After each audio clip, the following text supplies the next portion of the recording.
Whoops.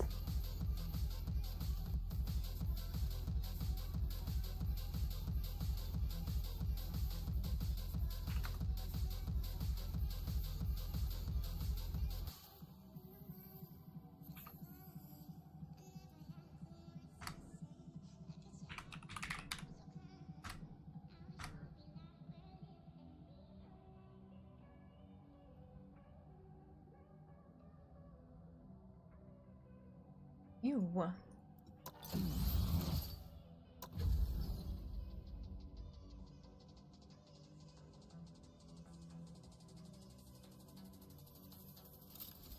Ugh.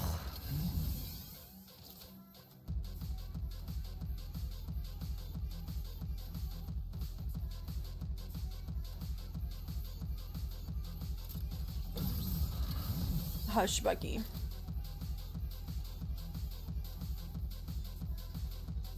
Oh. I should put something on Instagram. I forgot.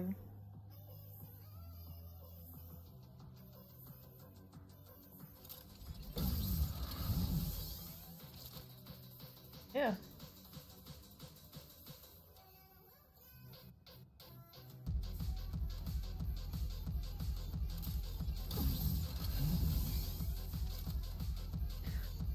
This cute?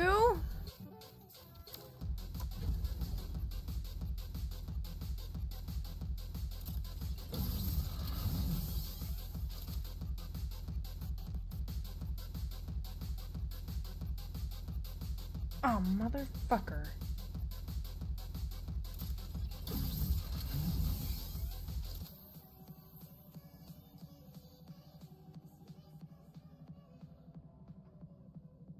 I hate it when you lose your place on Twitter. It just refreshes your feed for you. That shit kills me. Oh, that's gone forever. Alright.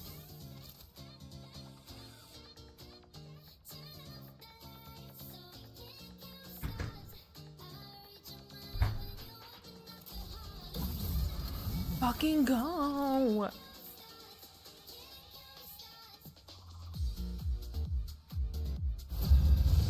Thank you!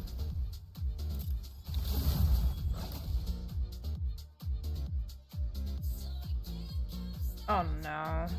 Aw. Okay. Alright. Which hero do you think you want to be today?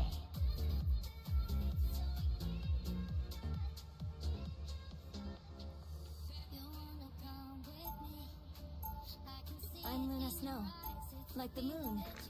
Okay.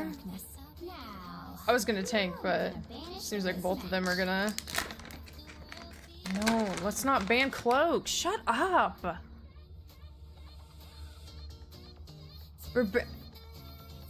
Dude. No.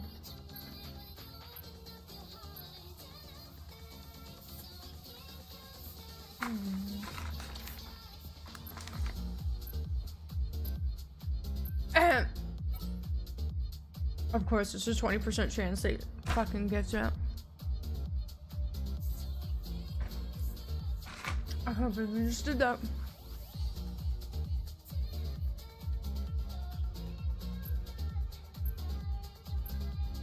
Why do they want to ban Steven so bad?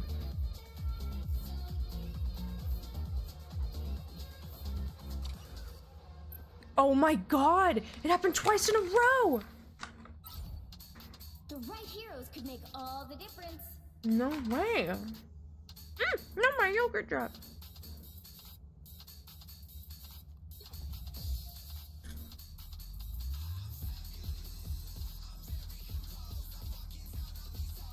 Who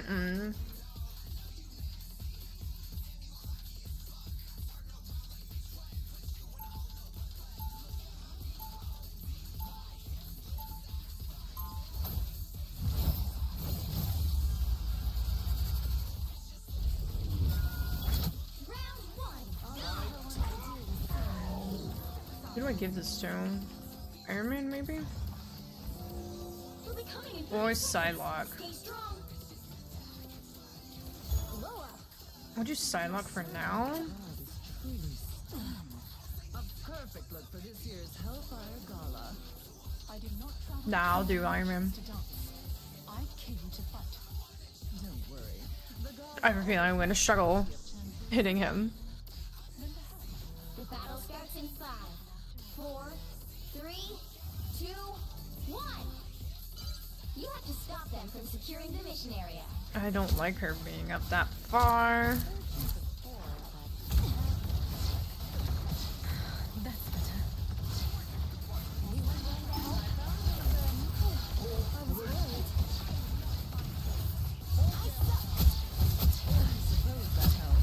Ooh, they are pushing, pushing.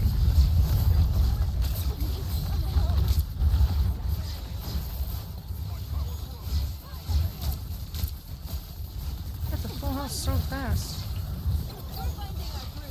What the fuck? Don't let them take this spot.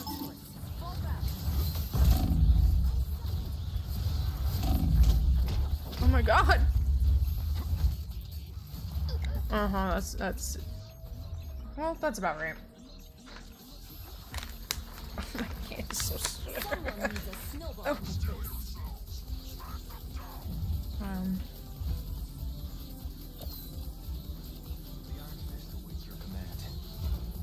Be your best self. Okay.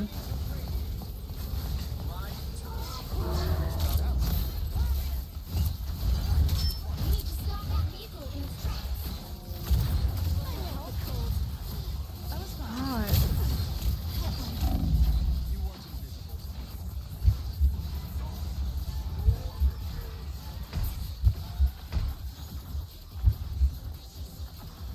That's a good feeling.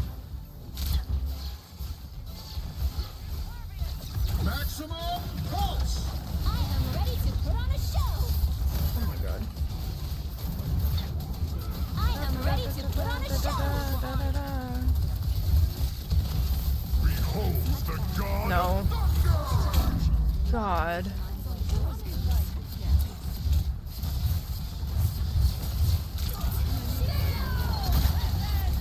Oh, that was a good ult. Thank God.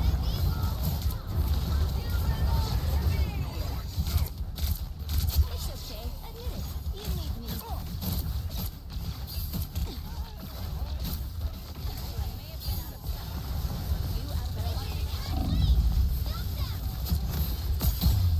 Oh no, I'm getting choke slammed. No.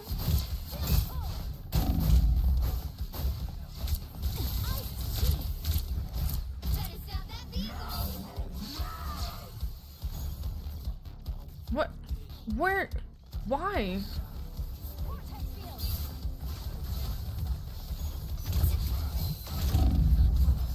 Tremble before Bath! That's much better.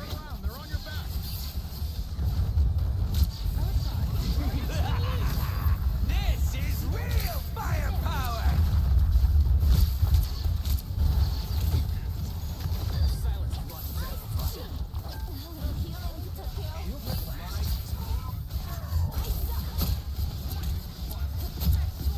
Emma. Emma. I am ready to put on a Emma. show. Oh my god.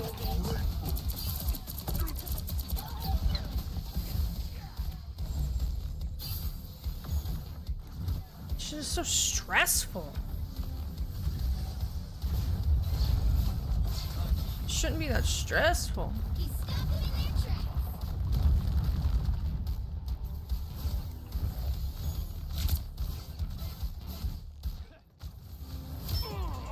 Stop that vehicle. Oh, that's not good. Ooh, that's not good. That's not good. That's not good. That's not God of thunder! good. Shit.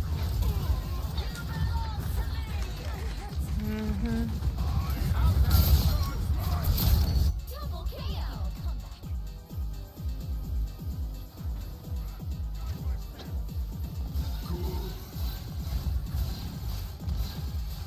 There's still a chance to stop them. Yeah, the Namor, yes.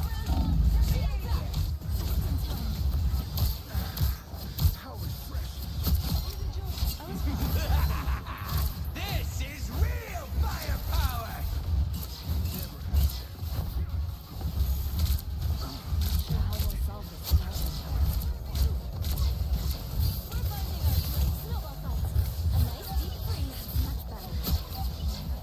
It's colder than frost. I love me a Hulk Namor team up. That's like the most busted team up right now. It's actually disgusting. Swear I hear someone.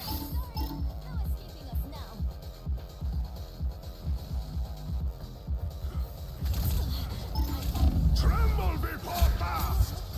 Fantastic! Can we stop?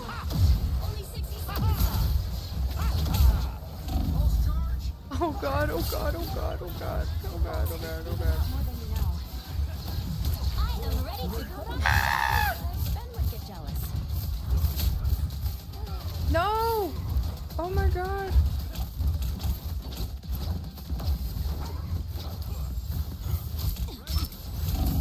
I thought they were coming up with me. That's tragic. Down to 30 seconds. Damn. I still don't let them break us. Shields up.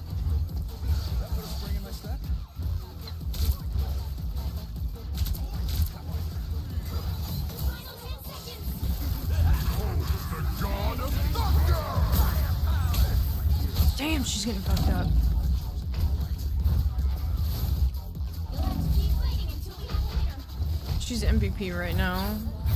I don't. How? I've still got songs to sing. That shouldn't be happening. Checkpoint. Now might be a good time to stop them.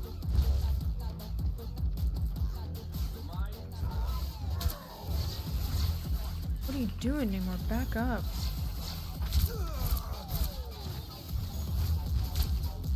Be strong together. Right there.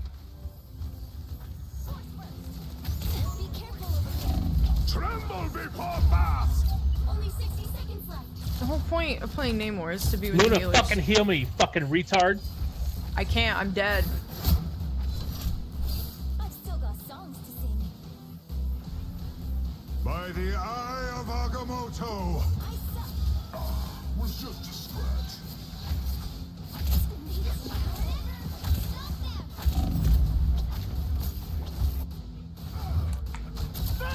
Does he not realize that just like him, I am also getting fucked up by the Black Panther? Someone needs a snowball in the face. Needed that more than you know. I suck. Don't give them another inch. Or else. Final 10 seconds. Yeah. Now I see them. I guarantee you have more healing than him, despite us having the same amount of deaths. Fighting until we have a winner. Behold the god of thunder! I am ready to put on a show.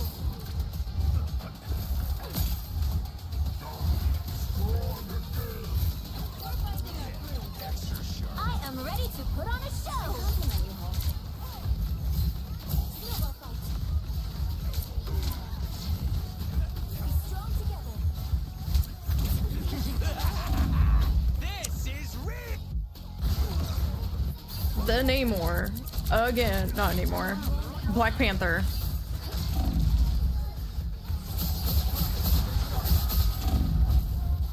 Tremble before fast! Got songs to sing.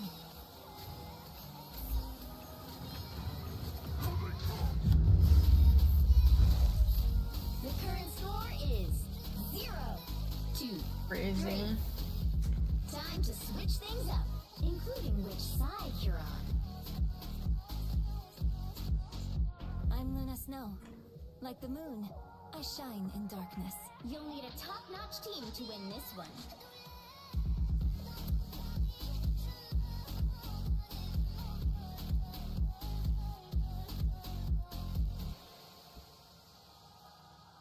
Damn.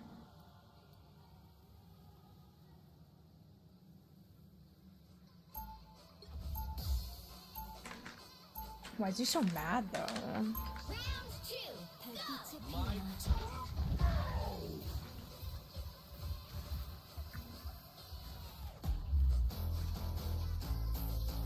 Fear best self. 30 seconds before you attack. Get ready. Always a pleasure to see you out here getting your hands dirty, Emma. Such poor timing, though. I just had my nails done. Turn them to diamond, darling. They'll make it through without breaking. Well, it's not quite adamantium, but I suppose it'll do. The battle starts in 5, 4, 3, 2, 1. All you need to do Well, is they have no time, so if we can push it with plenty of time, I think we might have a chance.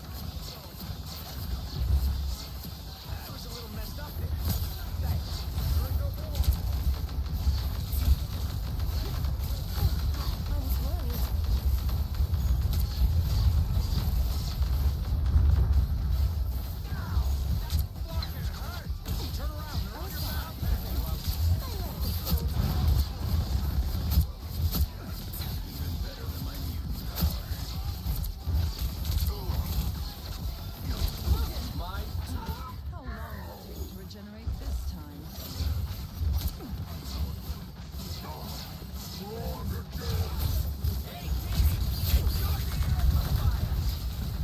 Punisher made himself good.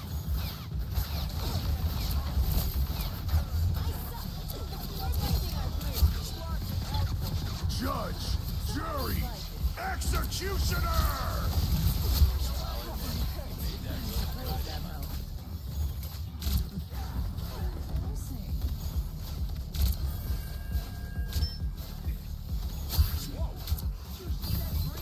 a nice deep freeze.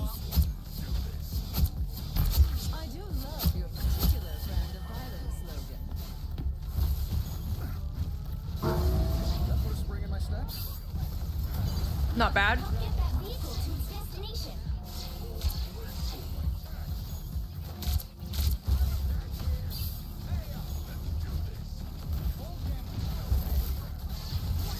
Punisher is returned again. I was a little messed up there. Thanks. Ain't no hiding in front.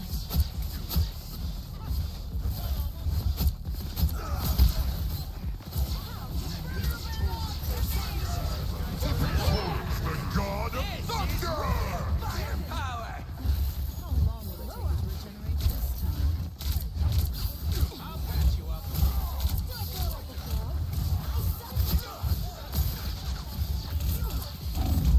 Oop. I didn't get to ult in time. Crazy.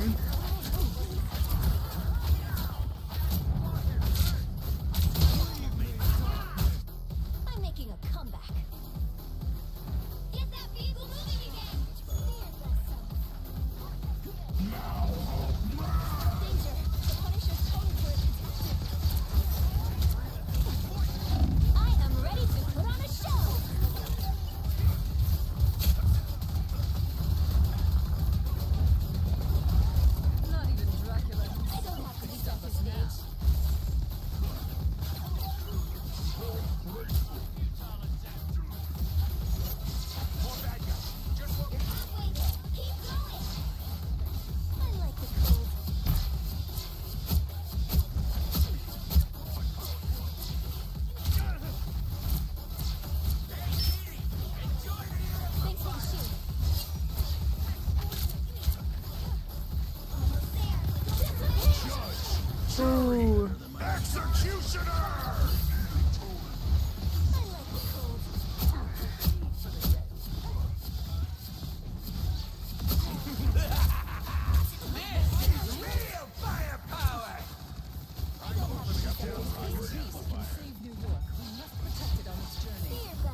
By the eye of Agamotto! You're welcome. Did I put a spring in my step? Behold the god of thunder! Damn. Those guys are about to shoot at it. He needs to just reset. I'm back in the fight. Fear vessel.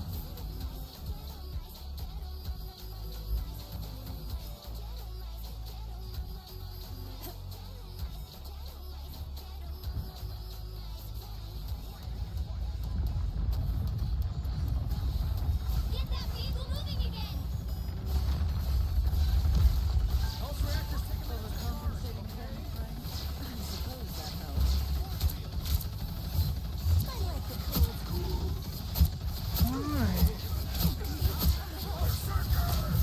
I am ready to put on a show. I don't have to center stage. Oh, imagine talking squirrel wasn't on my bingo card. Fantastic! More dangerous?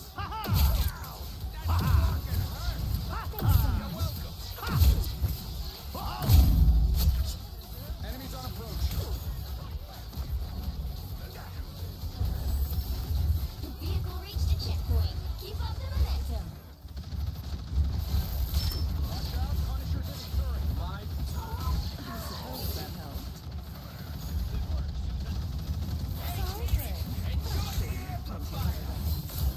I do love I found one of our tourists. That's better. We're finding our groove.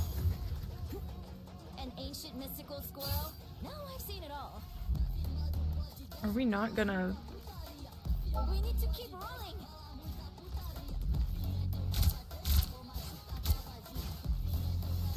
That's it! Don't let anything stand in your way.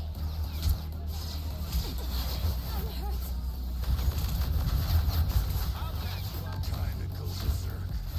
Thanks so much. See them? Right there. Why? Logan, so close. It's your big chance.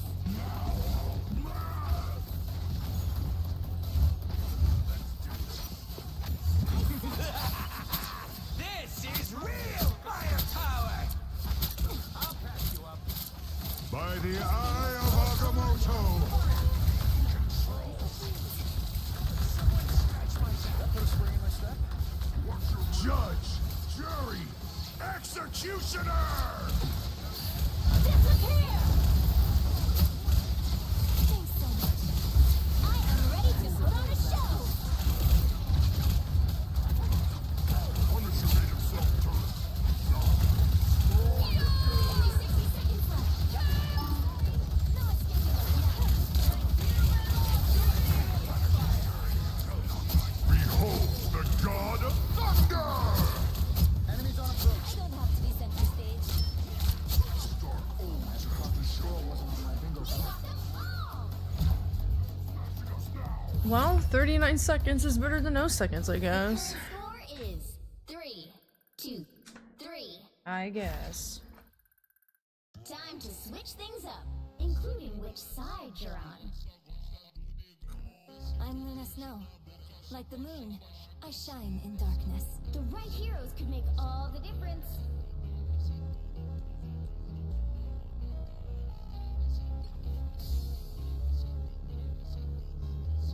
It's fucking with that Wolverine, not gonna lie.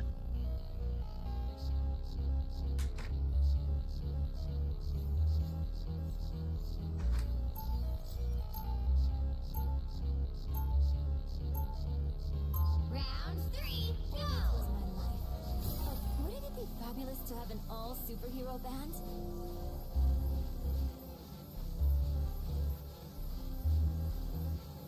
My turn.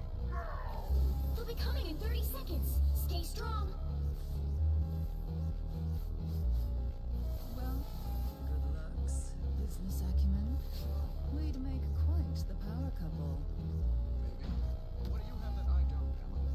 Take another look. Do you really need to ask that, Tony? Right. So, when's our first date The again? battle starts in 5, 4, 3, 2, 1. You have to stop them from securing the mission area. Only 60 seconds left. Some uninvited guests. A nice deep freeze. I can do records now. I was fine, thank you.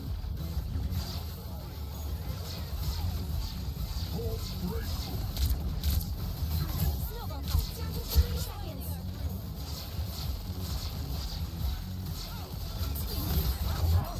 Almost got it. You boys and your toys.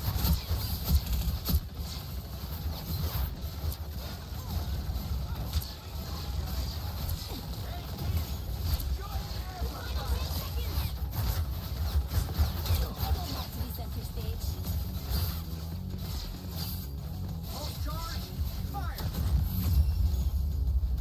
Okay. The current score is Okay. 2, 3. Time to switch things up, including which side you're on. Let's see. I'm Luna Snow. Like the moon, I shine in darkness. You'll need a top-notch team to win this one.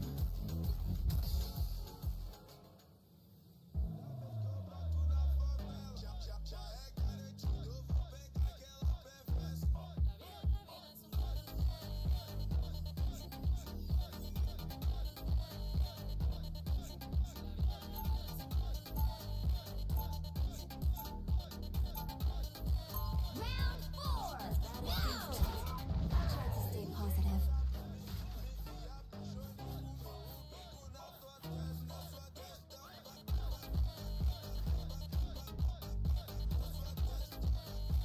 Seconds before you attack. Get ready. You been to Krakoa? I'd like to see a sentient island. Been there. I'm the diplomatic envoy. Oh, so the goal is to keep everyone away. It was Magneto's idea. For some reason, he thinks people are scared of me. The battle starts in 5, 4, 3, 2, 1. All you need to do is capture the mission area. Got it?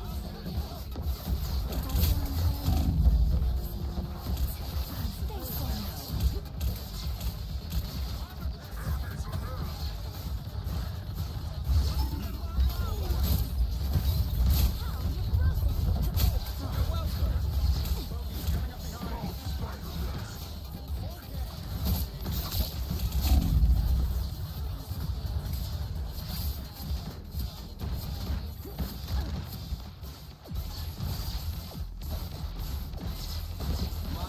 Only 60 seconds left.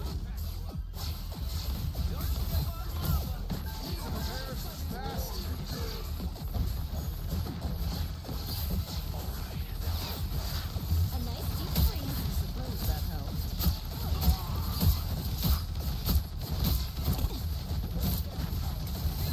Snowball fight. It's okay. Down to 30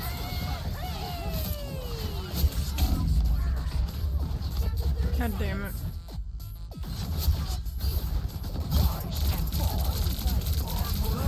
Oh my god. I'm back in the fight. This is Judge, real jury, firepower! executioner! A nice 10 seconds.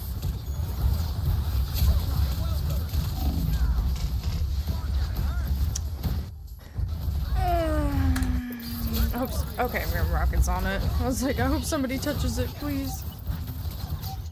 I'm making a comeback. Supernova! It's Spider time! I am ready to put on a show. Can someone exterminate these robotic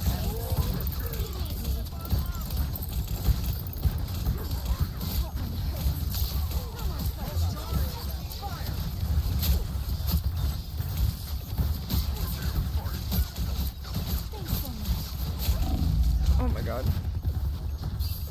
Oh, I'm back. Holy shit. Oh, we did it. Score. Oh, 2, 3. I was worried we didn't get it. I was about to be pissed because someone was on the point. I still don't know how we won.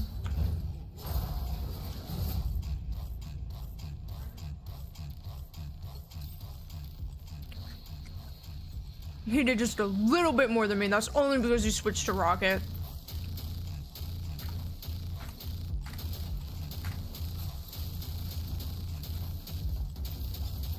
I'll give all you one except for you. In fact,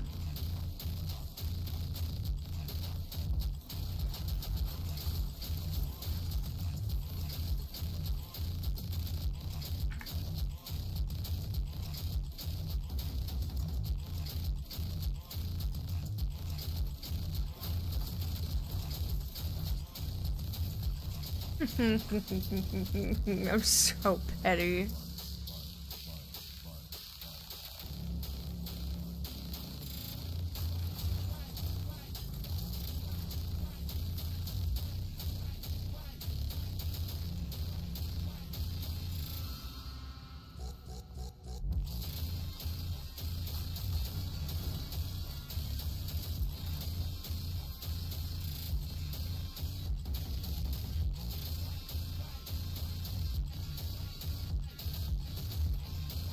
I do not understand what is with these queue times.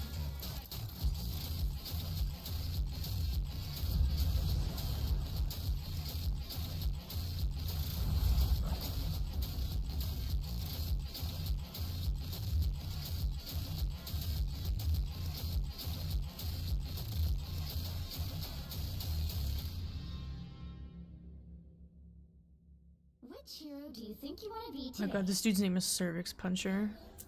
No fucking way.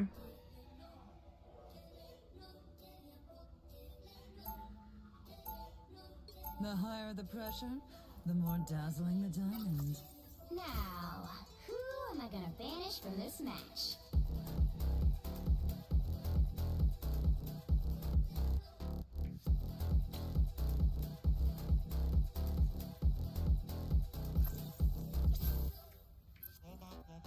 I'll leave it up to chance, because honestly both those bands, I'm fine with both those bands.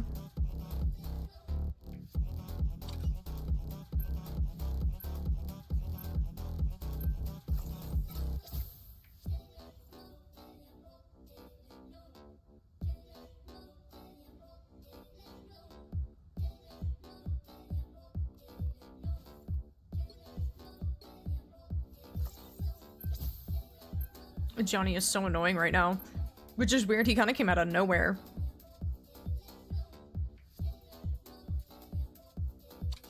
Like the season.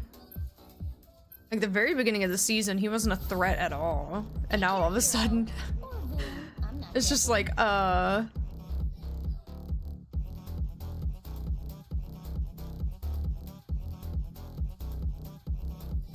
do they not play tank? Can they not play tank?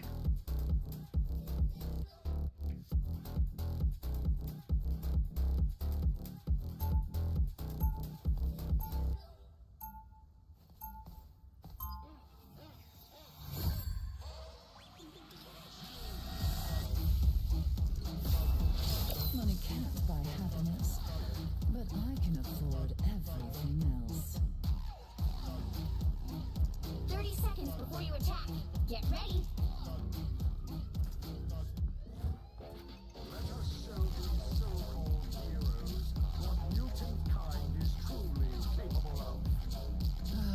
We've done this dance so many times. It's exhausting. I suppose you'd rather just die a victory, Emma? Wait, The battle starts in 5, 4, 3, 2, 1. All you need to do is capture the mission area. Got it? What's this team up? I don't remember.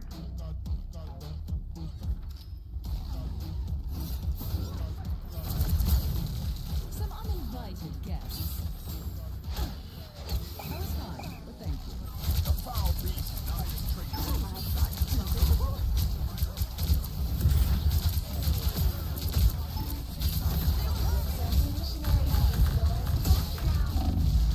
Oh shit. shit, bro.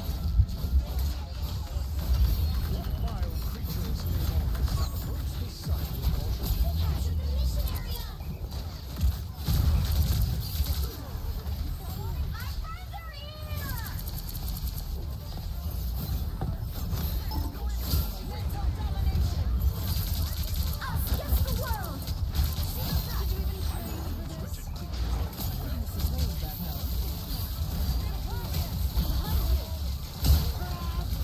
Oh man. After I just fucking kicked him over here.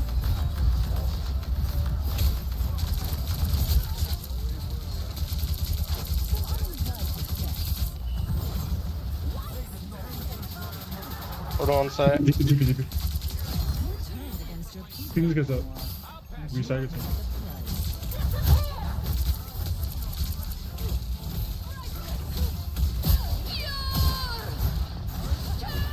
Oh no. Range is at it again. I couldn't shield. Shielding fantastic. I will have my revenge for that. Oh. Nice. Bro, I don't know how I got hit with that Scarlet ult. I was behind the same thing as you, Emma.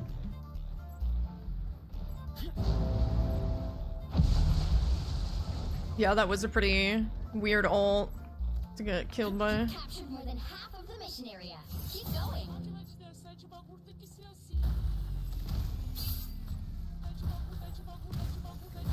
My fury is ready to Where are they? I'm scared. Your water. Anymore, no. Tippy Toe spotted bad guys. A little help, please.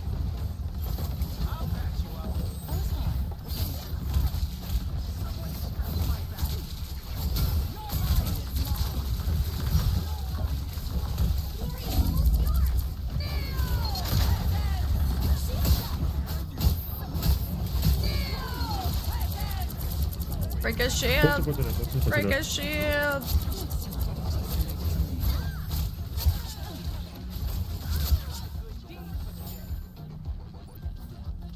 Woohoo. Nice, good stuff.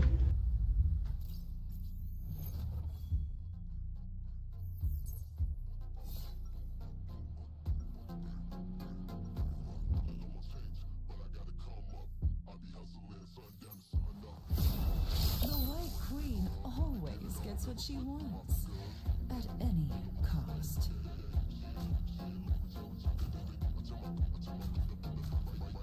Relay deployed. It ain't cheap. 30 seconds before you attack. Get ready. I was honored to receive your invitation to the Hellfire Gala, Emma. Remember, it is a formal affair, Namor. Shall I assume you'll be wearing a shirt? If that is what is expected of me, of course. How disappointing. The battle starts in 5, 4, 3, 2, 1. All you need to do is capture the mission area. Got it? Stand back and let the White Queen show you how it's done.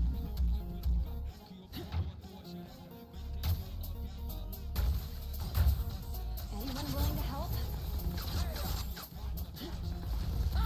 Look who's here. Mental domination! Oh, fine. Thank you.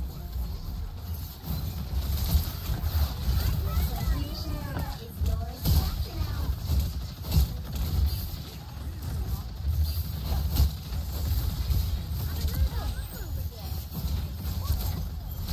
How'd I miss my E?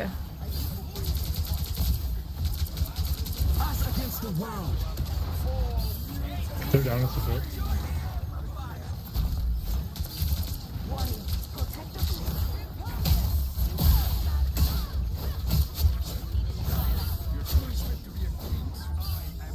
This place is begging to be attacked. Mission area is yours. Another senseless battle over. Hooray! Hooray. I fucking love Emma.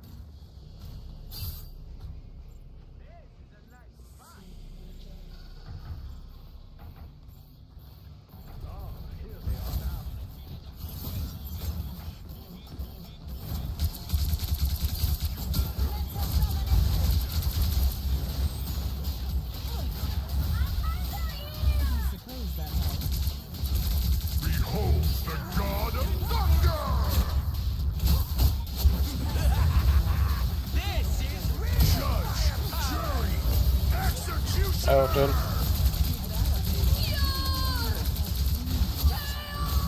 No!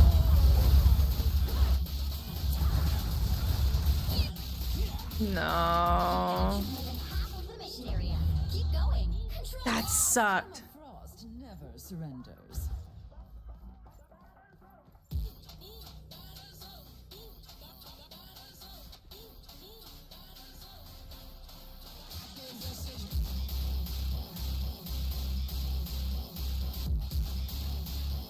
Our enemy has been spotted.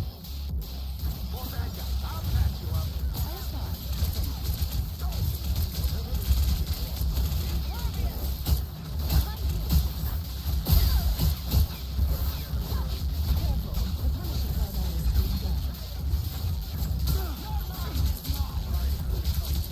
Us against the world. Oh god.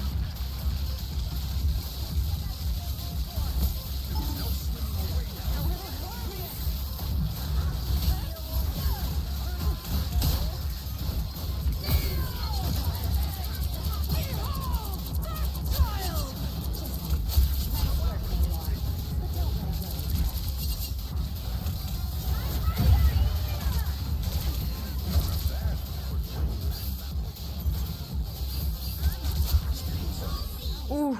Cannot rush perfection. We have done our part.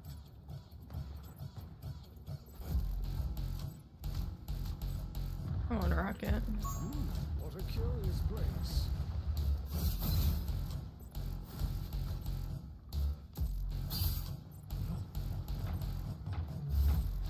Ah, here they are now.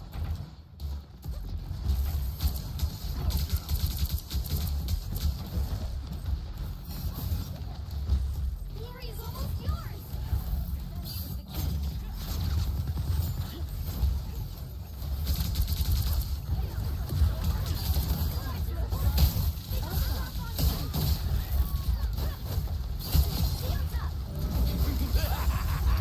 This is real firepower!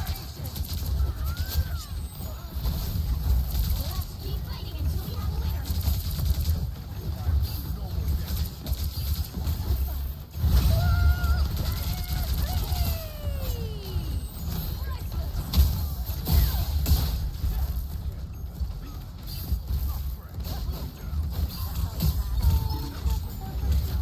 Damn it. Oh no. That E can be so hard to hit sometimes. What was that, like my third game of Emma? Another epic victory. Big win. I shouldn't feel like playing healer anymore. Look at that.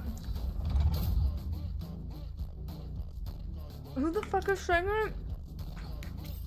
The enemy team? No. No way.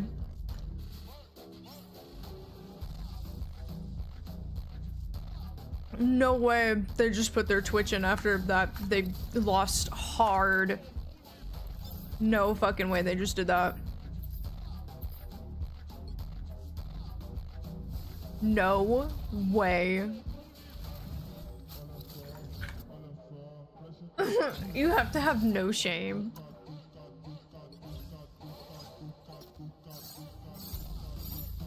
Oh, finally, I don't have to fucking do this anymore. That's cool, name more spray. Huzzah!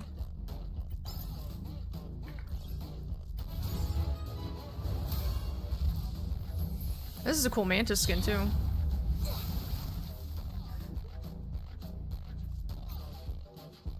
So cute.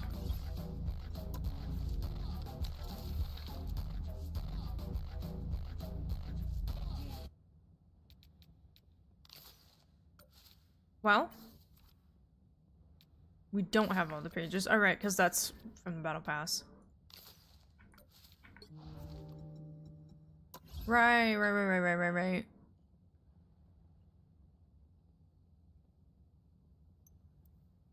Right.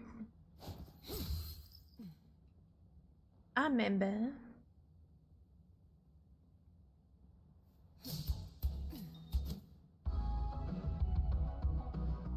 Does not need to be that high of a quality. What is this? Oh. Oh, present for me? Oh. What do I need? Oh. Okay. Like 5 health packs, that'll give me 30. Venom. Ah, yeah, I could play Loki or Venom.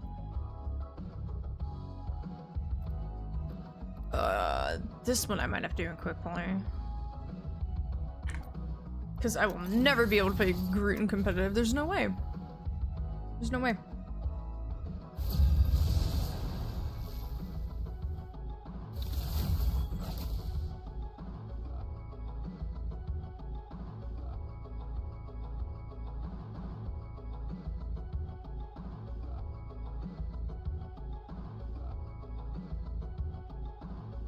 Which hero do you think you want to be today? Can I be Emma again? Pressure, the more dazzling the diamond. Please. Now, who am I gonna be? Could we ban Groot? We can do Johnny. I'm fine with banning Johnny too.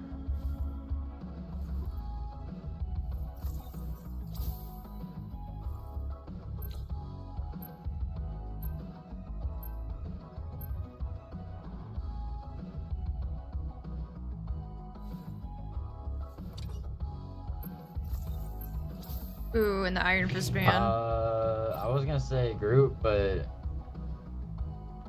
actually, I don't know. We can do Groot, or we can do like a Namor. Up to y'all.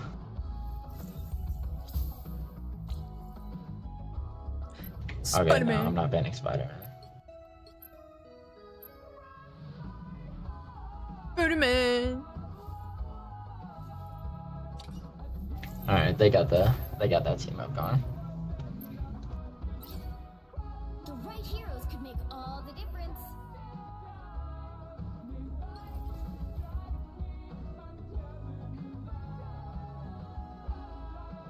Can we do this as Penny Emma? Yeah, we can do it.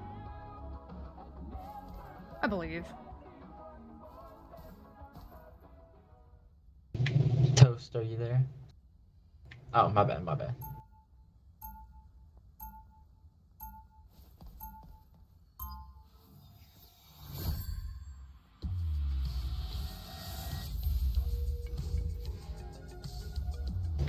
Doomsday, are you there? The White Queen always gets what she wants.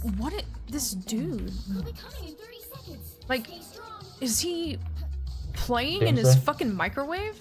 Luna Snow. The one and only, I think.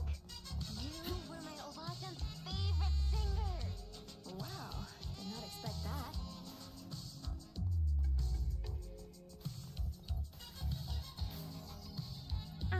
The battle starts in 5, 4, 3, Run, Penny, run! 1. You have to stop them from securing the mission area. Nice. Thank you. I can't believe she actually got one. That's hilarious. My shield. No.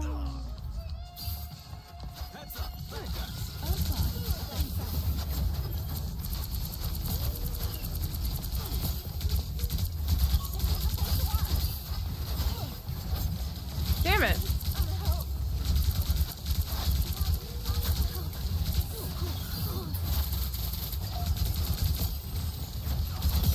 He's trying to push me back.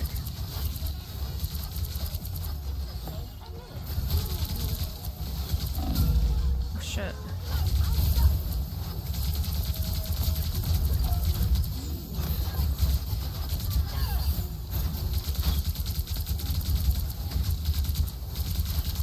Suppose that helped.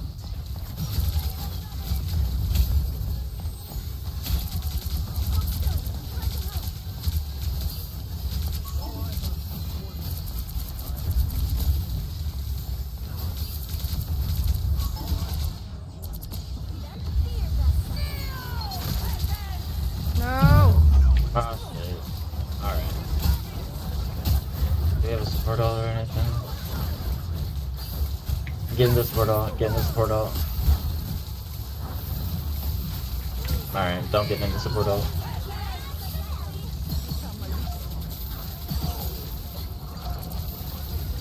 Oh, I got so When I many come back, of them I'm that gonna... too. Oh, we use both supportals? Okay. Yeah.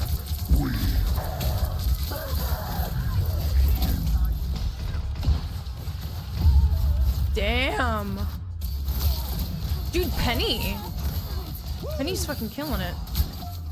Well, let's try. Alright. Try not to use all of our supportals all at once, like stacked. I'm pretty sure they know that. Ah, look who's here.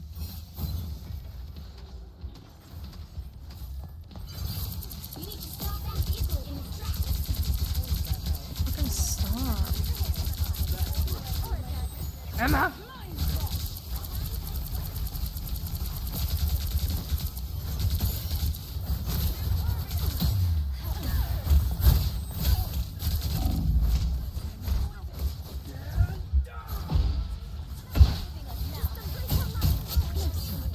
Yeah.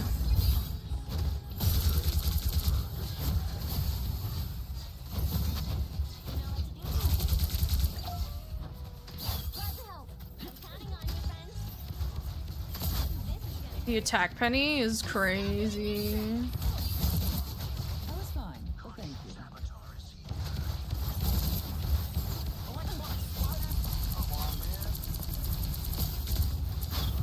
Some uninvited guests. Damn, I missed. Oh, come on, brother. Do we have a portal, please? Please. Oh my god.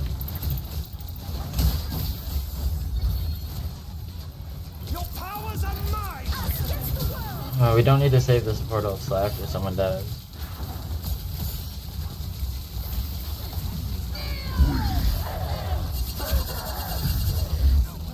Oh my god, that shield was perfect.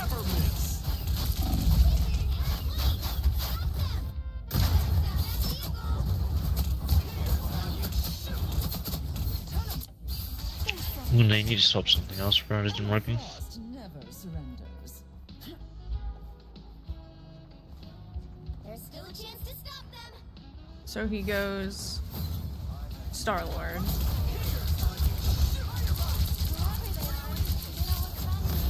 We touch?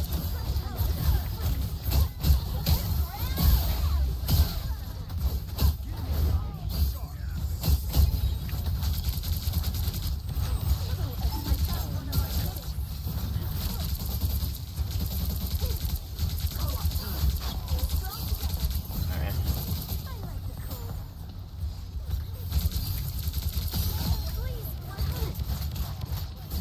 Alright, nice job. Break the bridge. Be careful, they're going to have Venom ult.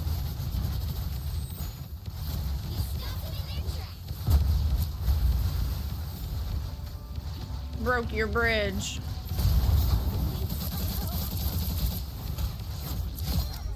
Oh!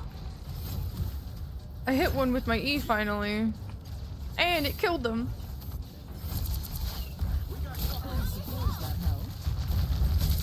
Oh, what the fuck?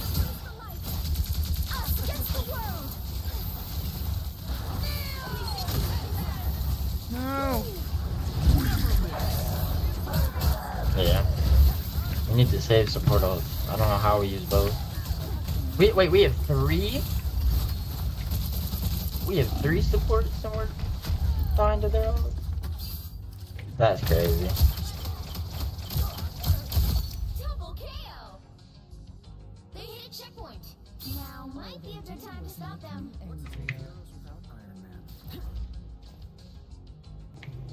What do you mean one of our supports is DPS? Like they're not healing? He's been DPS the whole game, but he hasn't done anything. Oh, I can't tell. We're not putting up DPS numbers right now.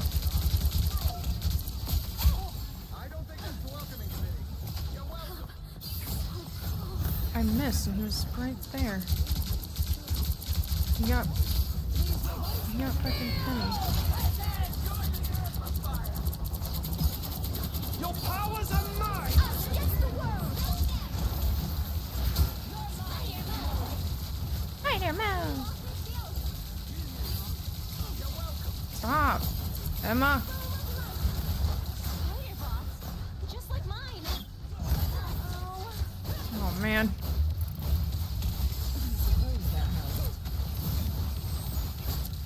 Only 60 seconds left. You have 3 tanks. Why? Stop the inertia. Us against the world. Oh my god. It's spider time! Never miss! Bro. Oh dang it. How are we losing this? We canceled their whole support ult.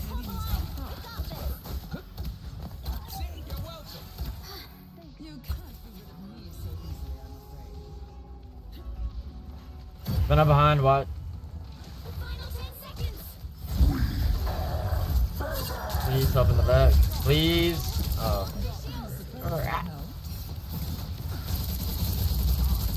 Keep fighting until we have a winner.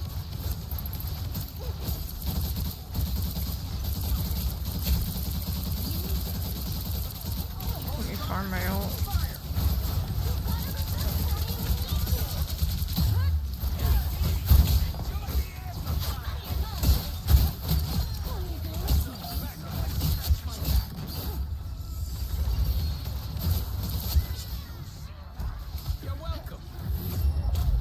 Oh my gosh. That was stressful. Nice. Alright. At least I didn't get a full push. 2, 2. Time to switch things up, including which side you're on. The higher the pressure, the more dazzling the diamond. You'll need a top-notch team to win this one. Alright, I might have to go.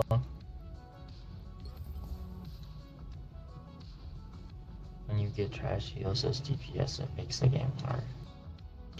I might go Psylocke, to try and backline their supports. Because I feel like they're popping off,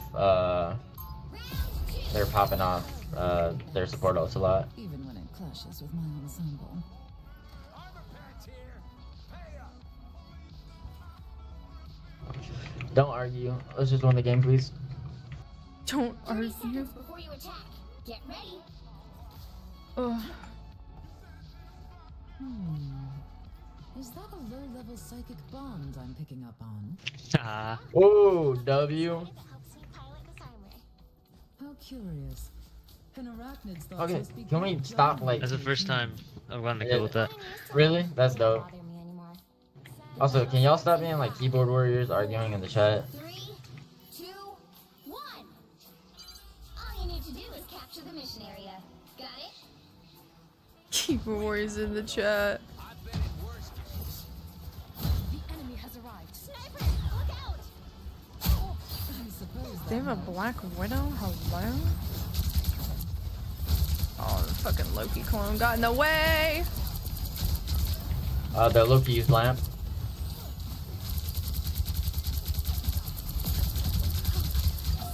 Oh my god, I'm getting fucked. Oh my god, what the fuck? Alright, and they have penny mines down on the right side.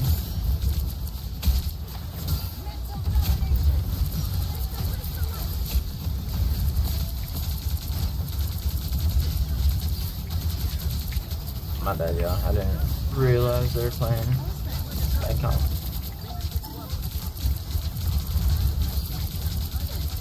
Nice, nice. Get off my Loki fucking one, Loki one. support. Venom top left. Loki dead. I'm about to. Us against the world! Damn.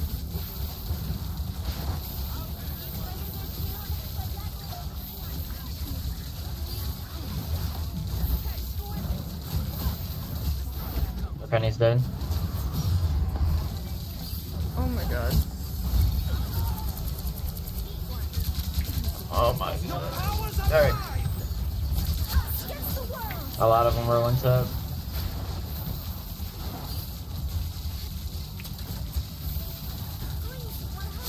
Woo. Alright, nice. Try and set up mines if you can on the doors so they can't touch. Even if like Loki's invisible or something. Alright. My Psylocke's a little rusty, yo, my bad.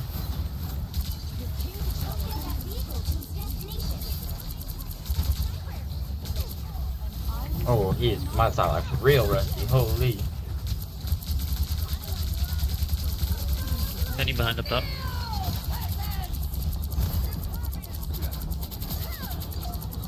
That ain't mine, dude.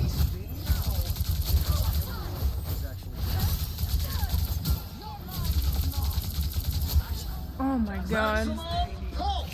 Keep at least 2 in cart.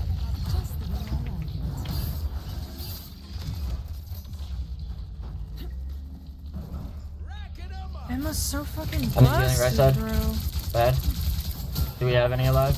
Oh, thank you, thank you.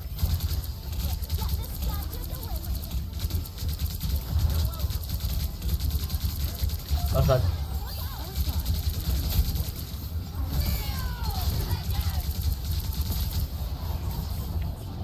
Oh, having the payload is the best thing.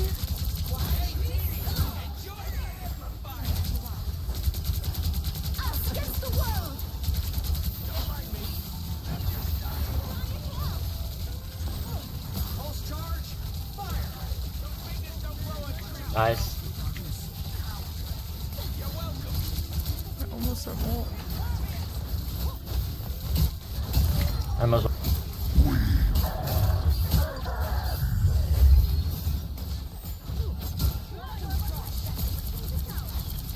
Oh shit, shit. Ooh.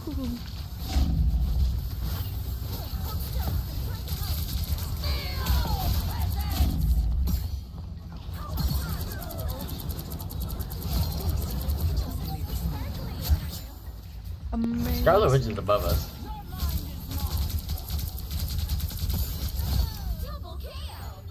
Scarlet Witch was above us. I don't know if she's still up there. What is she gonna do? Alright, let's switch. Reached a checkpoint. Keep up the momentum.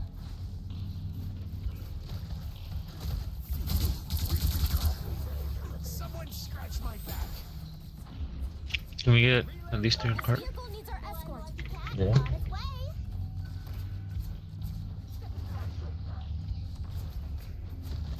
I'm counting on you, friends.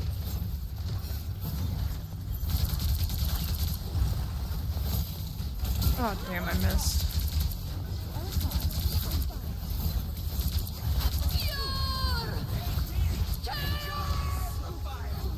Stupid bitch.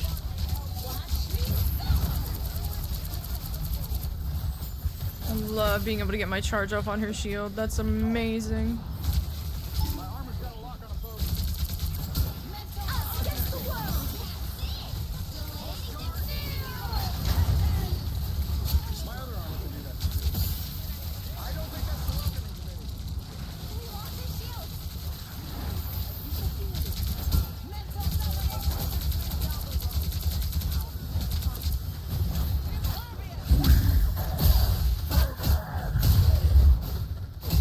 I'm dead.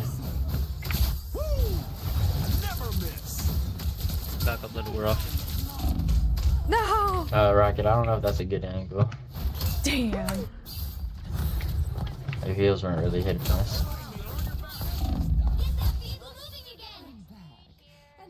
Yeah, and you're out of cover. You know what to do, spiders? There's a lot we could destroy around here. Your powers are mine! Against the world! One of their defense.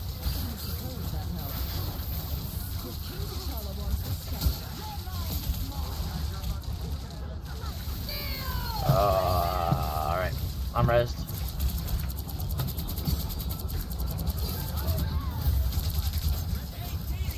Ooh. We use 2 support ults. One of their supports is dead. The other Both support. supports dead. Oh, I fucked up. Never mind. Ooh. There's a Once I am free from this darkness. Final score. Alright, 3, GG's. 2, 2.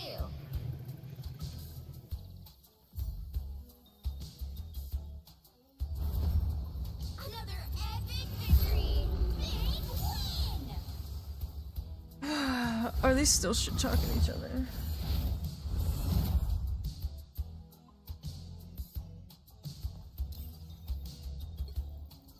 They are.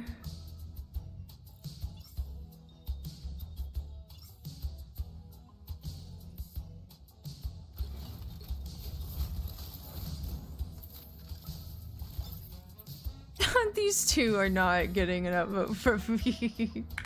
Fucking goobers. Like, we won, why are you still talking shit? You're crazy. Oh, I still have to do 5 health packs. I never get those.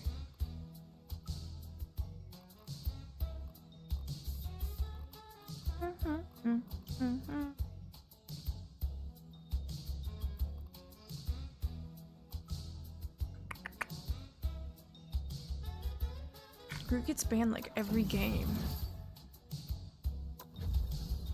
That sucks.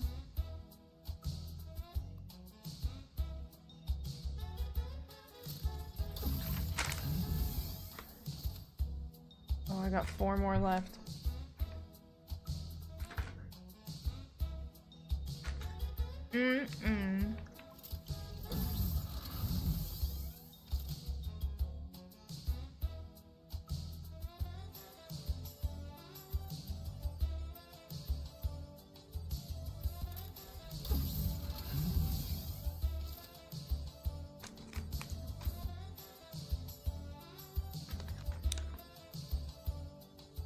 Calcium.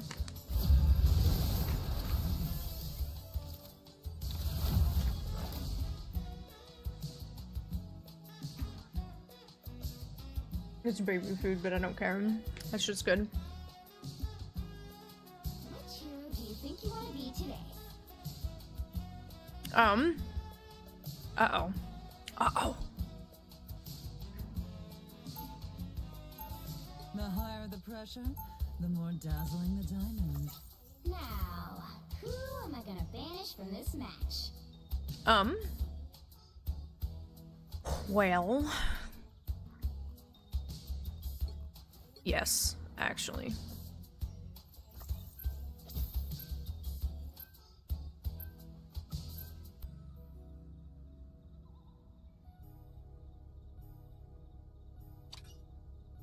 And there's the group ban.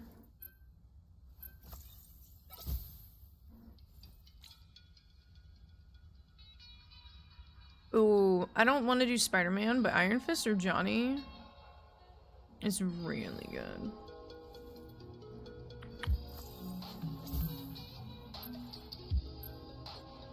I kind of want to say Iron Fist.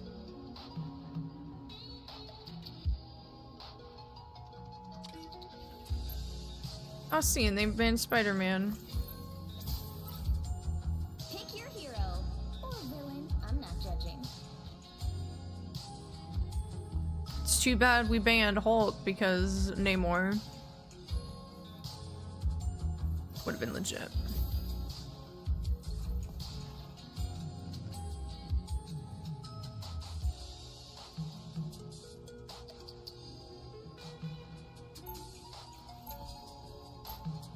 Oh, I want to team up.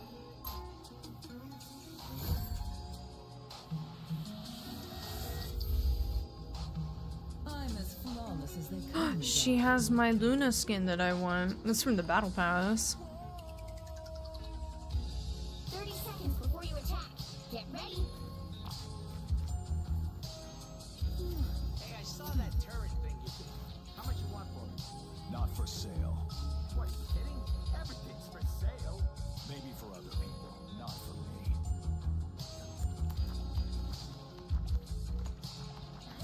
me. Oh my god, Jeff. The battle starts in 5, 4, 3, 2, 1. All you need to do is capture the mission area. Got it? Oh, Drax is gonna be so mad he missed this. Why am I solo tanking? Hello? Oh, hi. Here they come.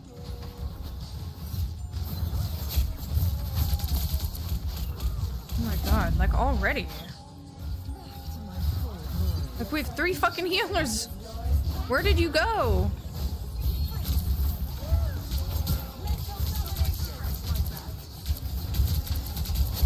Mission area is yours.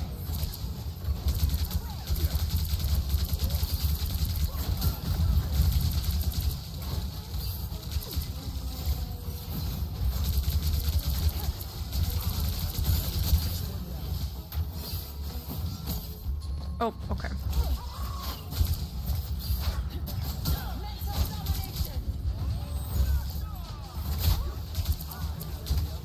suppose that helped. I like the cold.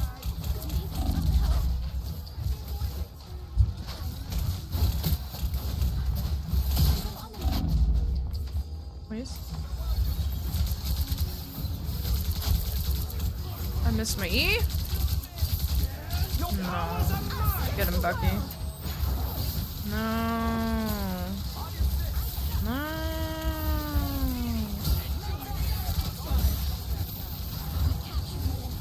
Mission area. Keep going.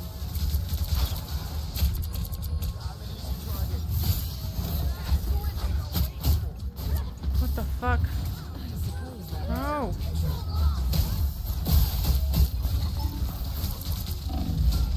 No. Oh, fuck. Where's my ult? Woo! you can't be rid of me so easily, I'm afraid.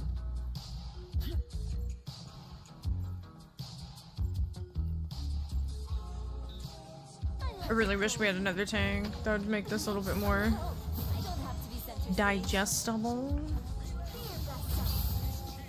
Be careful over here. Yeah. Oh, okay.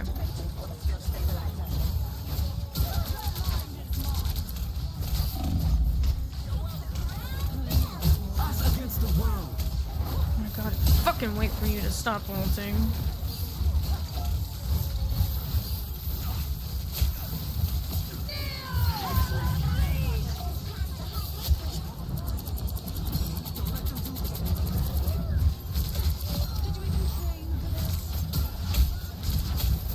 Ow.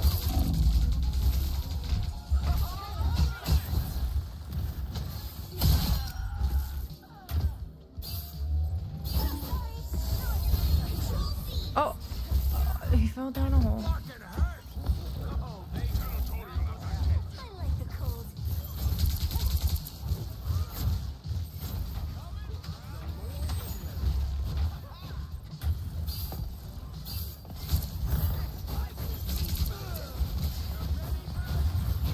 I suppose that helped.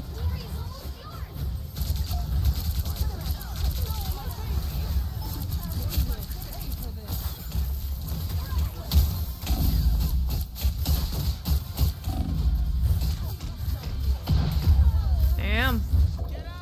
Oh, I'm alive again. Alive again. Oh, I'm dead again. Oh, I'm dead again. Oh.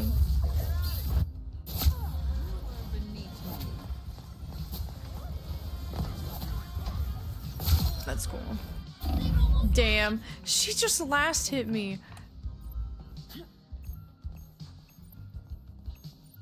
That's crazy.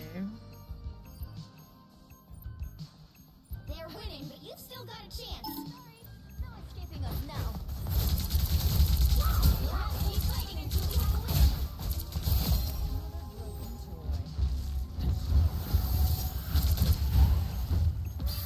Behold the god of thunder!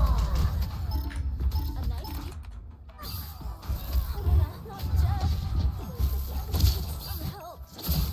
Your left. Fella. And your fella. This queen's reign isn't over. My god. This big bull.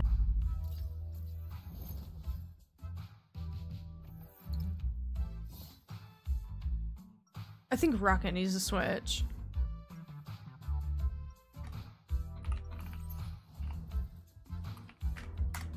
Unlike some X-Men, I don't care who hates and fears me.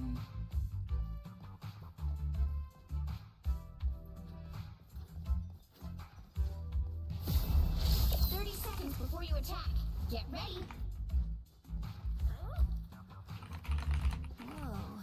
What year is it where you come from? What year is it anywhere? All that matters is now. Right. Gotta be present.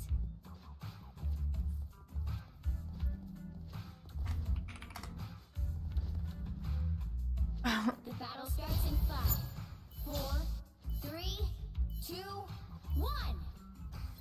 All you need to do is capture the mission area. Got it? Yeah, it's because Jeff is fucking doing DPS Jeff, but he's not even doing that bad.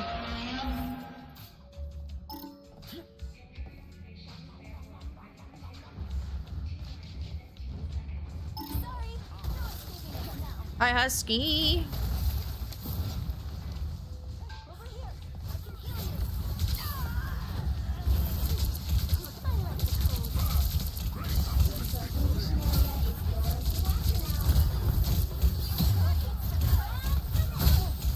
Get the fuck off me. Weirdo.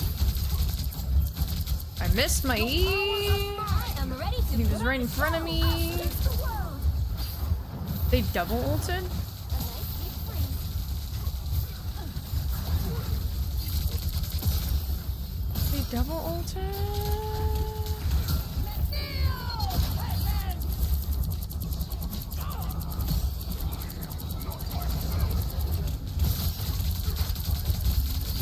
Behold the god of thunder! Brr. I still don't understand why we have 3 healers. Queen's Oh, reign isn't over. Husky, I'm tired. I'm tired. Fear best.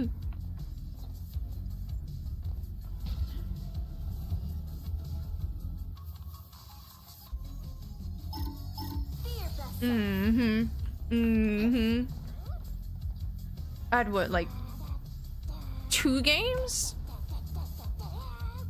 that we won that were pretty good wins. So I guess I had to lose one, of course. Motherfucker. That helped.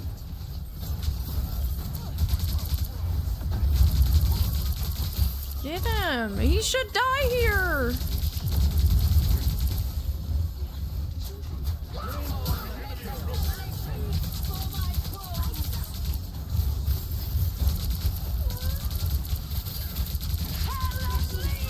No. No. Okay, Steven's got it. Thank you. Thank you, Edgelord. I'd already forgotten. Of course it's not RuneScape. We literally already did everything we could do in Dragon Wilds. In game today where I just got abused by a Black Panther the entire game. Yeah, so the first like couple games I played, I found one of our I was playing healer and I was getting my ass handed to. And you guessed it, by a Black Panther. deep freeze. Get off me. Oh my god, that's scary. No! Okay, I'm about to start banning Cloak and Dagger. I actually hate these guys. No!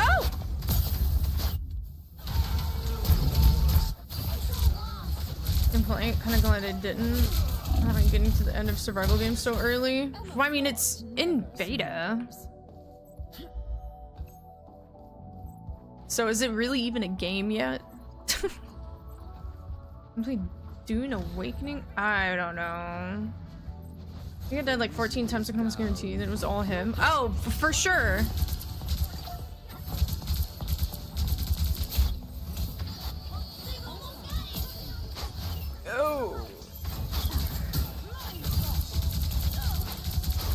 We have got to get on it. I don't care. I don't care. I'm getting on it. Nope. Never mind. No, I'm not. I haven't looked at it.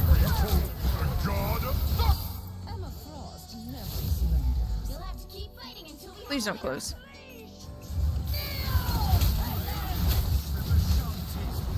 Where is everybody? No. Stop.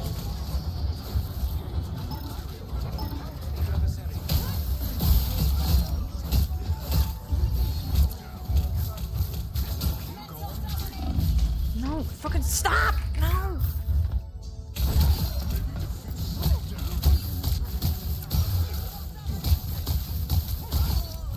back. And now there's hellfire to pay.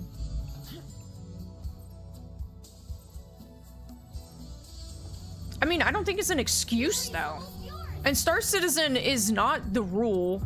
Like, they are definitely an exception. They are an absolute fucking disaster. Like, that's why it's such a big deal. Or I say a big deal. That's why people talk about it all the time, because it's just obscenely bad. Like, there's still almost, like, 30-some hours worth of content.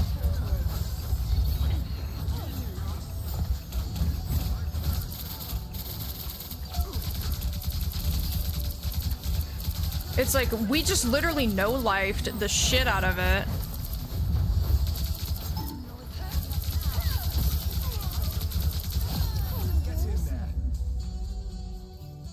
"7 Days to Die." Technically, Project Zomboid is also in beta when it came out forever ago. And are those games not good? I mean, I didn't play a whole lot of Project Zomboid, and I've never played 7 Days to Die. But I know a lot of people like them. It clashes with my ensemble. Like, doesn't mean they're not good. Like, the thing is, most people don't have the time to sit down and spend like 8-12 hours on a fucking video game. Like, the gaming industry is now filled with what people would call casual gamers. It's no longer people like me and you. They can sit down and just hash out a fucking game's content in just like a couple days. All you need to do is capture the mission area. Got it? It took us a long time to learn that our powers are related.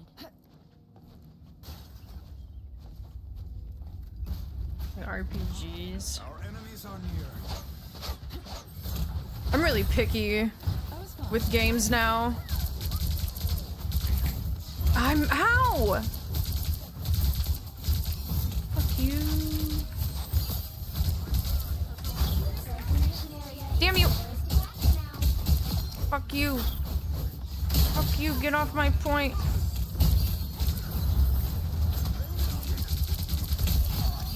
Get off my point. Stop.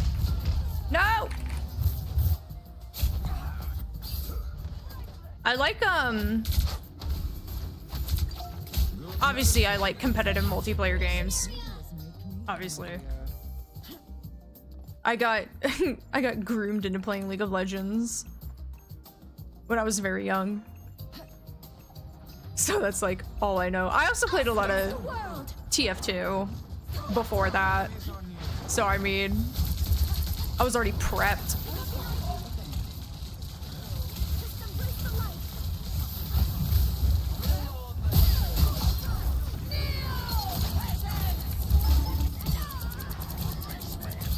Your powers are mine! Against the world!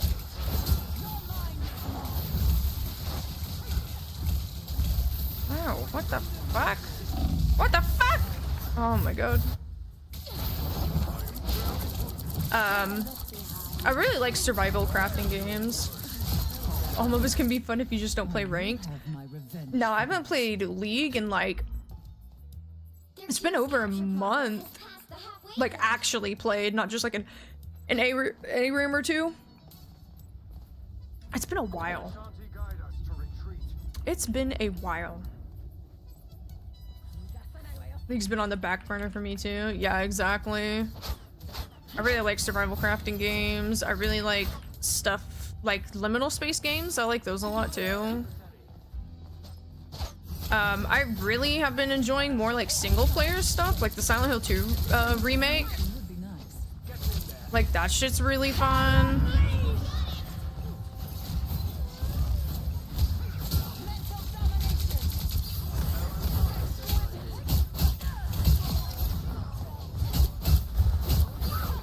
Where'd she go?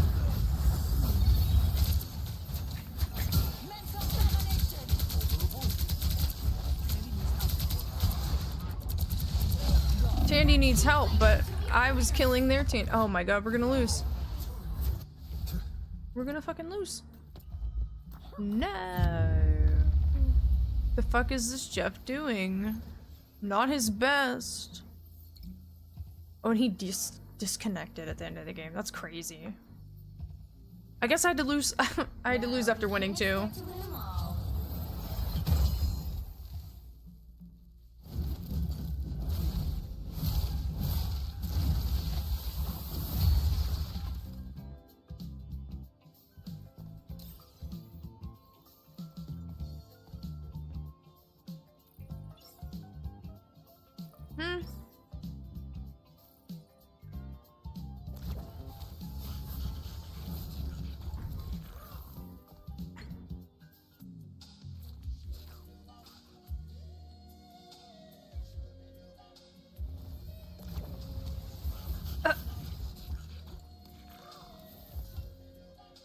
Wait, so these were our two main supports.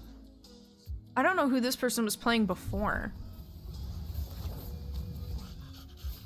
I don't know who this person was playing before. Were they the Jeff before?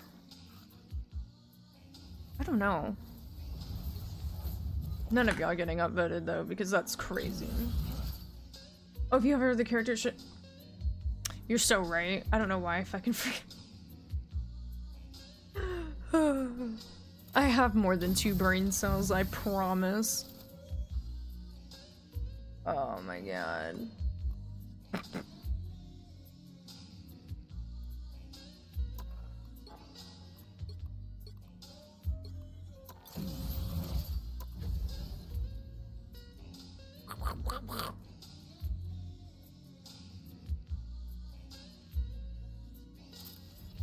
All of them anime and video game related. I know a bunch of lyrics.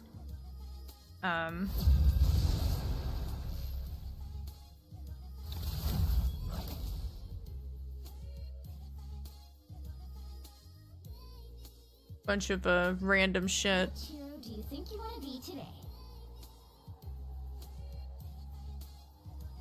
Know a lot of psychology. I can't play Bruce. I'm so sorry. The higher the pressure, the more dazzling the diamond. Now. I literally cannot play Hulk. I tried a couple times, and no, I'd rather ban Namor than we Rocket. gotta ban Doctor Strange. There are 3 Doctor Strange mains. What? They have 3 Doctor Strange mains. Doctor Strange it is. No, my Emma.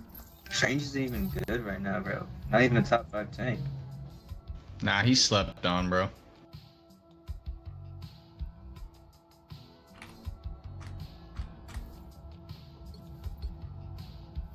It's not about banning top tanks. It's about making the enemy players less effective. You know what I'm saying?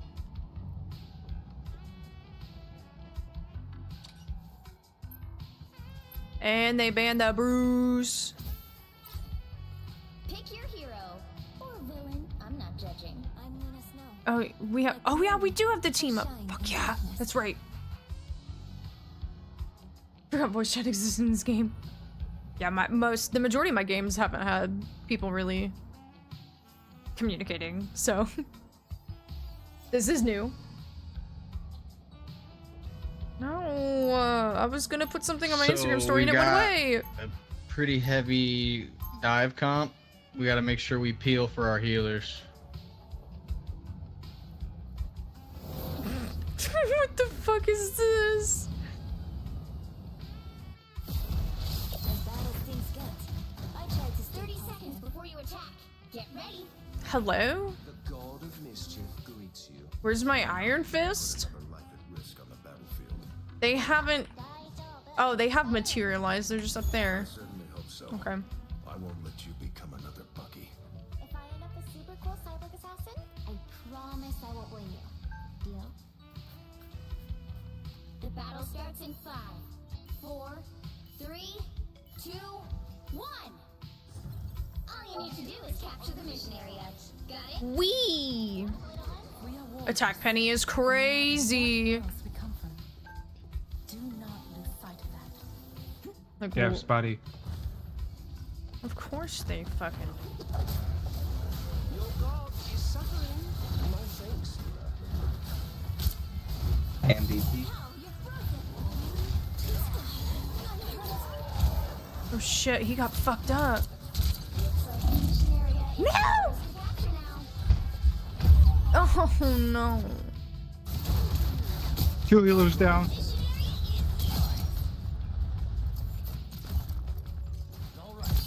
Someone needs a snowball in the face. Don't push too far. You guys are pushing without healers.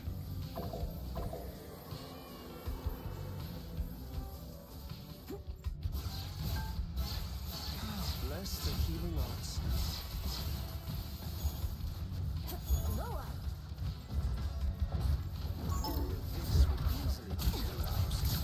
Shit. That little fucker. Here comes trouble. I suck. I'll be ship-shape in no time. Oh, I'm fine. Don't mind me.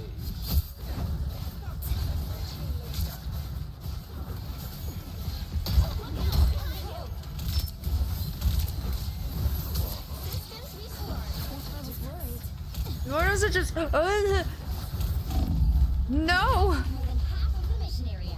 Keep going. Time for fireworks. No, it's not. How is Loki our MVP right now? Get ready to defend. It was Iron Fist, but Control lost. oh boy.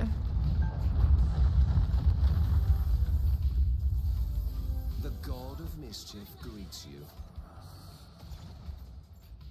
Bro, please. Form up here. I don't waste my time. I don't think we Yo, need Psylocke. Captain America. Why? Why did she do that? Need some help.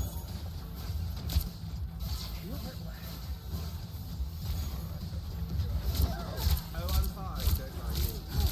I was worried. Ship-shape in no time. Much use in running. Don't mess with the amazing Spider-Man. I am ready to put on a Wait. show. No. No. This is real firepower. Shit. Oh no. Get the fuck off me.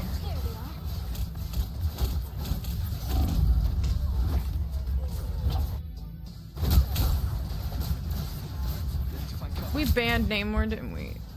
Yeah, we did. Fuck. I've still got songs to sing. Roar. They've almost got it.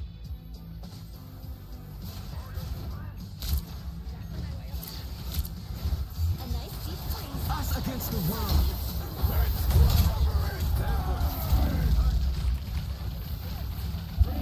Stop!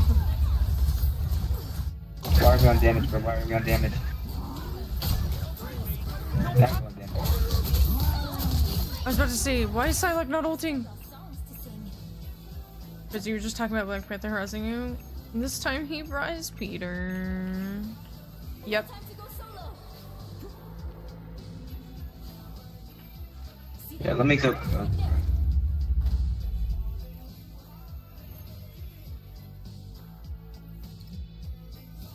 Their dive is so much better than our dive.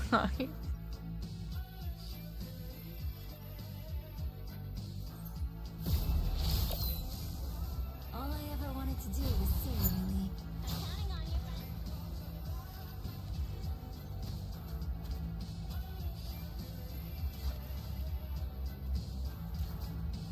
30 seconds before you attack. Get ready. Whoa. What year I said is all it that you about come peeling, but I've not been able to peel down. Dude, it's bad. from? That matters, isn't it? It's bad. Gotta be present. Are they shit talking each other? Their team. What? The battle starts in 5, 4, 3, 2. Oh my god. Don't argue All you need Don't to do is argue capture the mission area. Got with it? them. Crazy. Flows through this place. It's chilly. Can we not open that? Alright, cool. Never mind. Huh? System error. It begins.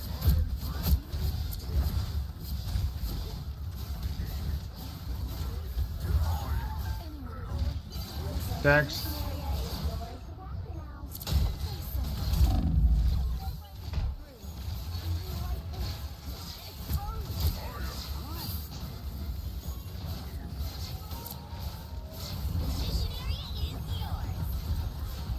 Oh, nice. Nice penny.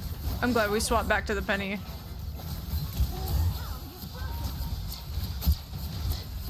Us against the world. Okay. No.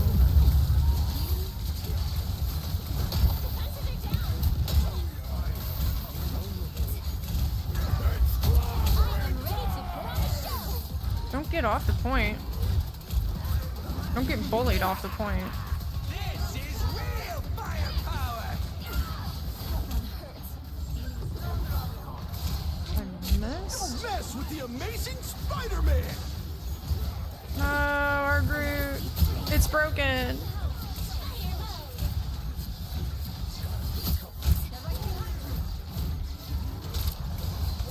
Oh wait, Ben.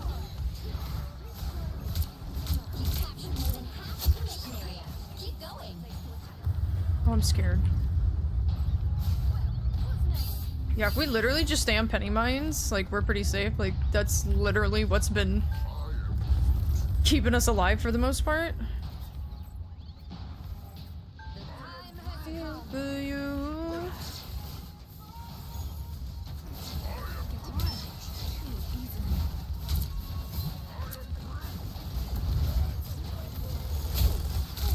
I was worried.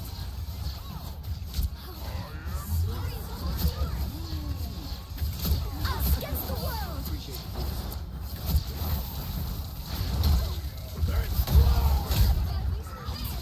Oh, no Groot! No me! No! Damn.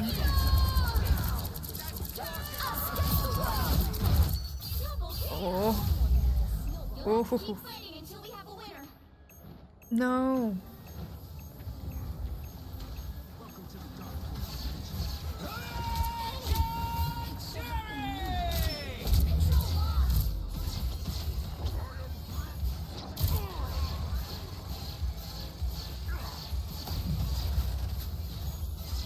Be strong together.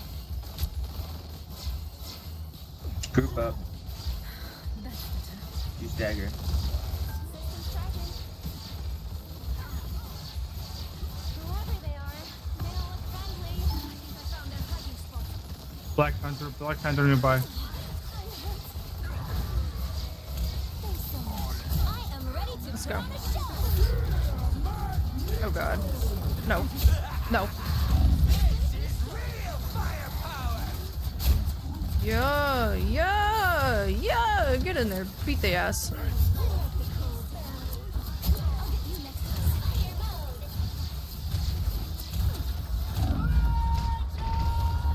Are we for real? It's Spider time! get bullied off the point. I'm making a comeback.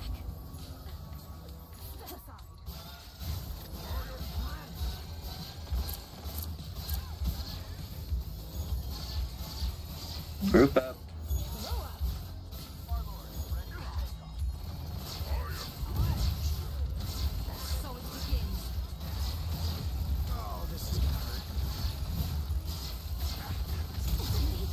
Tremble before fast!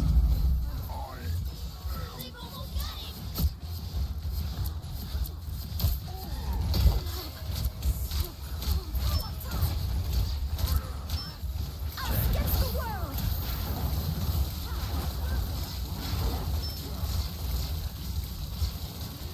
Please let me get my ult before dying. Just please. Nope.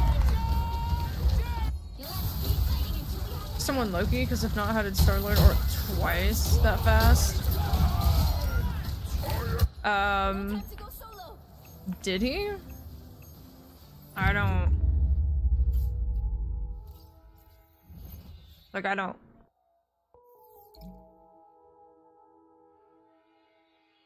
How many Star-Lords are we gonna use this match? Too many. So, me and the other healer did about the same.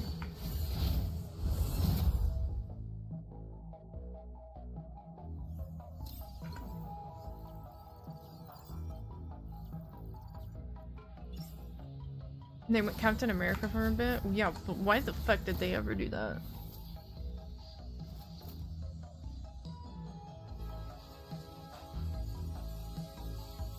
What the fuck?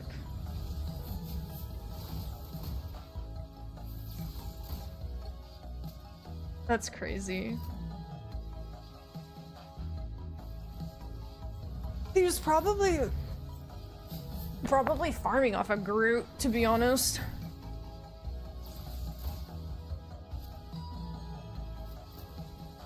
To be honest.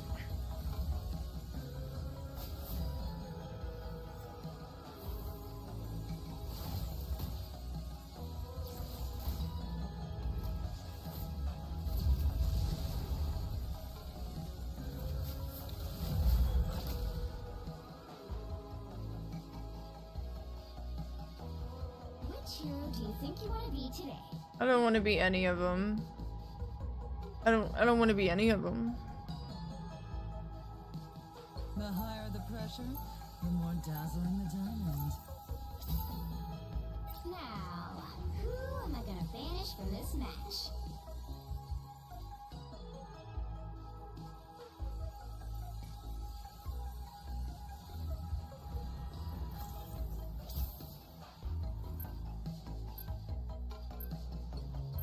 Fuck it. No one's banning anything, so I'll ban Groot.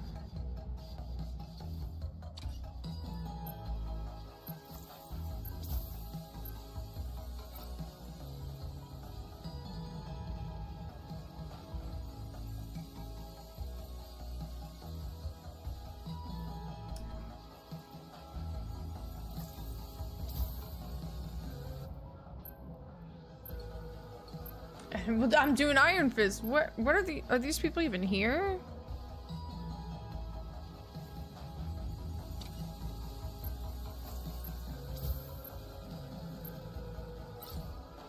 Pick your hero or villain. I'm not judging.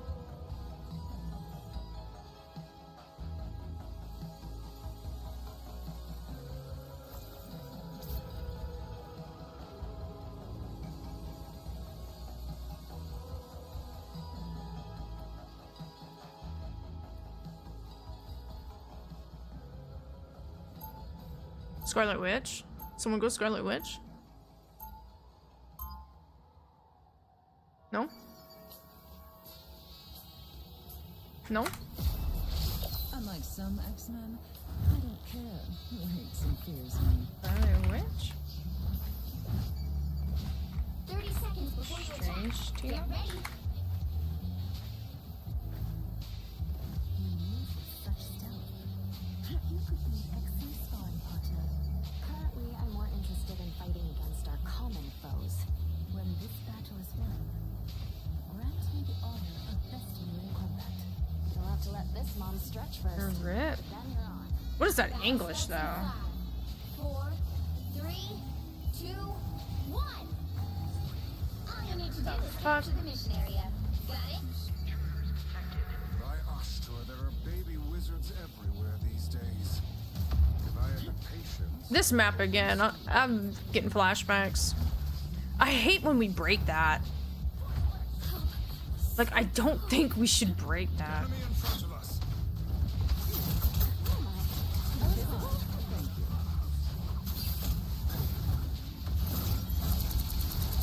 Looks like the mission area is yours to capture now.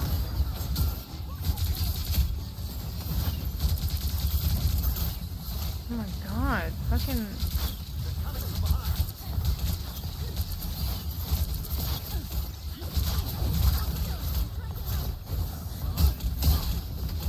Get back there. Get back. Oh, I'm dead. Oh, I'm dead here. What? What a difference.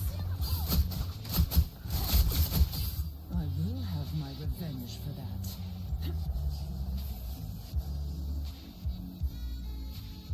It's actually crazy how many games I rarely see Groot in. Alright, we're just gonna group up.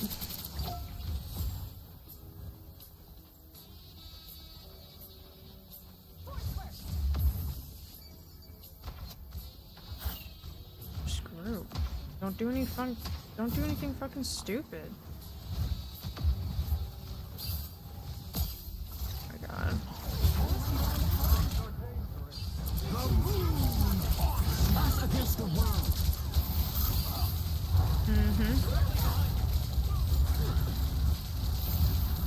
I mean, that's nice and everything, but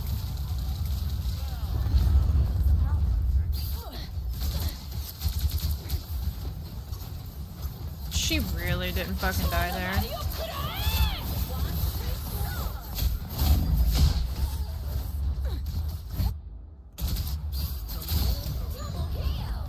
Your powers are mine. I'll stretch the world. They've almost got it. Never surrenders.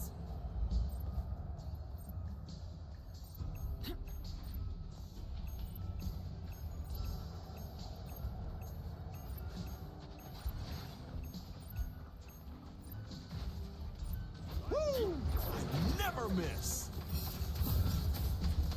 That's a horrible shield. And I should be ashamed of myself.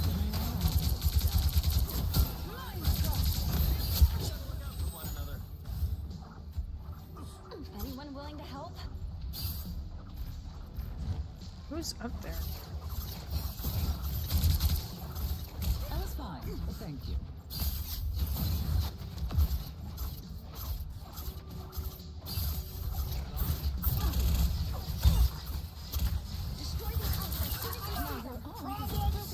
Enemies on here.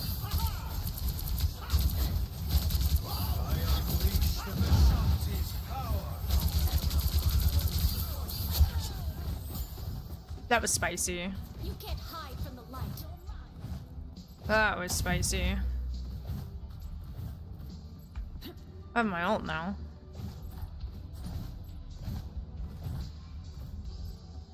Vortex field. You've captured more than half of the mission area. Keep going.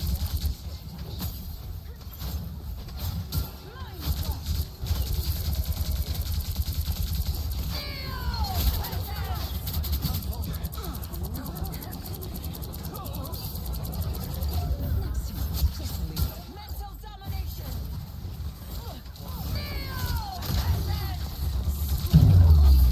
Oh fuck.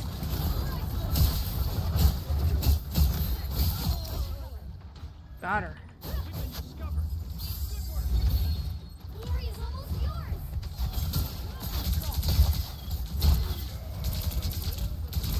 Suppose that helps.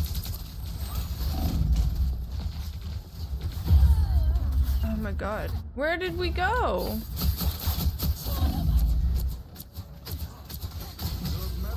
Please ult. I will have my You'll have revenge to for keep that.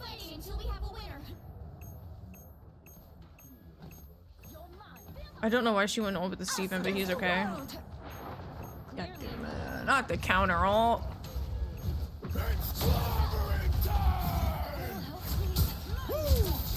Never miss.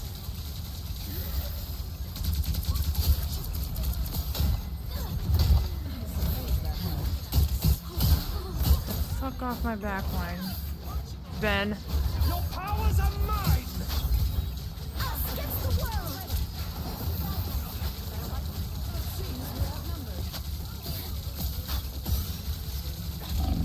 Oh my god, no. Oh my god, I hate Psylocke players so much.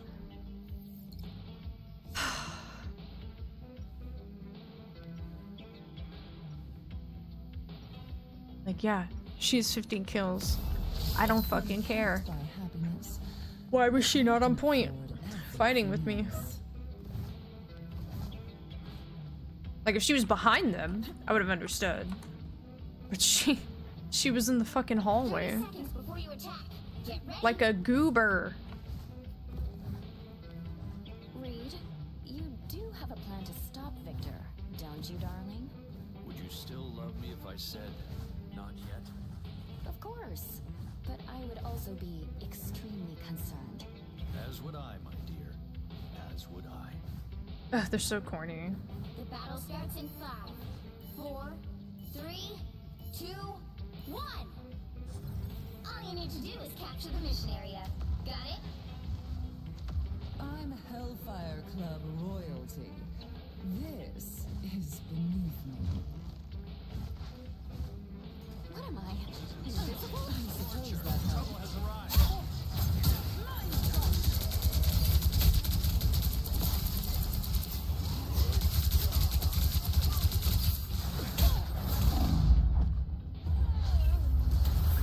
Looks like the mission area is yours. What is happening? Capture the mission area. You can't be rid of me so easily, I'm afraid.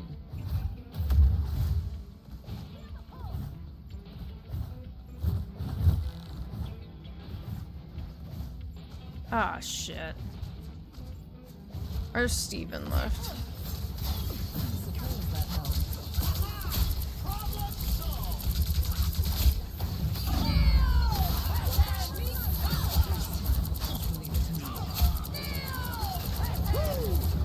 Never miss.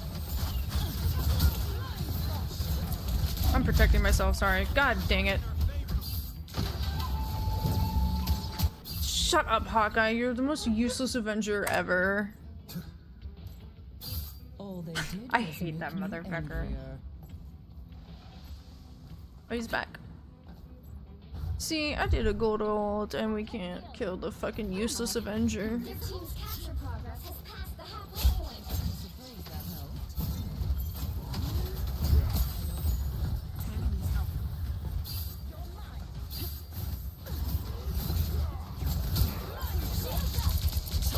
Oh, hell yeah. Us against the world. No. No.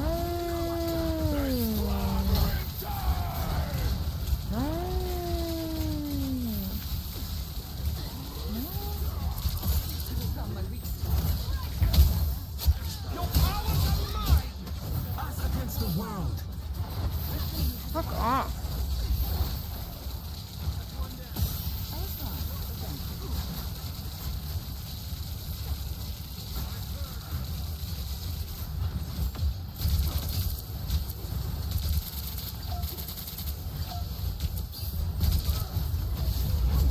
Let's keep fighting until we have a winner. Oh my god. I unleash the Vishanti's power.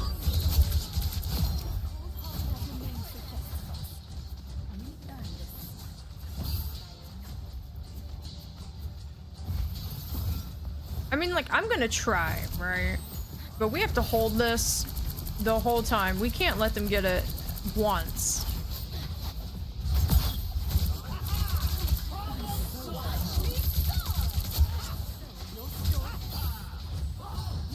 This deserves your attention. Get away from there.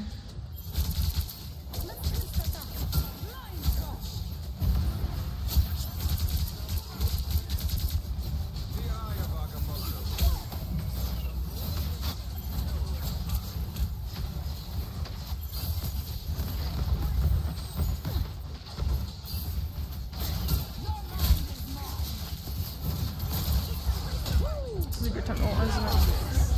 No, that took my ult.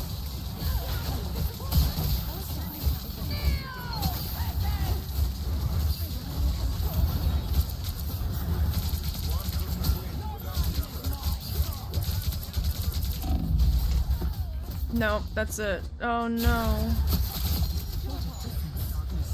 Control lost. You'll have to keep fighting until No!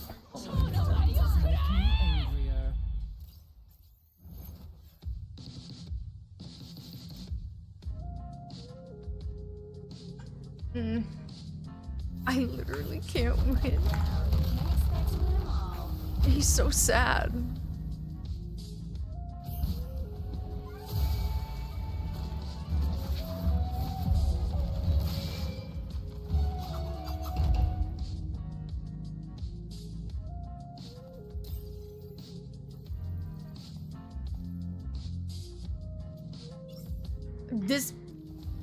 I literally just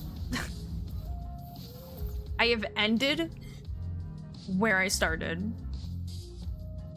That's crazy. What's even crazier is our SVP is a fucking healer. They did fine. I don't know what the fuck Cloak's problem was. They died the same amount of times. Cloak should have so much more healing than that. I don't know if they just don't play healer or what.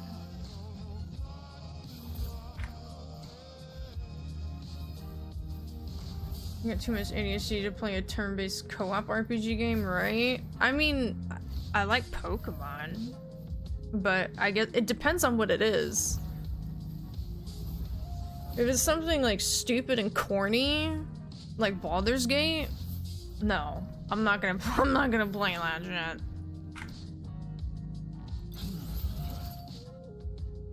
So is it winning streak or losing streak? Dude, true. I won like 2 games in a row and it's like, okay, now you're gonna lose 2. Have fun. So, well, I guess I ended a little higher than what I started, to be fair. And the Thunderfolk game?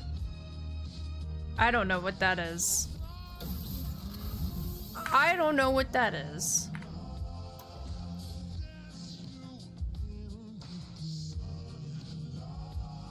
Marvel Rivals has so many fucking Discord pings. Actually insane.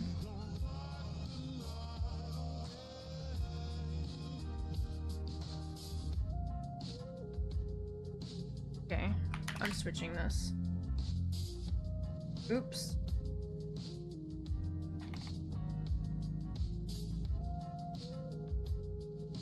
There. Oh, it's shit. How charged is this? Oh, it's fine. We're fine. Completely fine. Give me that back, momentum.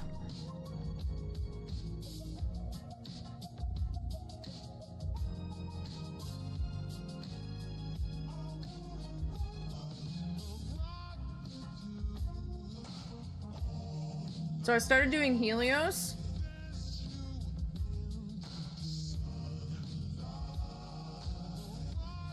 Where?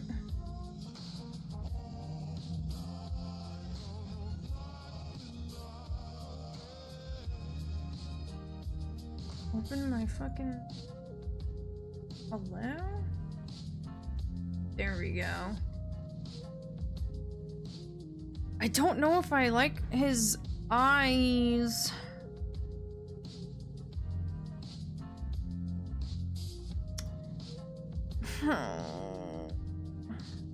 See. It's just his brows, maybe?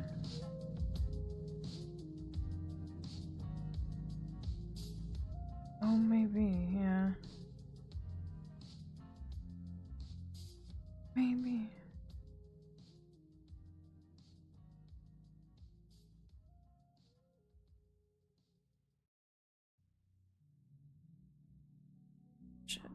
Not too that hard.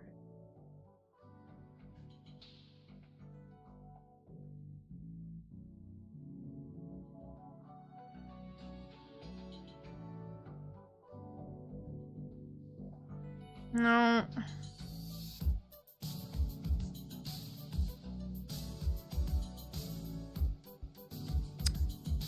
Can I just like...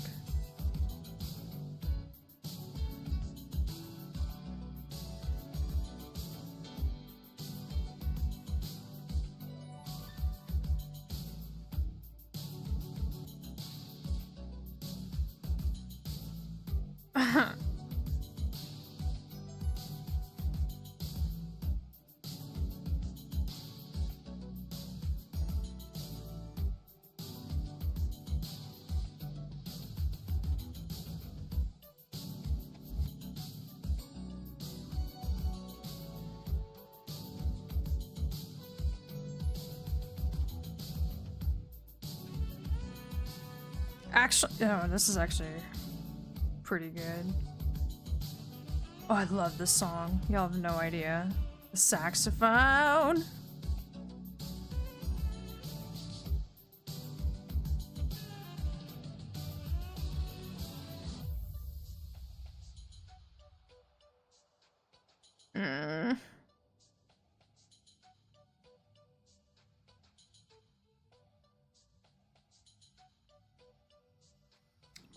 Does he have... Where's he at? There he is. Yeah, he does. Okay, cool, cool, cool, cool, cool.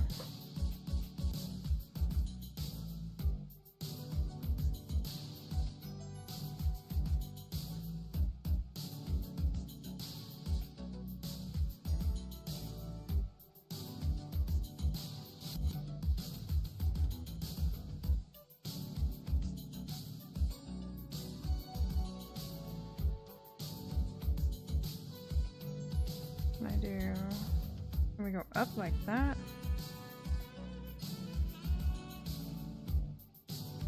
I don't know if that looks weird. It looks weird with it being abruptly cut off. It's fine.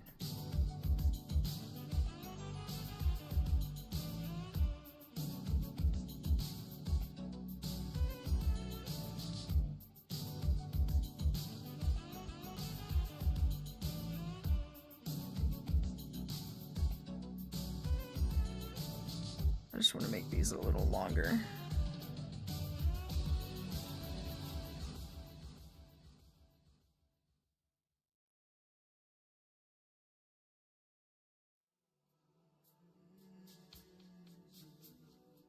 I need to get in the headspace.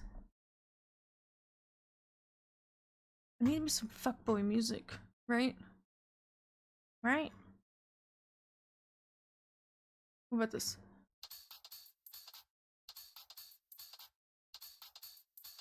No, I'm hungry. That is certainly a thing to say as I'm currently drawing this. I mean, me too, but...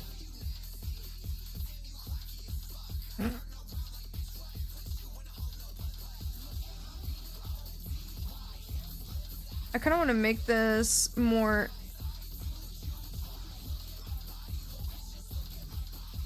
Like, he knows. Like, he knows.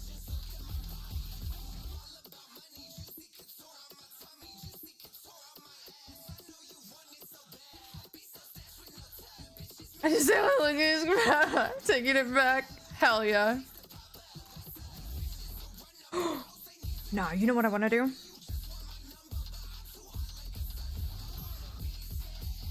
I want to copy paste this shit. 100%.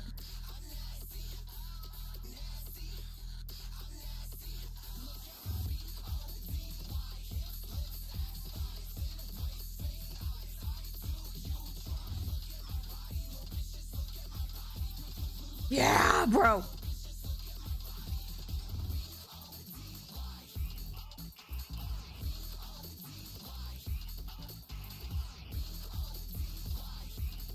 Combine that. Combine.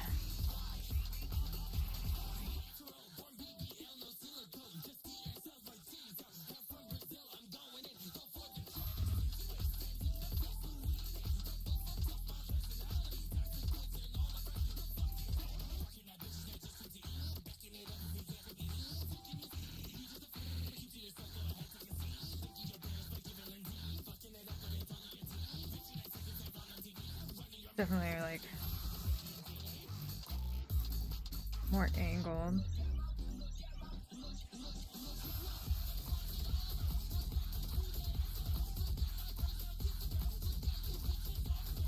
That's better.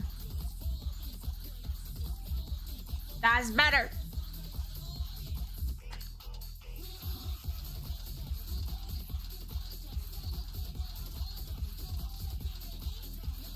All right, now is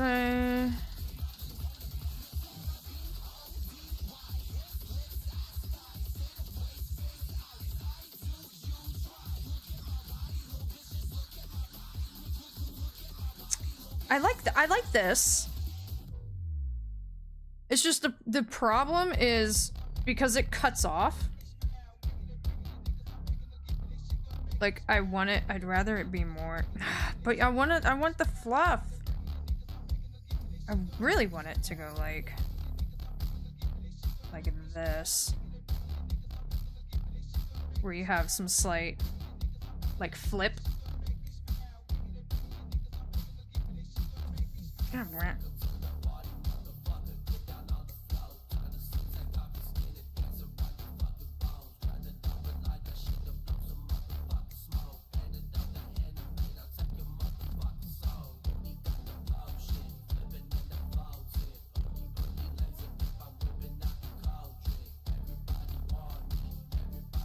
Around the other way and just drape it around the other leg. We can see what that looks like.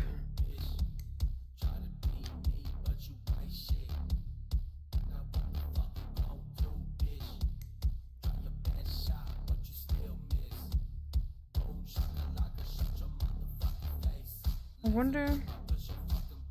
No, not like that. Hold on.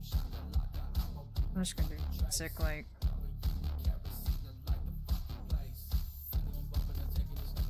I wonder. Yeah. Okay.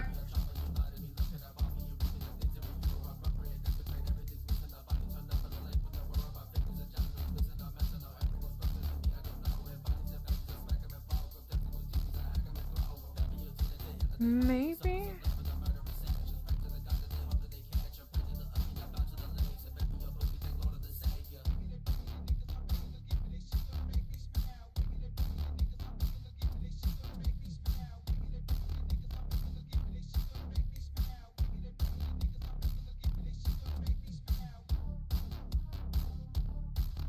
Why is the back of Cherry's thing on? Would be blocking the tail more. So, let me see. This is this. So the chair's kind of like angled. So it's, you have this part that he's resting his arm against. And it, I can't draw. So it's kind of like, it's, I mean, obviously it's a little bigger than that, but it's kind of like that. So you don't see the other side of it, but I kind of like, oh, whoops. I like it.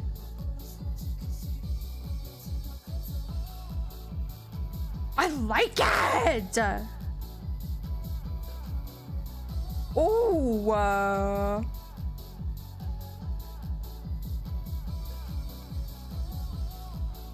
we just have to like see what oh,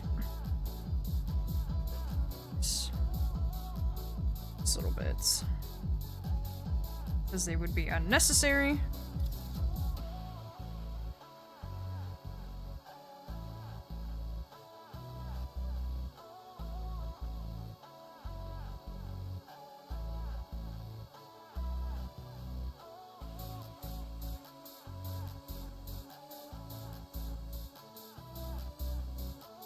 Damn it. I have to fix my tacos, guys. No, why have I fucked it up now?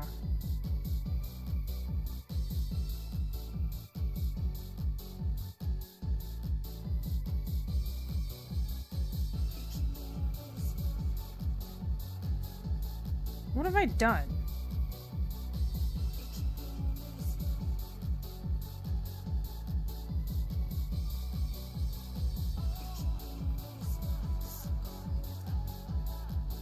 Oh my god, redo. Undo all this. What have I done? Oh wait.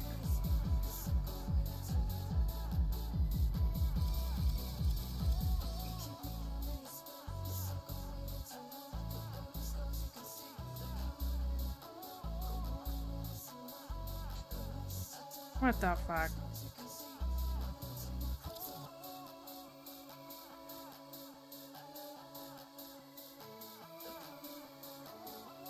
Okay, you know what? Here's what we're gonna do.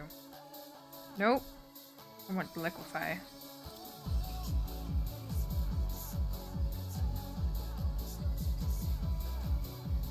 There. Okay, let me go get my tacos. Real quick. So hungry.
Okay, I'm back with Taco.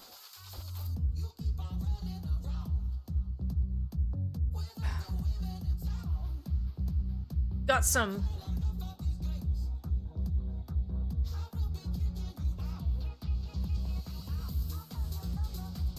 Ah! Yo! Hello?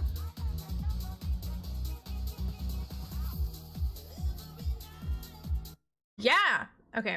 I'm gonna eat real quick. We moved.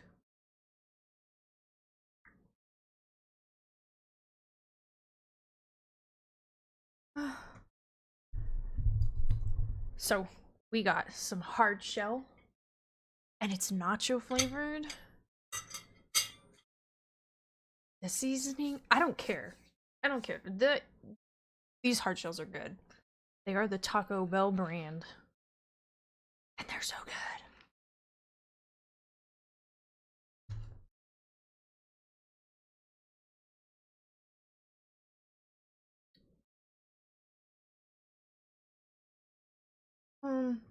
Need a video.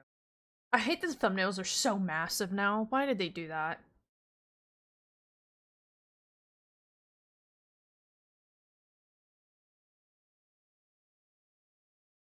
Why did they? Fuck it. Let's do this. This definitely takes the cake as probably the most violent thing I've played.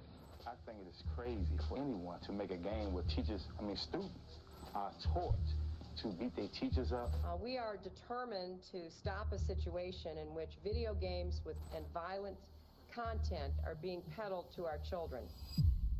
Games are supposed to be fun, but some games are so disturbing that certain countries made them illegal. Today, we're looking at video games banned for being too controversial. My censorship! Right now, but in other parts of the world, it's a crime to play or even y'all know me. own these games. So my goal this I'm year very is to anti-censorship. double the amount of I don't care how videos fucked without up something is. sacrificing quality and to Unless it's do that illegal, of without course. growing. So 70% of you guys aren't subscribed. I don't care how fucked up it is. The world to me if you did, and I promise to do my very best. People deserve to consume what they want. I'm Visual Venture, and as long as they're not hurting people. Bully. Or animals. In 2005, Rockstar Games announced a new game. It was called Bully, and just the name made people freak out. They coming out with a game where children can beat their teachers up, children can beat their classmates up. That's funny! In the game, right. The game wasn't even out yet, but people assumed that a game called Bully would make bullying seem cool, and that might increase violence in schools. As the complaints increased, Rockstar defended their game. They said it wasn't about being a bully, it was about fighting them. In the game, can I consume people if they're already dead, or will they be consumed? Yes, I believe so. I don't know about the already dead part. Jimmy wasn't a bully. He protected if they've consented after their death, sure. If they've consented while they're alive, yes. Dude, I'm not fucking with you. I'm not joking. We've talked about this. I've talked about this in Discord, that I don't think it should... Now, this is hard to prove that someone was consenting to being cannibalized.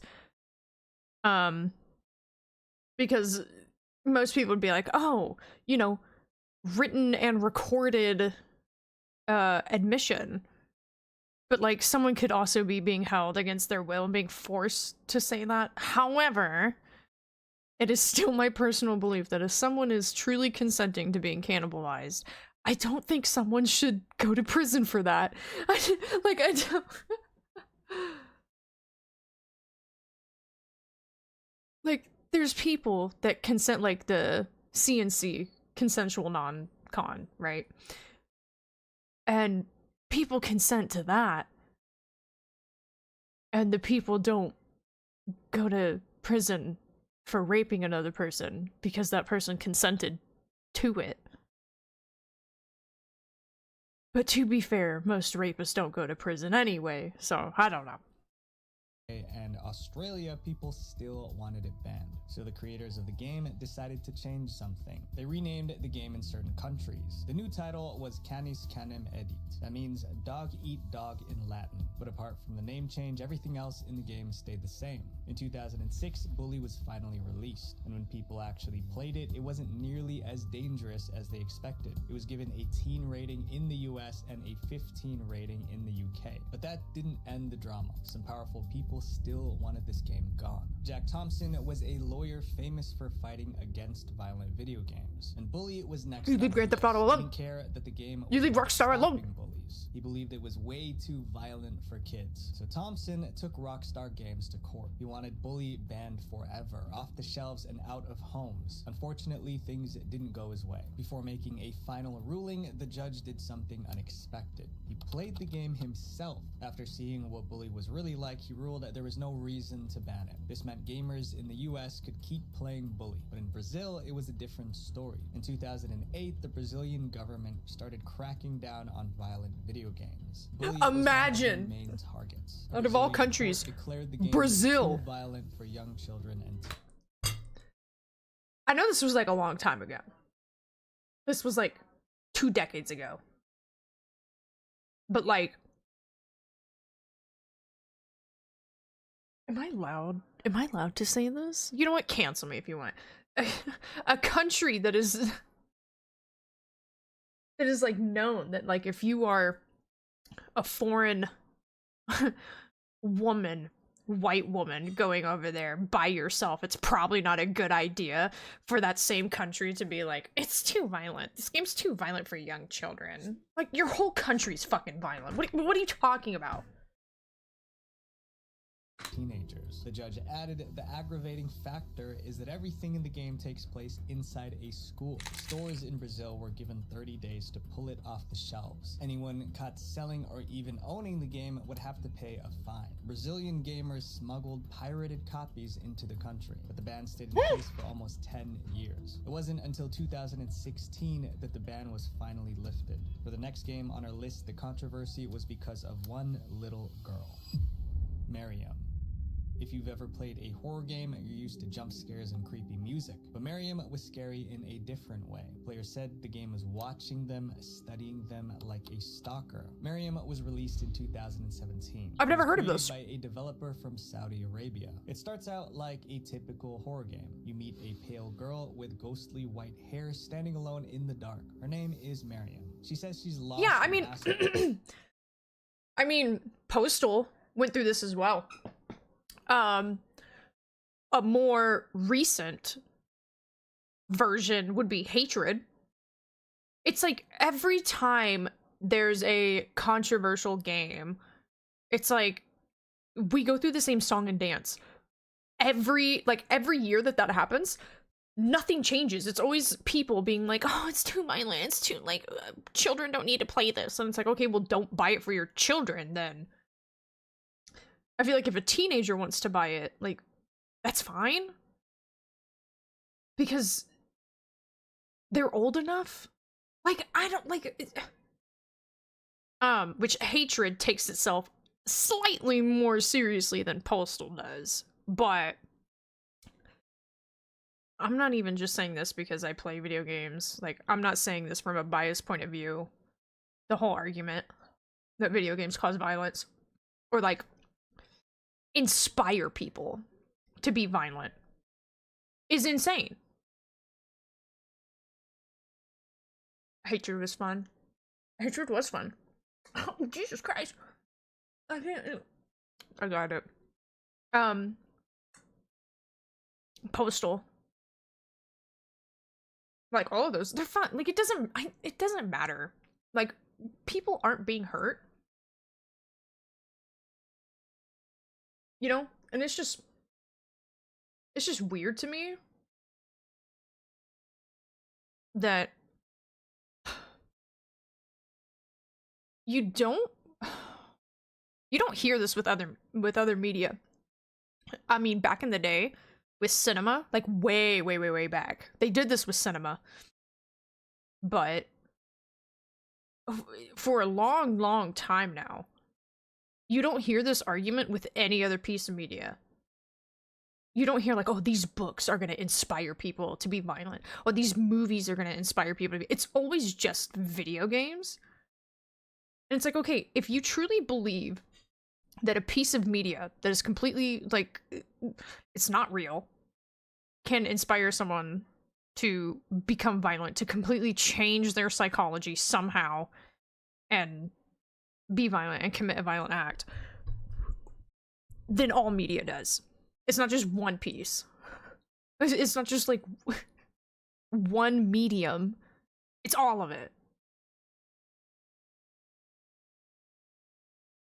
No, lots of people play video games for stress relief. Like, it's just, it's great. They said the same thing about Doom as well. Oh, it's so violent and gory, and it's like, no, violent people are already just violent. Like, there's no piece of media that's gonna suddenly make them be like, oh, you know what? I should shoot up a school because I got to shoot up a school in a video game, and that sounds really cool. Like, no, they were already fucked up to begin with. A game didn't do that to them. You're like, you're fucking insane. You know what I mean? Like, I can. This is a stupid example. It's like, I can read Frankenstein over and over and over, and that doesn't inspire me to fucking go dig up body parts and try and stitch together a fucking monster to bring to life. It's not even because that's not realistic. Because people have done some... there's this kid who killed his stepmother. Because he believed that Jeff the Killer from the creepypasta was a part of him. So even though I use that Frankenstein, like, analogy, and how unrealistic it is, I mean, people do some crazy shit. But that's not the creepypasta's fault. Oh, it's such a bad one, too. Like, why? It's not the creepypasta's fault. The creepypasta didn't inspire him to kill his stepmother and be fucking weirdo. Because if it wasn't Jeff the Killer, it would be literally anything else, or he would have just done it. Right? Like, there's a lot of people, like, I don't know. It's crazy. I know there's people that think that there's a line that shouldn't be crossed when it comes to, like, film, literature, video games, art in general. I blame clown, when in doubt, blame the prince. True. There's people that believe there's certain lines that shouldn't be crossed. And I don't agree with that. As long as it's completely fictional. Like, it can be some fucked up shit. I don't care. Like, I really don't. It's not that I'm saying I don't care about the media itself. I'm saying I don't care in the sense that I don't think it should be censored. Like, I don't think people should, which, you know, in most countries this isn't the case, but you shouldn't get in trouble for making something controversial. like you can judge the people making it or that had made it, and you can think that they're fucked up and be like, what the hell? But, you know, so I read a lot of really disturbing stuff and sometimes some splatterpunk, and I love reading that shit because it's like, what is, you know, like, like, I love that disgusting, uncomfortable feeling that it gives me. I love that. And there's some fucked up shit in those books. And there's a lot of people out there that think that those shouldn't exist, that people shouldn't have the right to consume that. And to that I say, fuck you, sir. Or ma'am. Because who are you to tell me what I can and can't do with my life?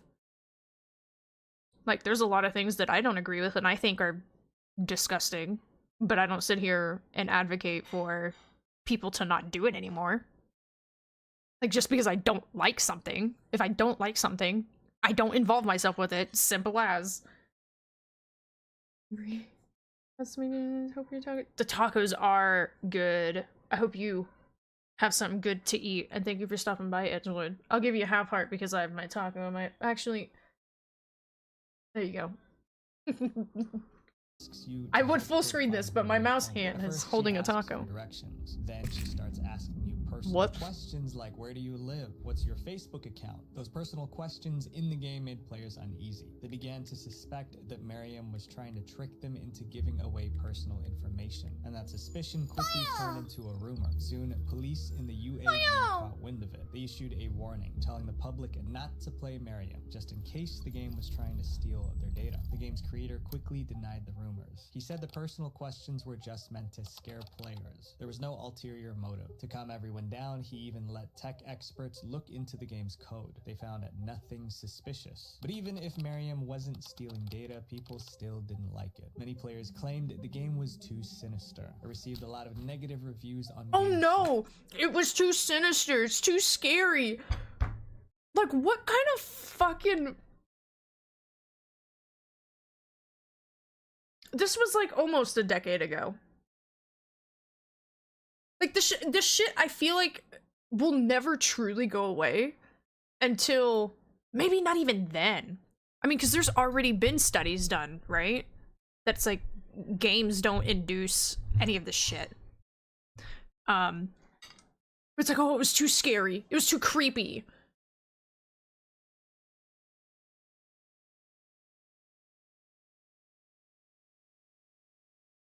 Huh? The creepy game that was meant to be creepy and scary was too... It's inappropriate and sick of someone to make such a game that can damage people's minds and lives. As more people Sneezed my complained, headset the off. hashtag Ban Miriam game trended across the Middle East. And in 2018, the UAE officially... This reminds me of the banned Columbine game that claiming somebody the game made. was damaging. As fucked up as that is. Oh well. Oh fucking well. Like, I don't know. Call me insensitive or cynical. Like, I just don't. The game should be banned. No, it shouldn't. No, it shouldn't. Because the second you start doing that, even if it's mostly morally justified, the second you do that, you start a chain reaction. And a lot of people think, no, it's just a really fucked up shit. And it's like, nope. Because who gets to decide what is fucked up? What you should be allowed to consume. And I hate that. Allowed? Like, there's no one that should allow me to consume whatever, to look at whatever the fuck I want, you know? Their movies that were based off games causing people to kill. I think the original Lawnmower Man was kind of like that. Oh my god. Lawnmower Man. I mean, yeah, it's just fucking... It just kills me. To children's health. You've definitely heard of this next game, but you probably don't realize that it has a dark past. GTA San Andreas. In 2002, Here we go! started creating GTA San Andreas. The GTA series was already a hit, mainly because of the crime, chaos, and violence. But Sam Houser, the co-founder of Rockstar Games, wanted to push the limits. With GTA San Andreas, he didn't just want violence, he wanted to add bedroom scenes. So the developers created a part of the game where players could engage in intimate acts with in-game characters. And it was more than a simple cutscene. No, it was a fully playable time minigame.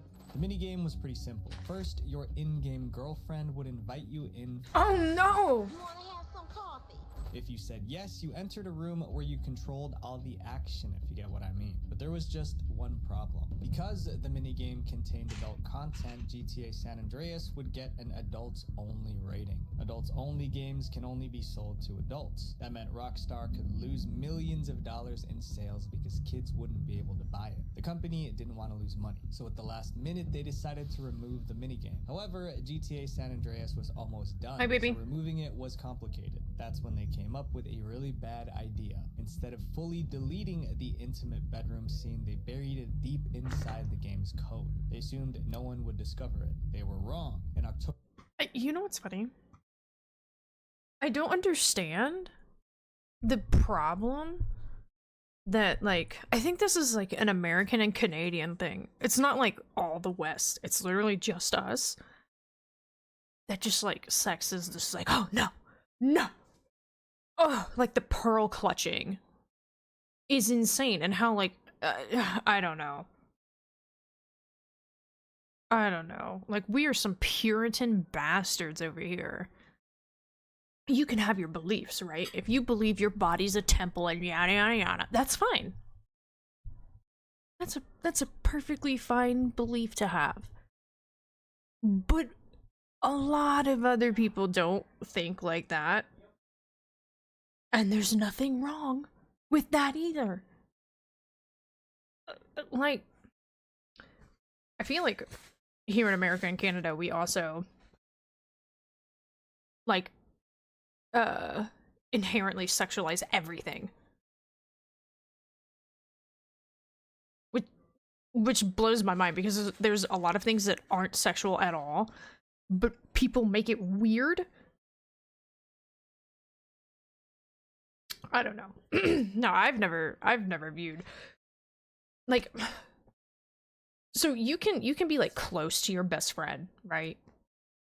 And, you know, whether it's like your girlfriends or you're having some bro time, and there's a lot of things that people would be like, oh, that's, you know, that's too much. That's sexual. That's intimate. It's like, no. Like, it's not. It's just, you have connected, like, any kind of intimacy, whether it's platonic or not, with sex. Like, that's a you problem. Like, you're the one making it weird. You know? I blame Rule 34. Ugh. I don't know. People are fucking nuts. I need to put up my plate.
Excuse me. Okay.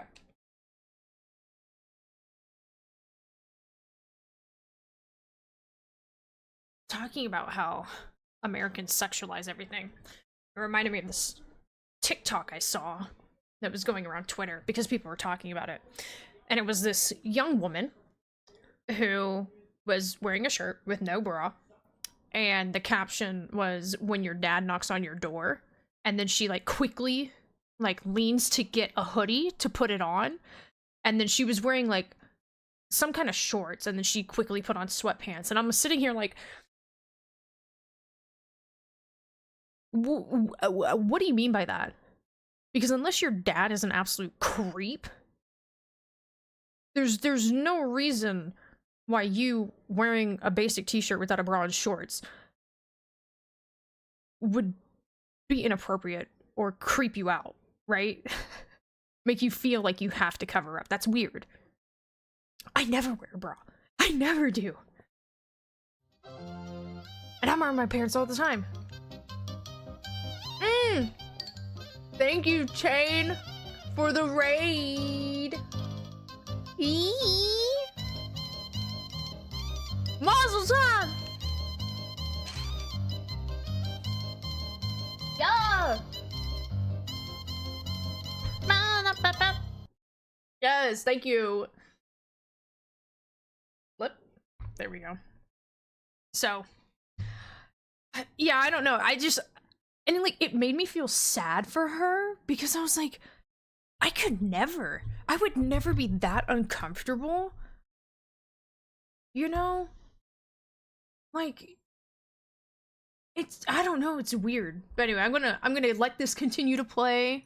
October 2004, giving commentary where I feel like. Within a month, a gamer named Patrick W discovered the hidden minigame. But Patrick W wasn't just a regular gamer, Patrick! He was also a modder. He started messing with the game's code and figured out how to unlock the hidden minigame. From there, he developed the Hot Coffee mod. With this mod, anyone playing GTA San Andreas on a PC could access the explicit bedroom content. In June 2005, Patrick uploaded the Hot Coffee mod to GTAGarage.com. It was downloaded over 1 million times within 4 weeks. Hell yeah. Players all over the world had access to an explicit minigame with a bedroom scene, and they loved it. Game chat rooms were buzzing with excitement, but soon people started. Should I turn my light on? I look scary. And it wasn't good. When GTA San Andreas was first released, it was rated mature. That meant only kids 17 and older were allowed to buy it. But now the Hot Coffee mod unlocked bedroom scenes, making the game inappropriate for anyone under 18. The problem was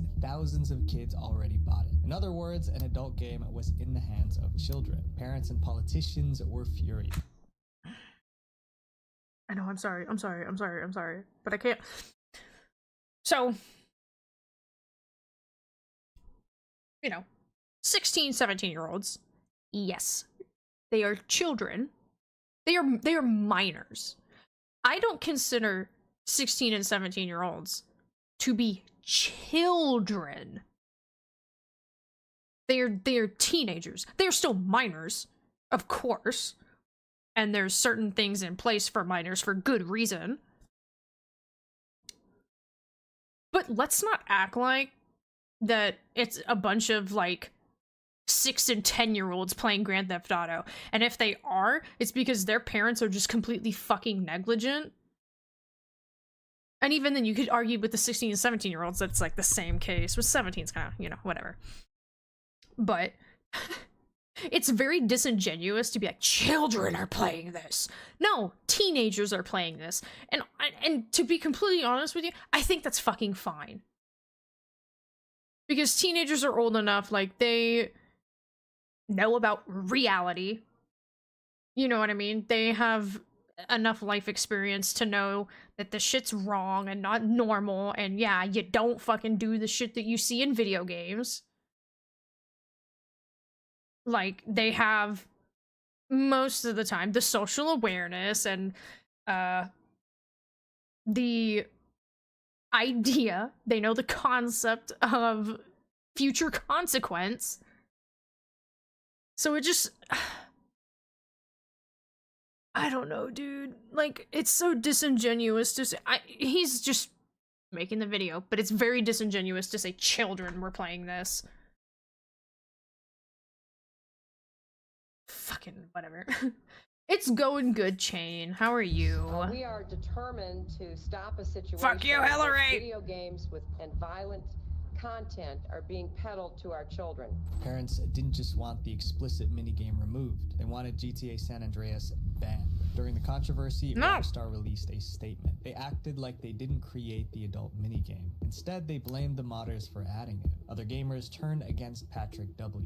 They accused him of ruining the San Andreas reputation. As people ranted in the gaming forums, one player made a key point. They can't blame Patrick W for this mod because he didn't make it, he just enabled it. And that's when the Entertainment Software Rating Board launched an investigation. They had one big question. Was this adult minigame really modded in by players, or had Rockstar hidden it all along? It didn't take long to figure it out. That this content wasn't created by the modding community. It was there all along, and Rockstar must have known it. Rockstar was caught Not bad. Once No, the truth good, came out, good, good. Things went downhill for Rockstar Games. That the Federal Trade Commission should investigate the publication of the video game Grand Theft Auto San Andreas to determine if the publisher intentionally deceived the Fucking Entertainment boomers! Software Ratings Board to avoid an adults-only. Nobody likes boomers. Before Rockstar could I respond, can't think of a ratings single board generation made a after decision. boomers that They changed actually San likes Andreas boomers. rating from I don't think mature to boomers even like adults boomers. only. It was the first GTA game to get an I hate adults Tuckers. only I do, rating, but and that had it was serious hard shell nacho. consequences. There were many retailers That was across good. the US just pulling San Andreas altogether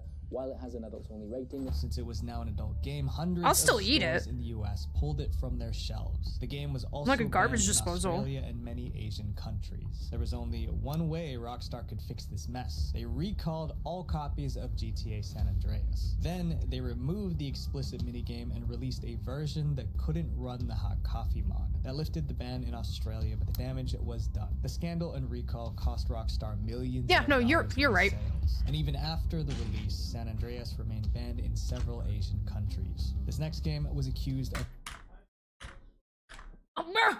embarrassing. Oh, okay.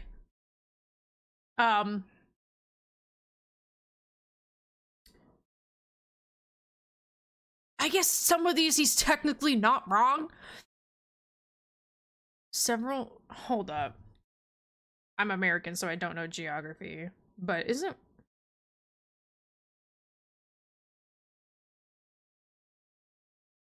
I mean, that one doesn't have a line through it, but. Oh no. Because the one that doesn't have a line through it, why is it there? If it doesn't have a. Well, maybe. San Andreas remained. Okay, it does.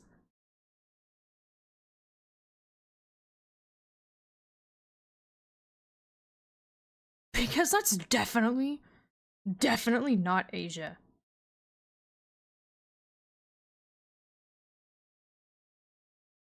This is not Asia. That technically, yes. No. Like the majority of these are And banned in several Asian countries. This next game was accused of embarrassing an entire What the fuck? I'm sorry, but country. I had to double check to make sure.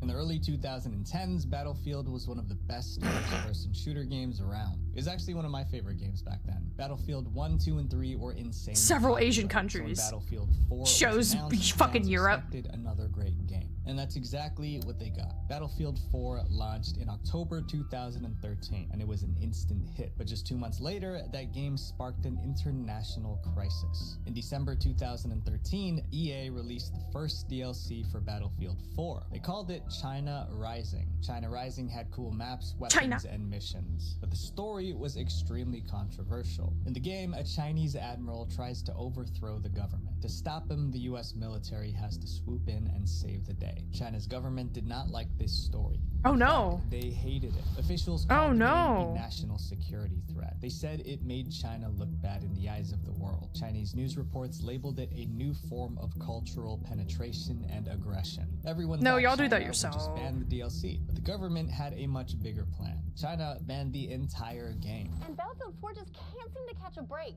In addition to connectivity issues over the weekend, the game has also been banned in China for endangering Chinese national security.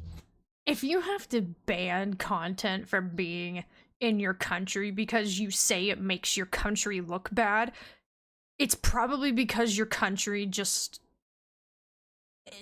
is bad. So,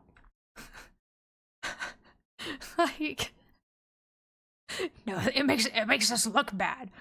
I don't know. What have you done that could possibly make people look at you in a negative light? I mean, every country's done something, but like, China ordered stores in the country to remove every copy of Battlefield 4. Chinese websites weren't even allowed to mention the game. It was the first time I mean, that checks China out. banned a game in more than 8 years. Some Chinese players tried to avoid the ban by smuggling the game in from other countries. Hell the yeah. government blocked those moves. They made it No. impossible to find the game anywhere in China. Battlefield 4 was No. popular all over the world, but in China, it was like it never existed. Gamers love it My when a game Battlefield. tries something new, but in this next story, being different got this game banned. Uh-oh. Carmageddon. Carmageddon came out in the late 90s. I haven't heard but this. It wasn't your usual racing Late game. 90s. Instead of punishing reckless driving, the game rewarded it. Players were encouraged to smash cars, run over pedestrians, and destroy Oh. everything in sight. Okay, The more I know chaos they this. caused on the road, the more points they got. Gamers thought Carmageddon was awesome, but for governments around the world, it was a serious problem. They felt the game encouraged reckless driving, and that could lead to real-life danger on the roads. To stop that from happening, some countries took drastic measures. Several countries, including Brazil and Argentina, banned Carmageddon Again? completely. But in the UK, it turned into a messy back and forth. What about them Every game favelas, sold huh? in the UK had to be What about approved by those? the British Board of Film Classification, or BBFC. I'm on a But roll when the today, I'm BBFC sorry. saw Carmageddon, they refused to give it a rating until the violent parts were removed. Without the rating, the game couldn't be sold in the UK. Carmageddon creators fought back. They said the violence was no worse than what you'd see in Tom and Jerry. But True. the BBFC didn't budge. Carmageddon needed to be less gory, or it'd never be sold in the UK. Eventually, the game developers gave in. They made a new version where pedestrians No, were never replaced give with in. zombies, and instead of red blood, they had green goo. That way, it No. would look like it was Don't let them win. real-life violence. The authorities were satisfied and allowed the game to be released in the UK. But what happened next made the BBFC look like fools. Not long after the censored version was released, something strange showed up online. It was a patch for the game, and it brought everything back.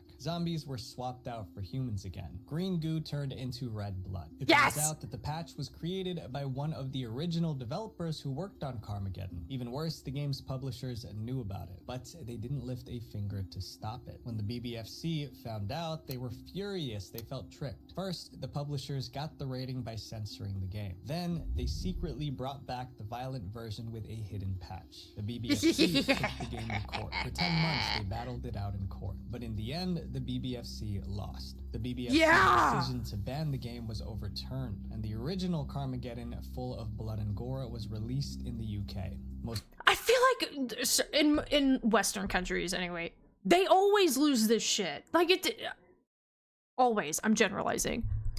Like, why do you even bother? Video games are making me. Okay, it's time to take your medicine. Most games Let's get banned go. because of what's in them, but this next game got in trouble because of what the players were doing. Roblox. I know we all know what Roblox is. But what you probably didn't know was that it was banned No. in the entire country. Roblox is one of the biggest online gaming platforms in the world, but behind all the fun and games, there's a dark side. Roblox is filled with young kids, but it also has a huge number of adult players. And when you put those two groups together, bad things can happen. Kitty Roblox diddlers is are a coming. hunting ground for Preds. Every year, there are new reports of this happening. Parents, beware. Monsters are among us. Police say that I think pedophiles deserve a bullet in the head, every single one of them. But what I'm going to say is that parents need to be monitoring what their children do on their phone, their computers, their laptops, their iPads, whatever they have, so you can prevent shit like this happening. They also need to educate people, because I say educate people, educate their children. Because when I was growing up, I feel like most millennials growing up, your parents told you, hey, don't use your real name on the internet, which we have gone and thrown that shit away. But like, internet safety was something that was taught to like all of us when we were growing up. And for some reason, us as millennials, the children that we're having, like the Gen Alphas, we're not teaching them internet safety for some fucking reason. I feel like most millennials are just actually not even parenting their children. They're just like, here, have an iPad. I can't fucking deal with you. But this is like, obviously this is awful. You know, like, fuck predators. Absolutely. But you have to be paying attention to what's going on in your kid's life. Like, knowing what Roblox is, if I had a child, I would be monitoring, you know, pretty fucking often what was going on, considering it's, you know, multiplayer. And, like, social media and shit like that, like, predators are everywhere. To just let your child have unrestricted access to this shit is, like, what are you doing? Like, there's no way. Like, I know, like, if I ever have children, they're probably not gonna like me for a while, because I will not let them have social media for quite a bit. There's no fucking way.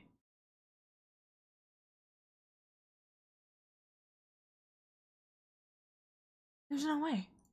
10-year-old girl met Graham on Roblox. Despite all the stories, 33. it doesn't look like Roblox is doing enough to stop it. Roblox has a history of ignoring problems that don't directly affect their profits. It's almost like all they care about is money. Back in 2022, I said something that can still apply today. I mean, to me, it's pretty clear that Roblox doesn't see its users as people. To them, we're just walking money bags waiting to be empty. At the time, I was Okay, talking wait. specifically about Roblox's payment system. Well, let him talk. But in a way, it applies to the platform as a whole. It seems that Roblox's top priority isn't safety, it's making money. They focus on getting more users and growing their business. Everything else, including protecting young users, comes second. Since Roblox isn't doing enough, some countries decided to act. One of them was Turkey. On August 7th, 2024, Turkey officially banned Roblox. They released a statement. I know he's just doing a video essay. But it's like, what do you want them to do? What do you think they should do to prevent it? Like, do you want them to pull a Club Penguin so, like, nobody can talk? There's just, like, you know, little responses you can, like, fucking pick from or whatever? Like, is that what you want them to do? Because that kind of defeats the whole purpose of Roblox. But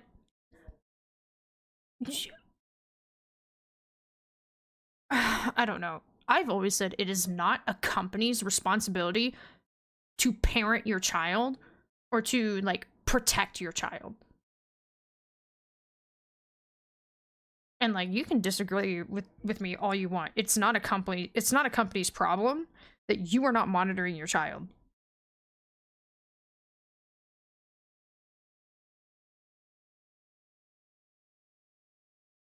Like, it's just insane. Because even look at YouTube as an example, and the measures that they have gone through that have actually ended up hurting creators in general, and then having, like, their own section of, like, YouTube Kids and stuff like that, and still fucking over content creators, regardless of the changes that they've made, and it's done nothing. It hasn't changed anything. It hasn't prevented anything. I guarantee you, numbers haven't even gone down. I guarantee you. Like, because it's almost like, unless they completely, like, basically shut the site down, what would have to happen in all essence, it would just be only certain people could upload videos. There'd be no comments, there'd be no likes, there'd be, like, fucking nothing to interact with. It would be basically like watching Netflix. And even then, it probably wouldn't stop anything. But yeah, it's almost like the true crux of the issue is The parents not checking on their children. Saying Fucking they did it to insane. ensure the protection of Turkish children. At first, Turkey banning Roblox didn't seem like a big deal. That was until people realized Turkey had the 5th largest Roblox player base in the world. Oh, Roblox jeez. didn't want to lose millions of users, so they tried to negotiate with Turkish officials to lift the ban, but the government wouldn't budge. Turkey refused to let Roblox back in. After that, other countries started thinking about banning Roblox too. This means that if Roblox doesn't take safety more seriously, more bans could be on the way. This next game was banned because people feared it could turn players into substance. You can't stop it other than killing the game. That's what I'm saying. It's like, oh, put more safety measures in, you know, that protect children from predators. What do you want them to fucking do? It's like they tell these like companies, you need to be responsible for our children. But they don't even give them any real solutions to put in place. Like, they just don't. Well, that's kind of it's your problem. It's. I don't want to raise my kid. I don't have time for that. I don't have time for that. I don't want to have to worry about a predator grooming my child. Okay, so you want to know how to prevent that? Monitor what your kid does online. Maybe add restrictions because you can fucking do that now. That's just a couple fucking guesses. Even if you add your age in the game, kids will lie, so it's a waste of time. It's the same thing with like all the porn bans that started happening in a lot of like southern states. With like VPNs and shit. Waste of time. It did nothing. It's done absolutely nothing. Like you were so fucking stupid if you think that any of this shit will prevent anything. At most, it's a minor inconvenience that is solved with a few clicks. A few taps, if you will. So it doesn't make any sense. Like, it blows my mind that all around the world, people just don't want to take accountability for their lack of action. Like, I don't know. Even with having like a really angry kid that does violent stuff, like, hey, maybe that's your fucking fault for not doing anything about it. And then you want to be all shocked and surprised, shocked Pikachu face, when it's like, no, these people just don't want to deal with it. They just don't want to parent their kid. They want it to be as smooth and easy as possible, and when there's any kind of resistance whatsoever, they just completely check out, and they're like, oh, it's the company's fault. The companies need to protect our children.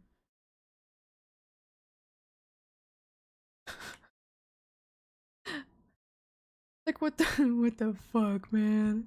I don't know. Fallout 3.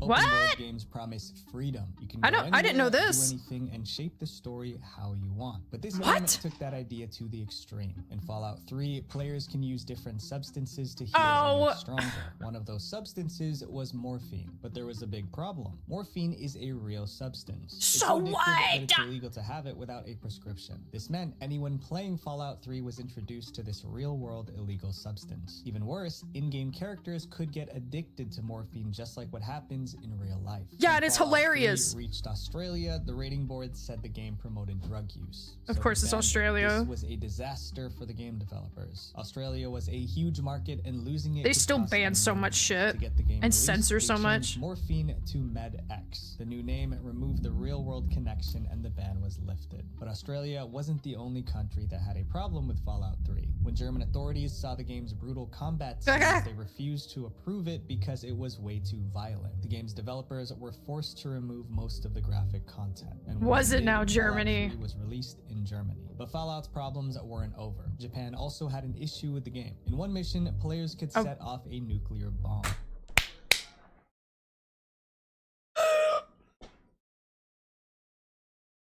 No, that's too perfect. Oh my god, I'm so sorry.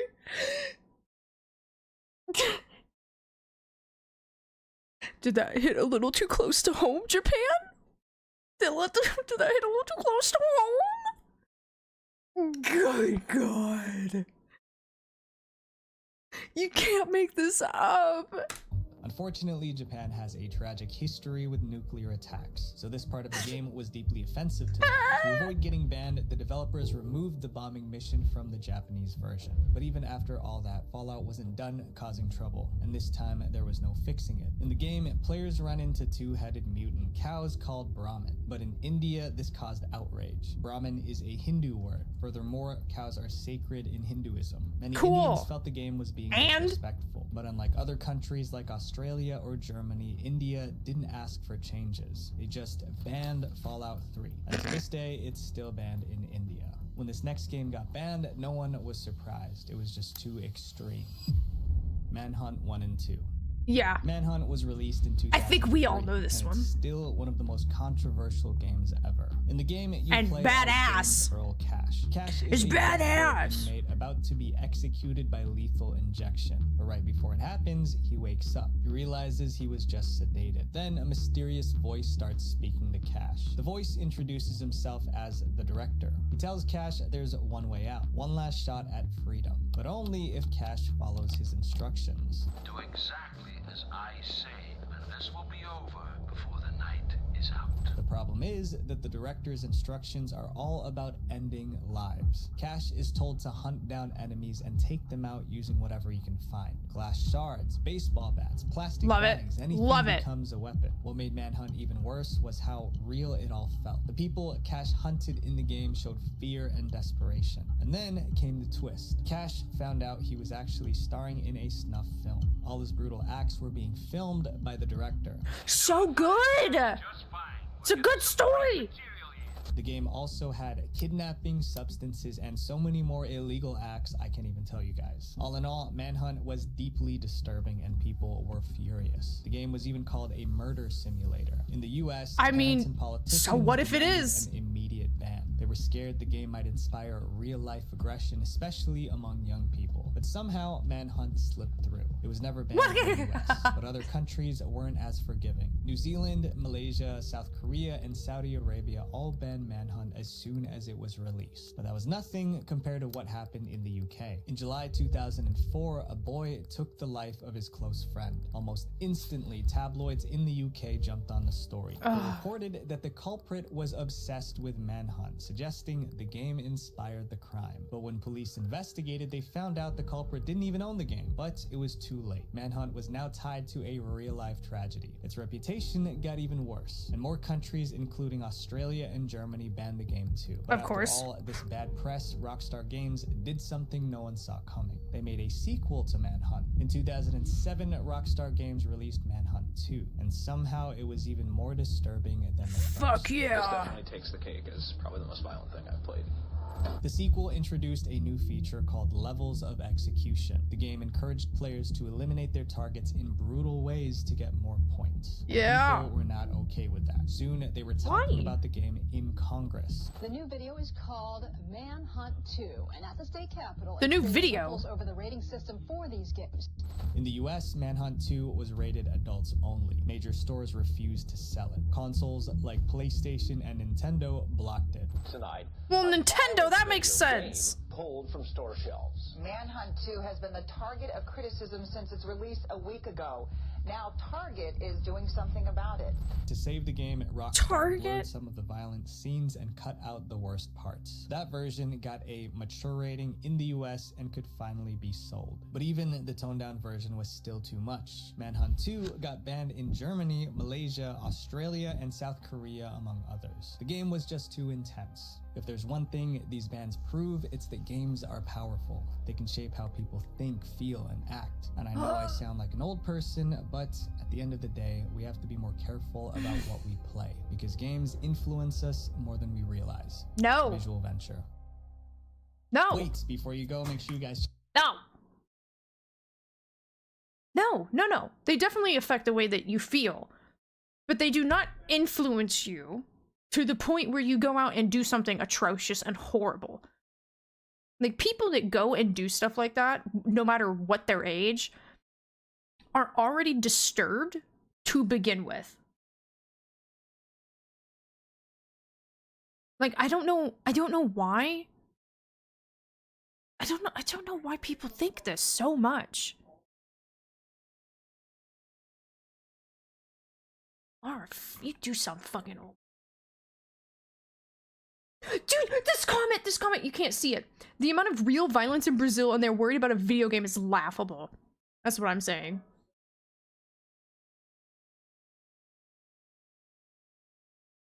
The irony of the UK manhunt story, the kid who died was the one who owned and was obsessed with the game, not the killer. Oh.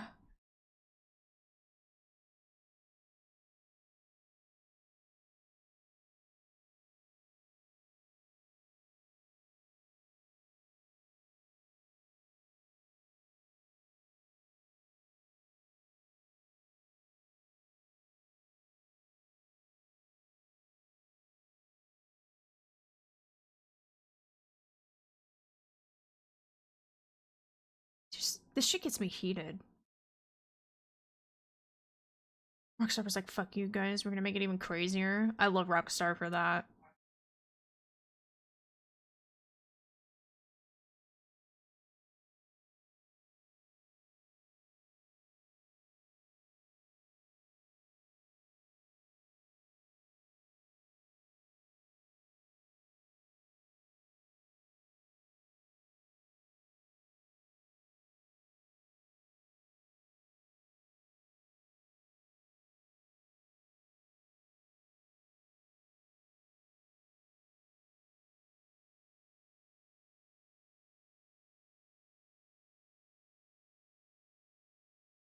Oh, I like this too. Someone else said what I said. I want to point out the absolute ridiculous framing of 17-year-old children. I mean, give it a month and they'll be a big grown adult, but the children! That's what I'm saying. It's like 16, 17-year-olds, 15-year-olds are like the ones playing these fucking games. And they're not children. Like, shut the fuck up. Postal, here we go again. I love Postal! I'm actually surprised this game wasn't even mentioned. Me too. Because Postal was a huge one that had lots of controversy and had to deal with a bunch of bullshit.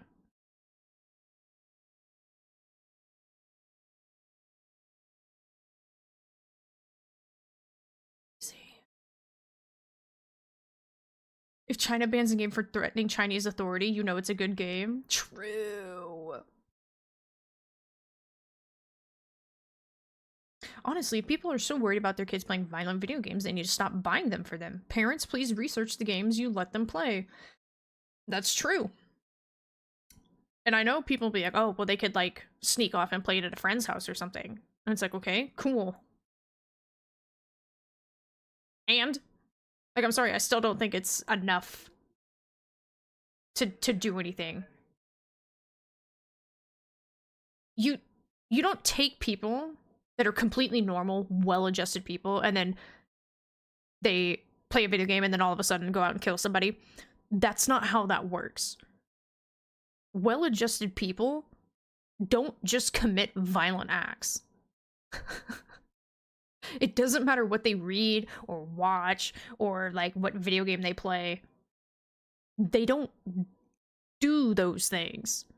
It's the people that are already disturbed that do those things. And there's nothing any author or company or film director can do to prevent someone from doing something insane.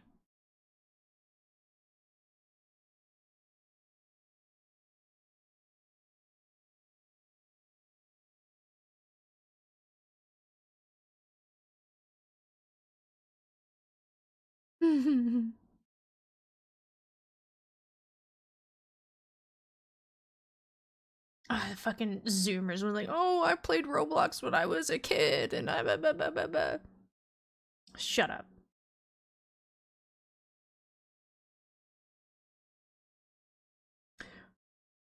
Surprise Postal 2 isn't here. Yeah, dude. I'm so shocked Postal wasn't on here. You know what's funny, though? It's so fucked up, but my favorite part was when they said Japan banned Fallout 3 because of the nuclear bombs mission.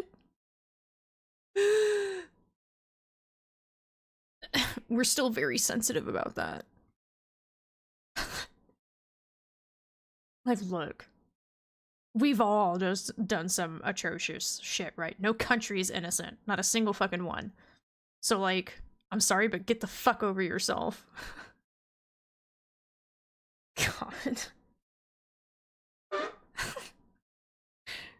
Very sad time for our country, yeah? Yeah, it was for everybody. Everyone involved. So.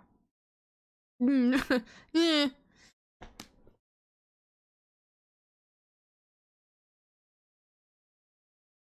It was especially horrible for the people in those concentration camps, huh?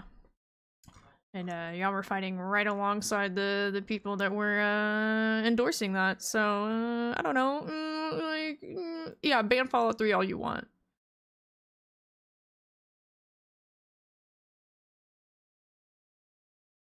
That Backrooms Direct this morning. I think it would make a fun stream sometime when you have that Backrooms itch again. It's up to 6 players. Wait, what? Shit, motherfucker. No! Oh! No.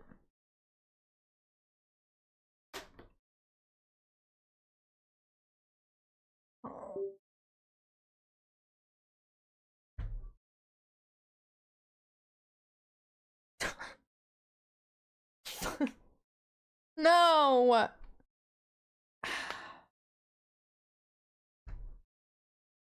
I'm blaming you, Lucky. God,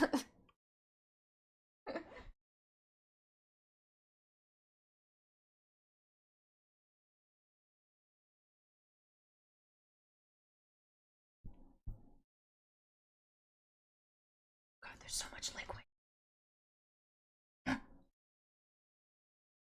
See. I didn't put that cup there. Yeah, but you brought up a fucking game and you made me lean over to fucking go to Steam to search and type it in. It's your fault. You need to be banned.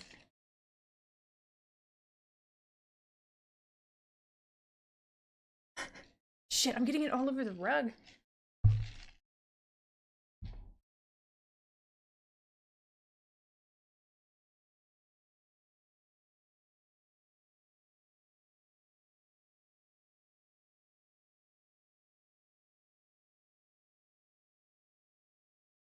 Oh, it's gonna be sticky.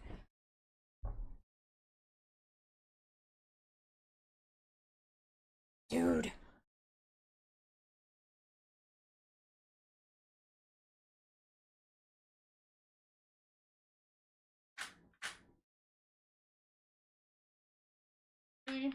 Most of it went on the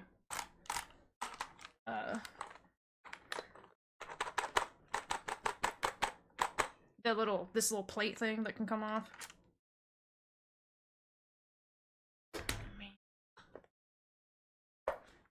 I'm gonna need Clorox wipes. This thing ends up breaking, I'm actually gonna commit a crime.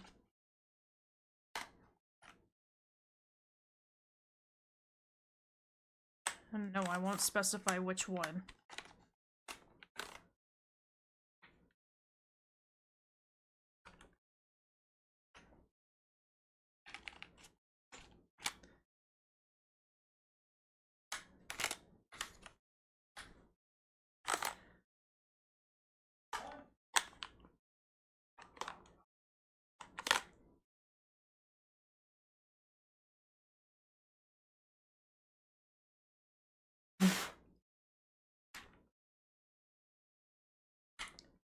I think we're okay for the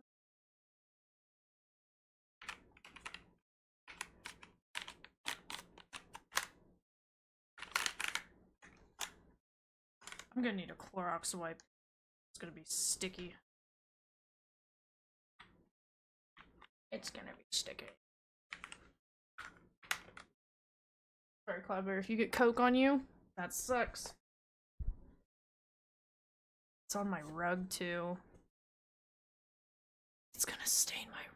I'm so fucking pissed! No, my day's ruined. It's actually fucking ruined. I'm not even lying. No cap, it's ruined.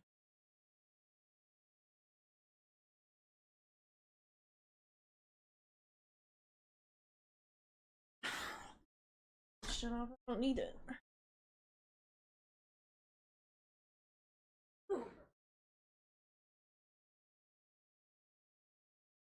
It might not stay. Okay. Get the fuck out of here. Oh, cool, that's great.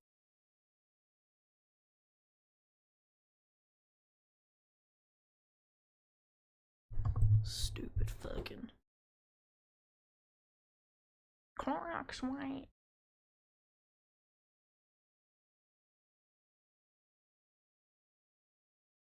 I got it on my blanket. There's just a few drops on my... Nothing crazy.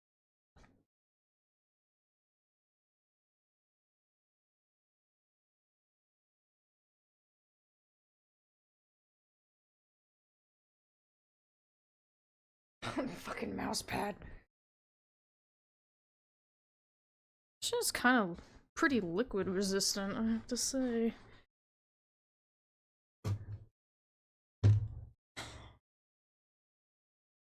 This is my Roman Empire. This is my 9/11.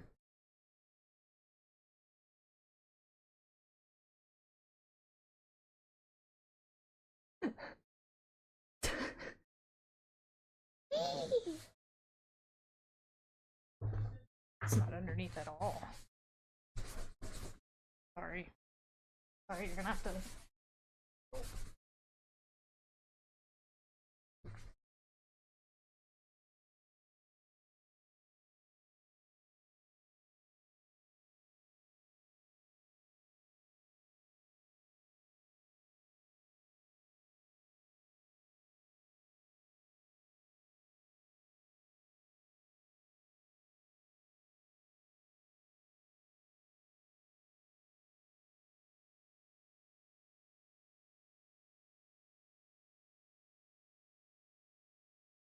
Let me get Clorox wipes.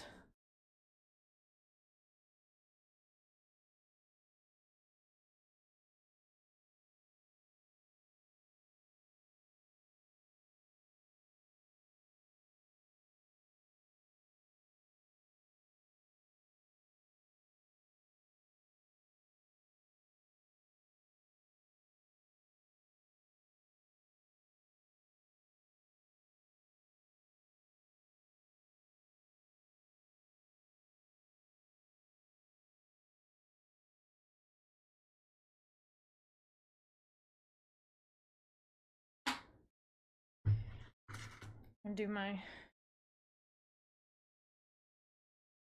first.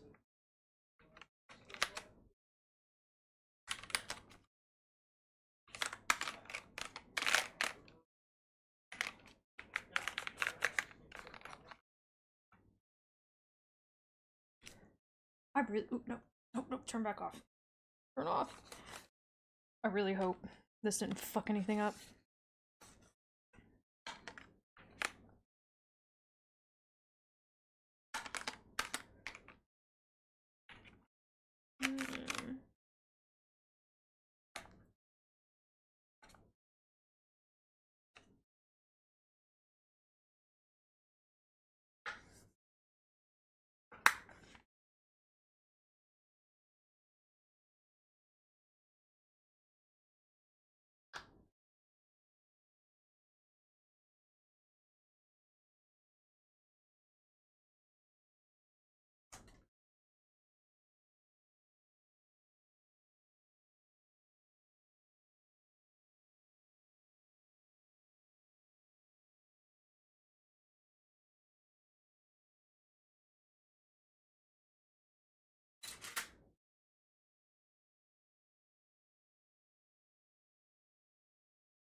Get one for the floor.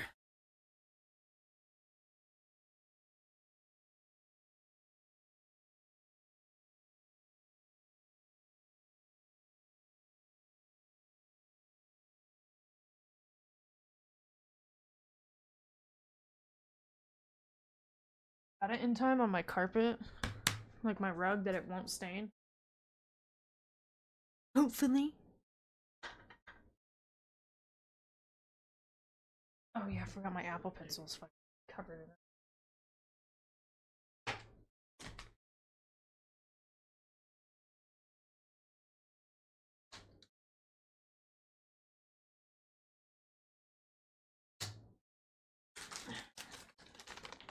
Oh, okay.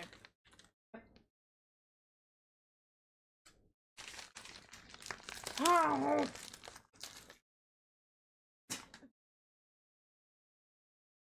No, I'm done today.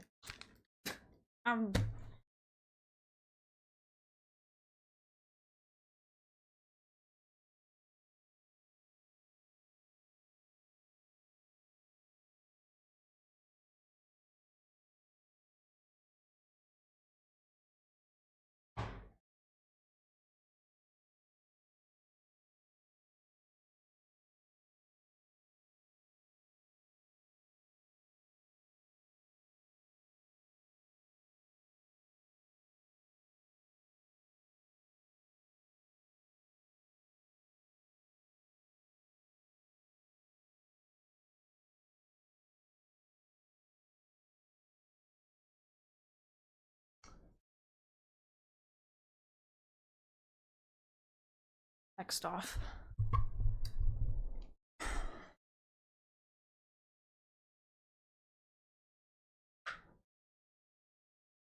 Guess we'll see over time if this got fucked up in any way.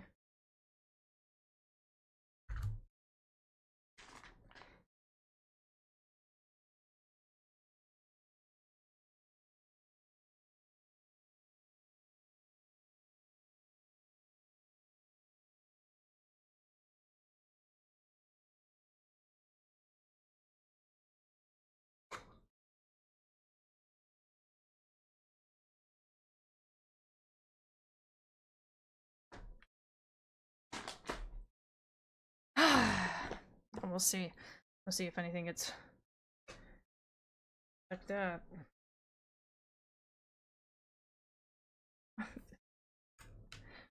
So dumb.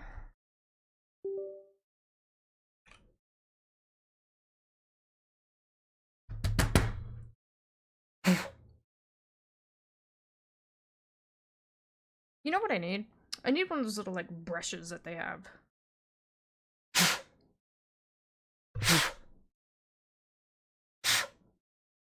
I've managed to keep this, relatively clean. Like, not eating over it and shit like that. But, yeah. Alright.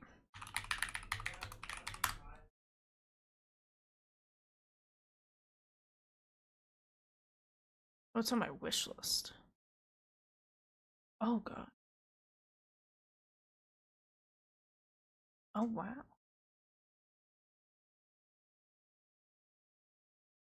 I forgot that I added this to my wish list. Crazy. Why does it have mixed reviews?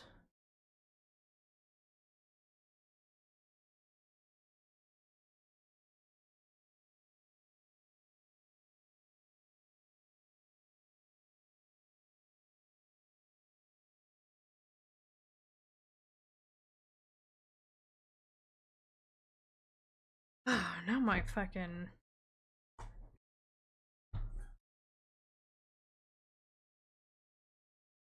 It's so wet now. It's so... Well, it's damp.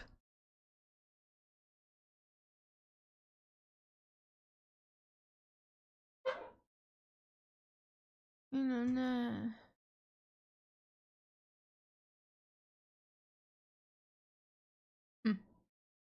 Interesting. Interesting.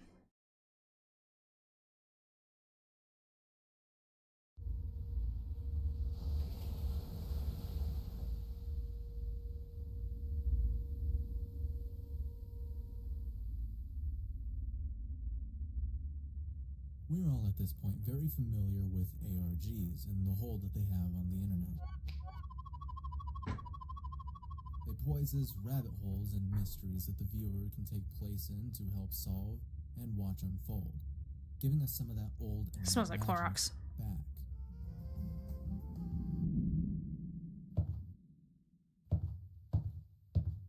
I'm actually so mad. Is not an ARG.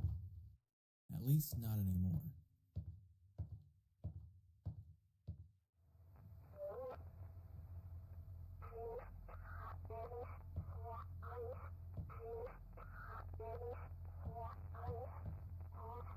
Fun fact, I've played this. In 2015, a post would be made on r/creepygaming that, unbeknownst to the poster, would open up a rabbit hole far darker than anyone could have imagined. The post? Not the super awful version, mind you. Satan Deep Web Horror Game. Reddit user That one that some dude thought would be hilarious to make. Not that one. With no text body, simply just showing off what seems to be an obscure game he found and uploaded to his channel. The gameplay has no commentary, and as of today, the video has no description either. Curious. There are only 4 current videos on the channel about Sad Satan, all of which have no description, no commentary, and a very loose theme tying them all together. The gameplay loop seems to just be walking around, having some spooky sounds around you, and having images flash on screen. So what exactly is the mystery here? Clicking on the video from the Reddit post made me realize that the gameplay being shown is actually a part 2, but reading through some of the comments, it seems as if at one point this was showcasing part 1. Even more curious. Going back to the Reddit post and looking through the comments, I found a post called Uncovering the Secrets of Sad Satan, which is now deleted. Dead end. This was my initial experience trying to revisit the old internet mystery of Sad Satan in modern day. Pretty anticlimactic, right? But as frustrating as this is, I wasn't about to just let it stop me. I mean, it's to be expected. This mystery is almost 10 years old as of this year, so a lot of information is either going to be missing or this mystery has been solved 10 times over by some group of internet sleuths who have probably been at it way longer than I have. But what even is Sad Satan? You haven't even explained that yet, I can already hear you saying in the comments. Allow me to restart with what the internet already knows.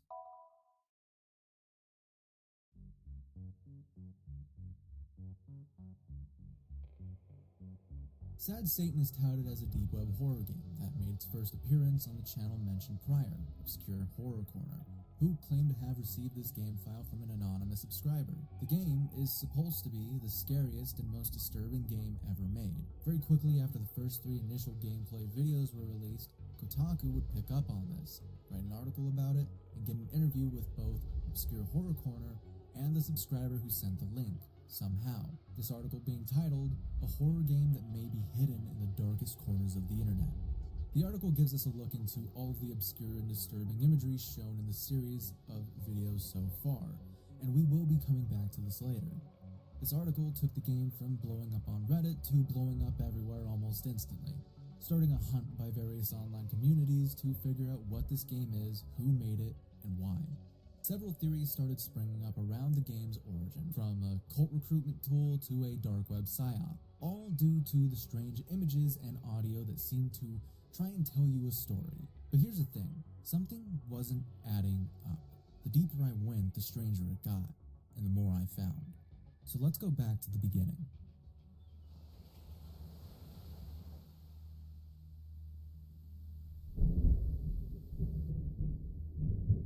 The initial Part 1 Sad Satan video came out June 25th, 2015.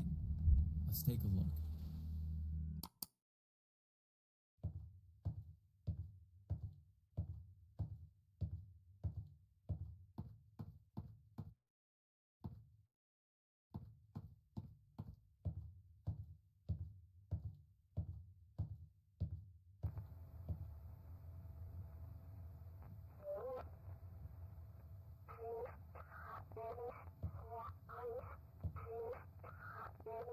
Most of the gameplay, like I said, is just walking around a very low quality hallway.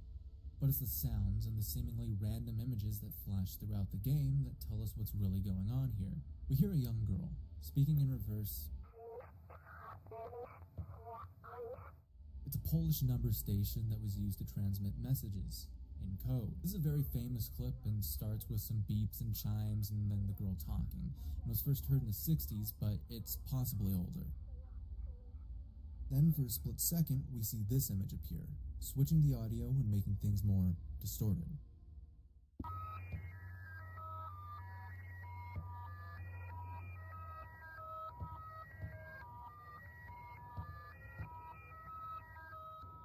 Later on, we hear some slowed down screams, then a weird one. It's a slowed down song of someone saying, "Keep pushing me over and over and over again. Follow the beacon, Our Lady Liberty stands for none. It's a vicious world eating her own."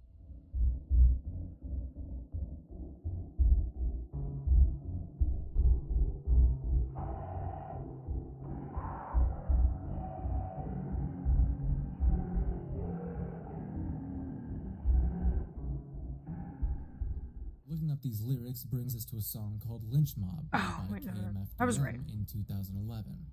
But it doesn't really seem to tie into anything just yet. A random distorted man saying something near indecipherable.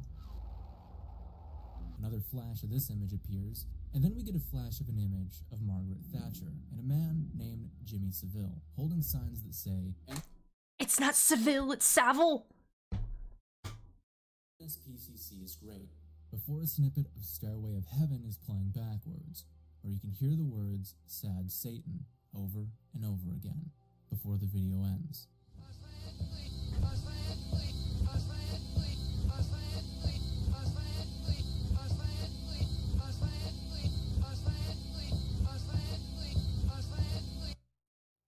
So what exactly can we get from this? Well, honestly not much. So far it seems like just an edgy project. No real themes between the pictures, all just kinda random, right? The image here depicting a man in the hallway surrounded by horns is from Walter Sanders. They always get it wrong. They do!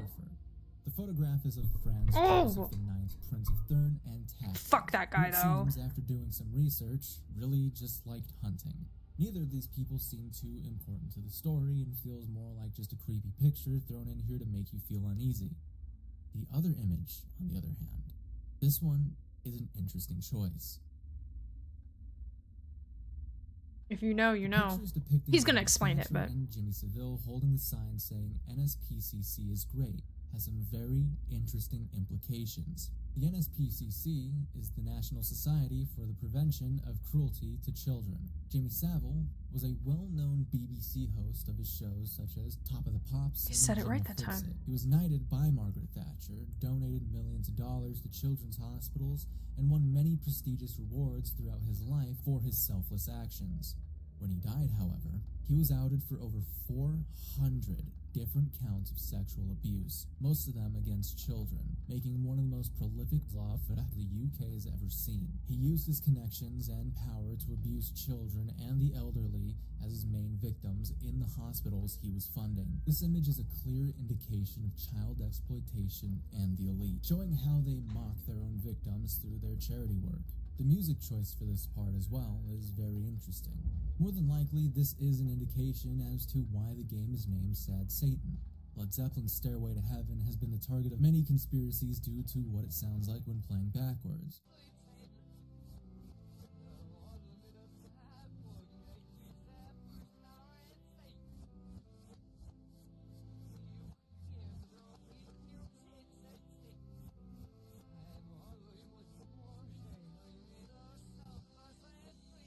And as you heard, it includes the words Sad Satan. But it might also have another meaning in this context. Jimmy Page, one of the members of Led Zeppelin, was notorious for dating a 14-year-old during his time within the band. Ew. I don't know if this is enough to tie into a theme just yet, so let's take a look at the other parts of the Let's Play. I mean... Part 2 was released June 27th, 2015. I think that's enough to make a connection there. IMO.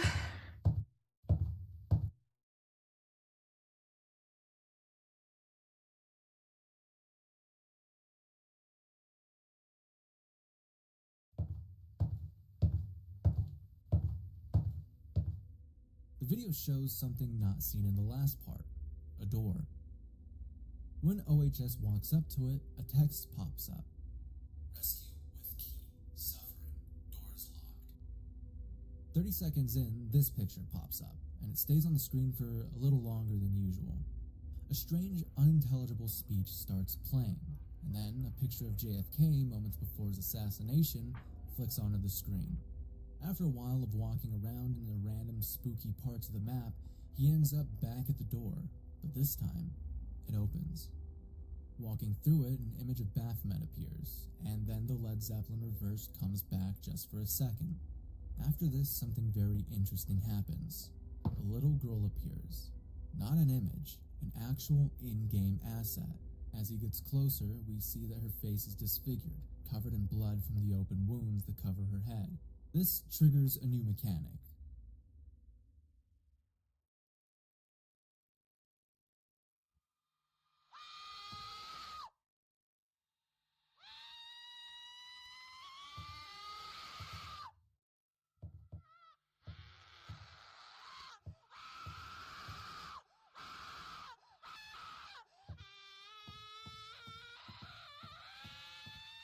We're just having a relaxing Tuesday drawing.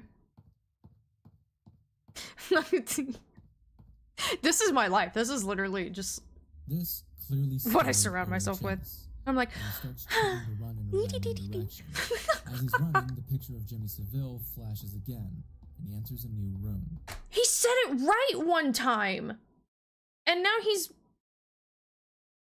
back to saying Seville. Oh man. Surrounded by bloody children. The video ends. This part feels Honestly, true crime and horror and disturbing shit is my comfort. Most definitely better. So let's break it It's my down. comfort media. The picture of what to me looks like a malnourished kid is a photo taken by Roger Ballin in a compilation, Shadow Chamber. A strange avant-garde photo compilation of black and white, decrepit, and slightly Avant-garde? images.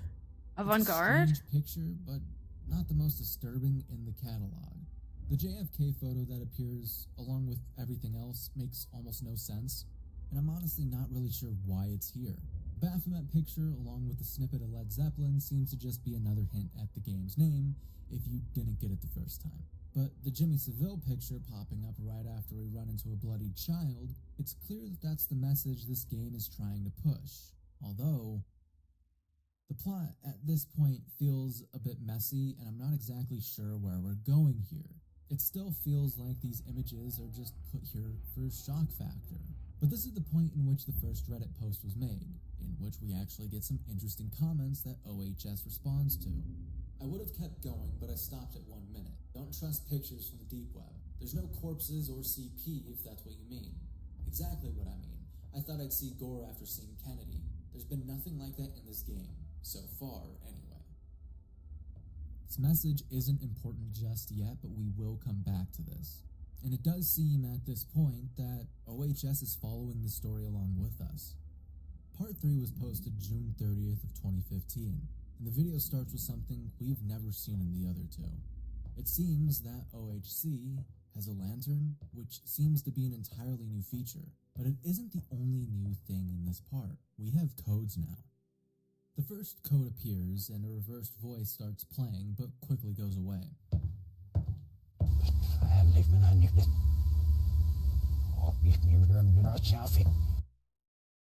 Oh, okay. After this, we get what appears to be a pitched-down version of a speech from Charles Manson, a very famous cult leader and serial killer. I live where there's no TV. There's no radio. I was gonna do claws. There's no electric lights. The girls carry water. They don't wear makeup. They have their babies by themselves. They go in the shack and squat down and have their babies. I live on the ground. I live on the earth. I lived in Hollywood, and I had all that. The Rolls Royce and the Ferrari, and the pad in Beverly Hills. I had the surfboard and the Beach Boys and the Biscuits and the Neil Diamond and the Rob Scott and the Jimmy Griffin and Elvis Presley's and Lefty Bestleys and all them guys. Over time, more and more codes show up, and then we get a picture of one of the rooms, with a strange song playing in reverse.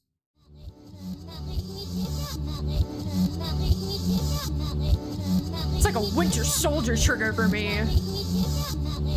Holy shit. Which turns out to be the infamous propaganda song from another game with its own rabbit hole, Hong Kong 97.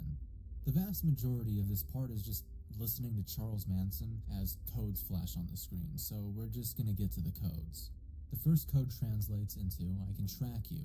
Second, good luck. You're alone. Buried. Kill, kill, and kill again. You are on my list. Fire victim. Hail 666. Sad people died. I didn't crack this, but others did long before I came along. The process they used, I honestly don't even know. Something about subtraction, I'm kinda dumb, but it is interesting. Searching around as to what this could even mean pointed out to multiple theories. Theory 1. The game is tracking the player and the messages are meant to either spook them, warn them, or both. This theory relies on the idea that there might have been something within the game file that's been watching the player. Although, when it comes down to the gameplay we see, there's nothing really pointing to that, outside of the random teleporting that happens across the maze, which could just easily be pre-existing triggers. Theory 2.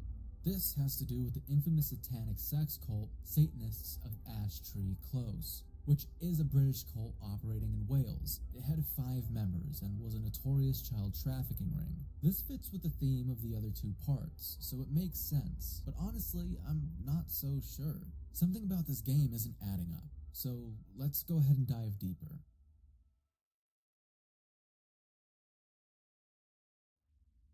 July July 1st of 2015.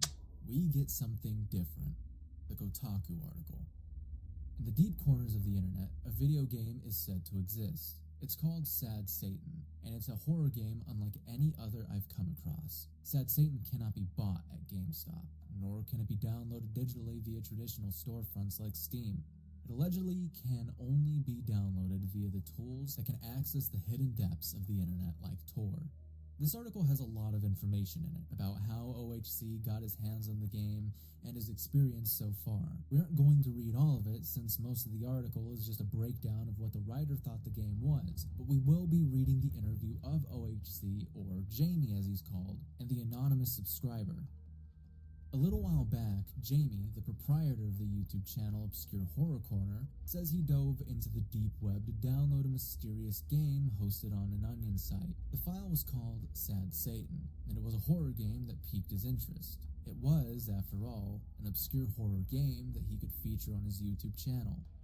I don't use the deep web too often, Jamie told me last week, but a month or 2 ago, a subscriber sent me a link and said they found something creepy, and knew that I would be interested, which of course I was. I did a malware check and other virus stuff on the file and it seemed okay, so I just shot ahead with it, Jamie said. What Jamie says he found was kind of inscrutable. Creepy, enigmatic, but inscrutable. Thankfully, Jamie actually documented his playthrough of the game. Jamie claims that the game came with a file that freaked him out so much that he ended up deleting the game off their computer. It was getting a bit strange. A notepad file that went along with the game kept appearing on my desktop each time I played the game with some gibberish messages. Jamie wrote on the first video's YouTube. I do have tea. I have lots of tea. I just have to get up and make it. I unfortunately have no screenshots of the notepad files, Jamie told me. They were genuinely gibberish text. It didn't seem to be in any language, just symbols and numbers really. I did notice 666 a few times. Clown sent me a fuck ton of tea. The title of the game. Jamie says he has no idea what the game is or who made it. They're hoping that by sharing the videos, they'll be able to find out more. I spoke to the subscriber that supposedly sent Jamie the game in the first place. He wished to remain anonymous. I first found out about the game on a deep web forum, he claimed. It's like an all-purpose site. All of your usual forums can be found there. Tech help, reviews, fitness, things like that. Plus some original content. This deep web frequenter says that someone put up a link to a game on these forums. Something which is supposedly kind of unusual for that corner of the internet. That was the first time I had seen a game posted on the site, he said. If media floated around on this website, it was more likely to be music and movies. 5 minutes before the lights come back on. Ooh! Not user-created games. The user never specified whether it was his own content or someone else's, but I presume it was the user's game, he said. He signed off his post with ZK. My deep web informant doesn't know much about ZK. It is, after all, an anonymous forum. I have seen other posts sign off with ZK, mostly comments, which were very odd, he said. Some of the stuff ZK posted before was pretty weird. Dark view, satanic mumbo-jumbo. Whether it's nefarious or all in good fun, I can't really say, he mused. He said that while it's entirely possible that the game has some dark ulterior motive, that he's waiting to see what else is contained within it before making a judgment. Apparently, the entire reason that he shared the game with Jamie was because he couldn't get the game to run on his own computer. So he, like the rest of us, can only experience the game secondhand. So now we have something more to go off of. Not only do we know where this game may have come from, but we also know that Jamie did in fact have descriptions in his videos I see something to explaining drink. some of the story on how he got his Because I hands on spilled this. on my And that Coke. those descriptions had what has been explained as a broken link to download the game. So why delete the descriptions?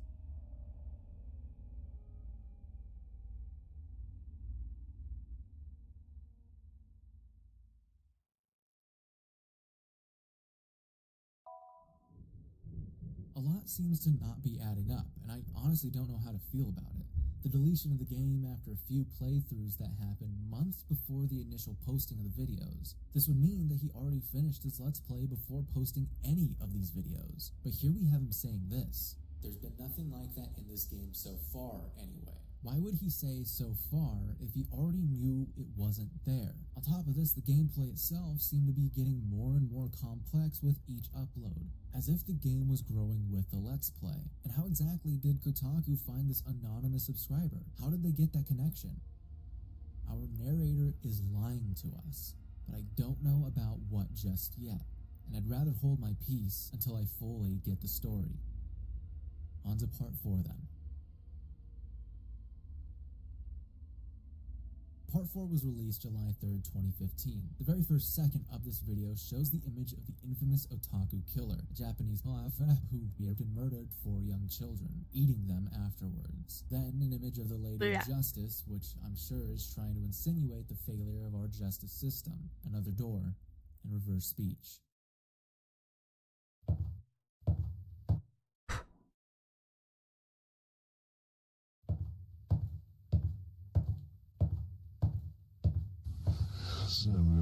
Ja.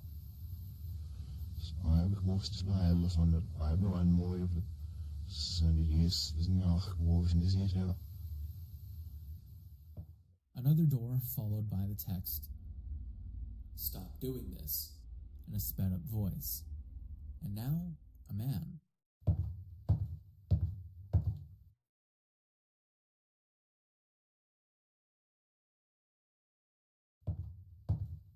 Walking out of the door, he runs into part of the map that we have never seen before, an open area that seems to be outside.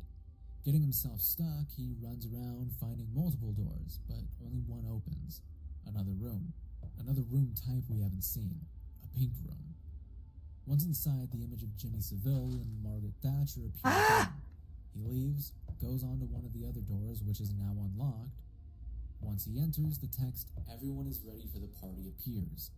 And another room type we haven't seen. A slim hallway with an opening leading to an endless void. After walking around a bit more, the texture changes back to the original black and white, and we get another picture of the otaku killer, this time without his eyes and mouth drawn over. This image stays here for an uncomfortably long period of time. After it leaves, another message. Come in and have some fun. And then an image we haven't seen before. An image of the Australian entertainer and convicted child abuser, Rolf Harris. Afterwards, he runs into the little girl again. This time, she is in every corner of the room. Leaving, he sees another picture of Rolf Harris, and yet another room type Jesus we Christ, have thank you not for come me. across. A red room. That's A tragic. red room with reversed crying and an unreadable message on the wall. Then ends with another picture of the otaku killer and our good friend Led Zeppelin's reverse song. If you couldn't tell by now, the game is about child trafficking and those who have hurt children. Almost everything in this game has been added to either show you that premise or to spook you, but even then, some of what has been shown doesn't even make any sense. Why show JFK in part 2? Why add a song only famous in a game that only people into obscure horror game circles would know in part 3? Well, unfortunately, part 4 confirmed my suspicions. Jamie has been lying to us. But why? This game did not come from the deep web. It came from Jamie himself, and he only made the game's story up to gain traction for his channel. And I'm not the only one who figured this out. This game is not impressive. I don't think that's unfair to say. Anyone with knowledge on how to work a game engine could pull this off. But the giveaway is the fact that this game has been evolving with every single playthrough Jamie has done. Every opening in this game is a fully different area than the last episode, and each episode has new mechanics not previously seen. Progress just kind of happens without explanation. Jamie, in multiple instances across Reddit as well at this point, has acted as if he was actively playing the game with the uploads, which contradicts his statement of deletion in the Kotaku article. This led me back to the question, why did he delete the descriptions for the videos? Well, it turns out someone on 4chan figured out that the link that Jamie put in his bio was fully impossible to ever exist. The story on how he got the game is totally fake. The onion link that he posted never actually existed. In fact, it's impossible to make it work with Tor. How do I know this? Very simple. Just check Wikipedia. Addresses Yeah, then people made their own version. Are generally opaque, non-mnemonic, 16-character alpha semi-numeric hashes which are automatically generated based on a public key when hidden services are connected. These 16-character hashes can be made up of any letter of the alphabet and decimal digits from 2 to 7. The key part in this is decimal digits from 2 to 7. Now take a look at the link he provided. That 9 shouldn't be there. He just made up the whole story to get subs on his YouTube channel. Proving that not only does this game not come from the deep web, it was impossible for it to have ever existed in the first place. Jamie, finding this out, deleted the descriptions as fast as he could. He didn't want to give up the ghost just yet. But why lie? ARGs at the time were still prevalent and it would have been fine. But he posed this as some giant internet mystery that totally exists. On top of this, once this 4chan post was made, people found an old comment from Jamie himself underneath one of his videos. Awesome stuff, bro. Keep up the good work. I love seeing these games. Thanks. I haven't been too active lately because I've been working on creating my own game. I'll hopefully have something about that soon enough. This added alongside the fact that people found out that Jamie actually lives in the UK, where most of the plot of Sad Satan takes place. Jimmy Savile, Margaret Thatcher, Rolf Harris, some of the cults, they all take place within the UK, for the most part. Take into account, Obscure Horror Corner was created in 2014, and Sad Satan was the video series that blew up their channel from 2,000 subscribers to over 100,000 subscribers in almost 2 weeks. It makes sense as to why he wanted to keep the mystery alive, but this was the worst way to do it. Once people started to figure out that he was lying, interest in the project quickly died. It was edgy to be edgy, a creepypasta that the creator wanted to make everyone think was real, but wasn't. And it was the realness and the deep web aspect of it that made this game so fascinating. If it wasn't tied to the deep web, honestly, no one would have ever even bothered with it in the first place. Jamie knew this, and so that's why he deleted the description. That is why he lied. But it wasn't over, and we haven't even gotten to the worst part. Because despite the confusion most were going through with this revelation, something truly disgusting reared its head into this mystery.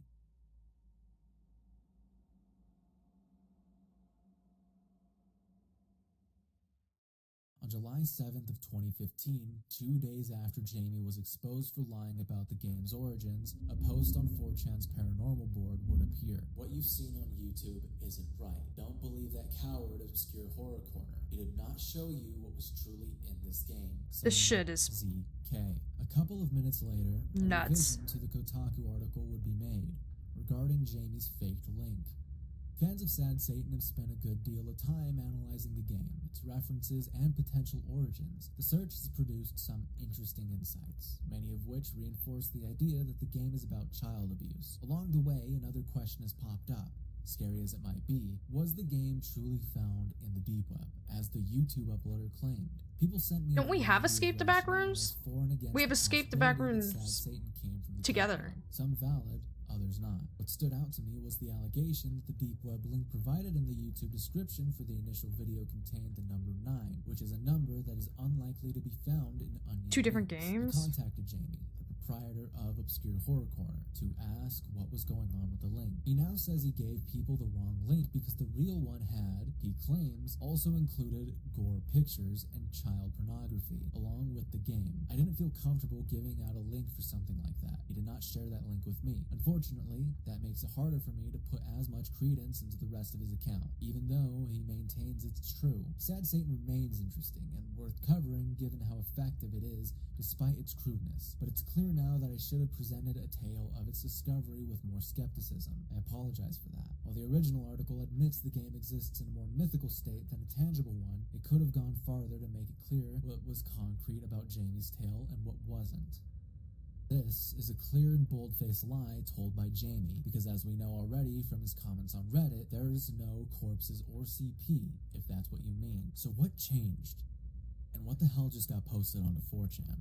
The link sent by the person who claims to be ZK is a new version of Sad Satan, the alleged true Sad Satan. This version of the game, released only minutes before the Kotaku article was uploaded, was filled to the brim with illegal content that I will not be talking about for very obvious reasons. It was also filled to the brim with malware. Unfortunately, since this was the only link ever provided to people who desperately wanted to play the game, and since it's being touted as the true version of this game, thousands of people flocked to it, unknowing as to what they just got themselves into.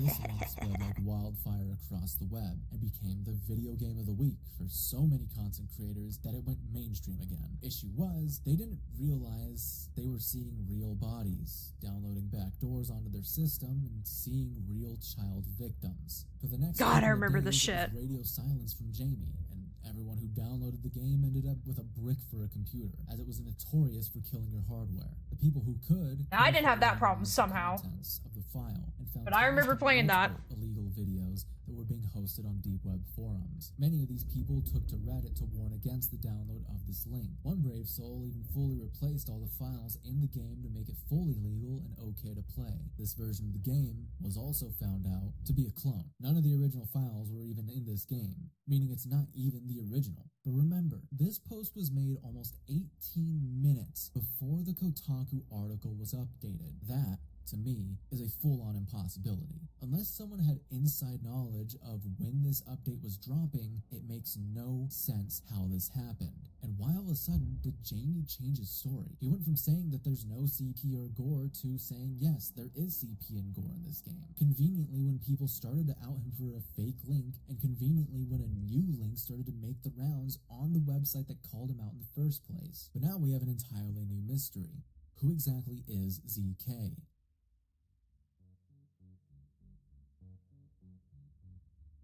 This entire situation has taken this from a fun, silly little internet mystery to a lie that made the audience absolutely pissed, to one of the worst cases of internet crimes ever committed.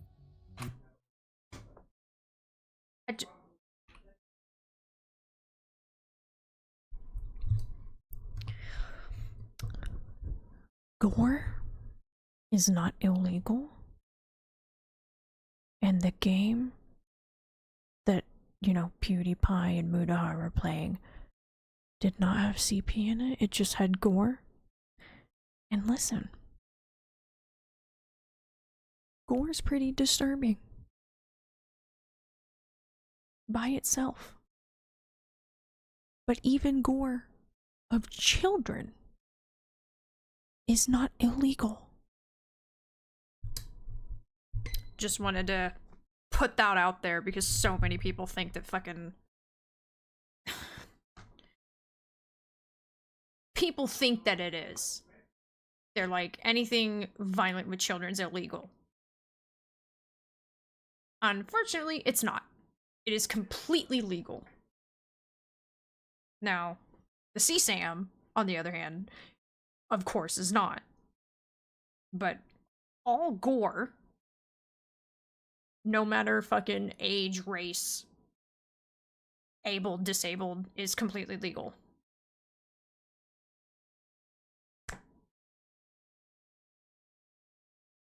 So I don't know, every time he says that, if he's referring to the version that claims that there is CP, or if he just doesn't know that gore, even if it involves children, is not illegal. I don't know. We have 3 options and 3 theories. 1. Jamie was telling the truth. This theory has almost nothing to back it up, if I'm going to be honest with you, and in order to believe it, you have to disregard all lies Jamie has told throughout this rabbit hole. But let's play this angle for just a little bit. ZK is real, and is who made this game. The anonymous subscriber is real, and sent this game to OHC, and OHC played all of this in one sitting before he deleted it a month before posting it. He told people there was no CP and gore in this playthrough, and even though he changes his story later down the line, I have to make something up to kind of defend this real quick because it makes no sense otherwise. He carefully went through all of the gameplay and edited out all of the gore in CP, still having it on his computer either way, making him a criminal, but he lied about it so that way people felt more comfortable. The only real evidence helping this case is that the new version doesn't have most of the original images, and that the clone is a pretty bad knockoff, with most of the in-game assets and the map itself not really matching the Let's Plays. This one is the hardest theory to believe, and honestly, I don't know anyone that does believe it. Theory 2. Jamie did lie, but the 4chan post was a troll. This is the theory that most believe, that Jamie made everything up, but was the target of a troll from 4chan. Honestly, a lot can point to this. Again, the fact that the clone barely resembles the gameplay from Jamie's channel, despite being such an easy game to replicate. It was missing even the simplest of images and sound bites from the original, and was also very clearly rushed. On top of this, on the 9th of July 2015, we actually had Jamie respond, which is something he hasn't done at all during this time. I didn't make the clone. Some seedy 4chan cunt thought it would be hilarious to troll some people at my expense. Yes, extremely angry about this because I'm getting messages from people telling me that I fucked up their PC, and also apparently I'm a pedophile now too. I honestly don't care what everyone thinks about the rest of this, but the clone has nothing to do with me. Responding to allegations of the files being under his name, I looked up program to change file dates a second ago, and apparently there is something that can do that. It being uploaded before the Kotaku article, if it was, well, when I think deep web, the first thing that pops up in my head is drugs and CP. So I don't think it's unrealistic for someone to just decide to make a clone with CP in it. My name is in pretty much every write-up I see about the game. I imagine it would be easy to create a new user with my name considering everyone knows it now. Really though, I know everyone thinks I made Sad Satan, but making a file containing CP and a virus is on a whole new level to that. The thing that makes me so angry about this is that my full name has been used by some people in videos about the game, and some of the write-ups, I'm not just an anonymous YouTuber now. My reputation is being damaged by this clone bullshit. While reading this, I realized he skips over that little fact of it being released before the Kotaku article. Very interesting. You really should make a thread and explain your side of things. I'll try soon. I haven't had much free time to do much lately. This doesn't mean he's not guilty, but it does show a break in character for Jamie, which in this circumstance honestly makes sense. The third theory is that Jamie made both games and lied about everything. To be honest, this is the theory that I personally believe more. None of what Jamie has stated has lined up. There's too many coincidences that, even if giving Jamie the benefit of the doubt, make no sense otherwise. For one, the troll roleplays as this ZK that we have only ever heard of about in the Kotaku article. On top of this, the anonymous subscriber from the article never came out about this, nor did this person ever even argue with Jamie when they claimed there was no CP or gore. Jamie claimed multiple times there was no CP or gore so far, and only backpedaled that statement after what seems like a random nobody troll made a fake version of the game riddled with it. His story doesn't add up. Most want to give Jamie the benefit of the doubt because technically there is no proof he made it. The main excuse being, well, why would he throw his entire life away just to make up some shitty story? But technically there is a bit of proof. The files within the illegal game are under his name, Jamie. This isn't concrete proof and can be easily faked if you were to just make a new user on your PC. But why go through all the effort to roleplay in this fake story just to frame him? But after he has lied about almost everything to keep this game going, I honestly think he did something very stupid to keep people from calling him a liar. And it seems I wasn't the only one who thought this either. Unless he was lying, which is completely plausible, the logs did have his name in them.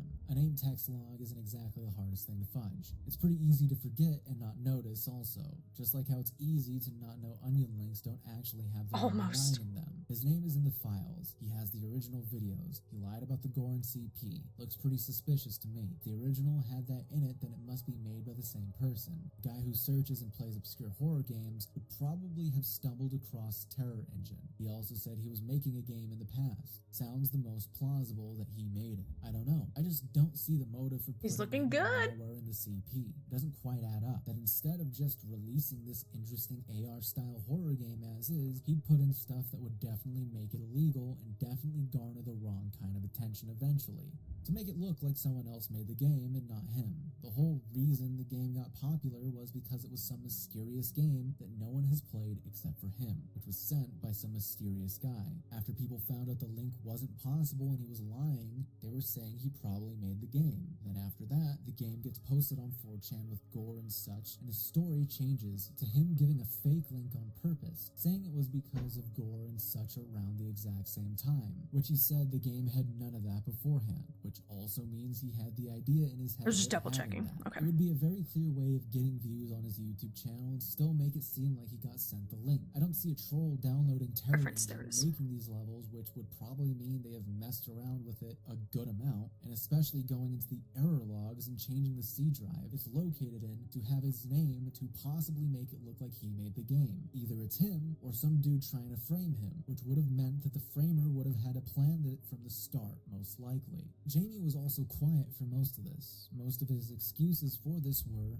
I don't have time. But let's be completely real here for a second. If you were being accused of creating a game filled to the brim with malware that bricked people's PCs and making people unknowingly download CP onto their computer, which is also insinuating that you yourself have CP on your computer, and that you did all this to simply keep your channel afloat, I feel like you would have time to respond, wrong layer. especially since your real name has been thrown around throughout this entire situation, and people are blaming you for all of it. This was the last response we ever received from Jamie. Still ticking, just about. Good to hear you've been pretty silent about, well, everything about this. There is another theory, however, dealing with someone named Gary Graves, and I'm gonna stop us here right now. The only reason I'm throwing this in is because it's technically part of the story. This theory is a complete shot in the dark at some random 4chan user who was arrested for possession of CP. There isn't a link between Gary Graves and the Sad Satan gameplay, however, and it seems like this theory stemmed from none other than Mama Max. So do what you will with that information. So where exactly is this story now?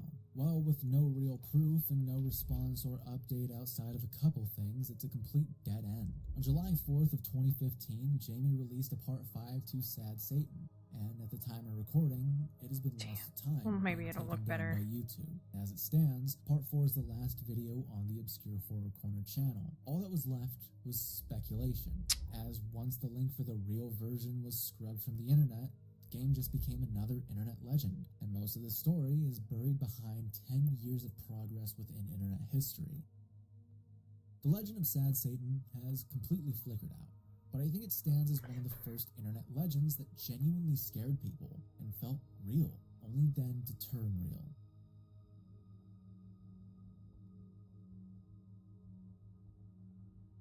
I remember being a kid and hearing about this game back in 2015 and seeing it make the rounds all over YouTube, thinking to myself, this is the scariest game ever made, ever, and if I were to watch these videos, it would give me nightmares for weeks. This simply being because of just how hyped this game was. Watching these videos back 10 years later and finally going through the deep dive of Sad Satan, I didn't need to see your it's face. not as scary as it was made out to I be. didn't ask Maybe for it was this. the hype, maybe it was just a product of the time. Who honestly actually knows at this point? I very much do regret not taking this deep dive a lot sooner, simply because I feel like maybe it could have kept some of that magic if I did. The internet's a very strange place, and it's filled with a lot of strange things. This probably isn't the strangest thing that's ever happened on YouTube, but it is up there. And this story kind of, to me at least, shows where people are willing to go to save themselves. Or, depending how you think of the ending, it shows how far people are willing to go to get a quick laugh out of other people's suffering. Either way, what we do know about Sad Satan so far is Don't need you. I don't know why these YouTube guys keep showing themselves. No one wants to see you. Yeah, like... I didn't need this. I didn't need this.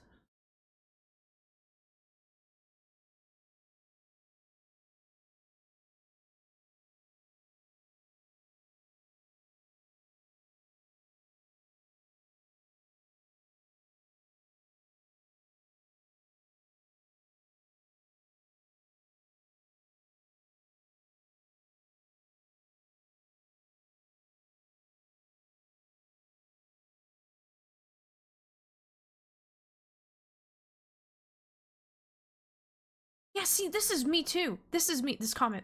I remember how I played this game in a Discord call with my friends, specifically the no CP version, but all the gore images were kept same. I still have no idea how we actually got it. It was a couple years ago at this point, but it was terrifying. Never again. See, like, same fucking thing. And I don't even remember how I got it.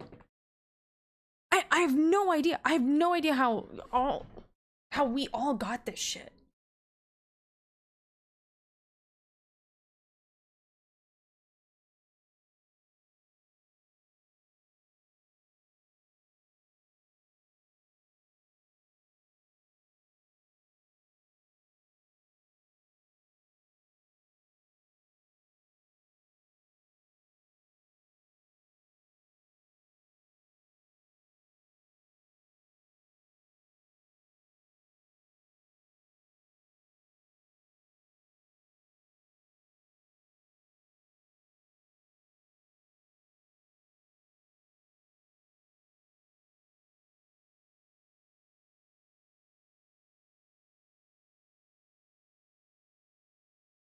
Let's see.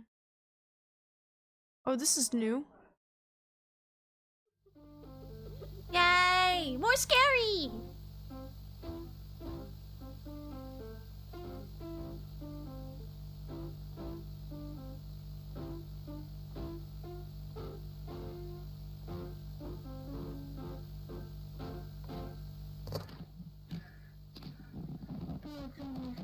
Michael Tuck, Allison Ross. Brought to you in living color. the internet has an obsession with the dark, the mysterious, and the lost. Because we need. And there's no better example of this than the communities built around the idea of lost media. Or the dancing Dobby. With thousands of people searching and hundreds of videos being uploaded onto YouTube about the topic, lost media has been a captivating, interesting, and important hobby for many online. Archiving and trying to find media that for one reason or another was lost to time. But for every good piece of lost media being found and archived, there are certain pieces of lost media that honestly should have stayed lost. It depends on what it is. If it's anything involving children, yes. Everything else, I have to know. I have to know. I am a nosy bitch. I have to know everything about everything. Okay? I don't care how fucked up it is. Unless it involves children, like, I need to hear about it. I need to know. I need to know all your secrets. In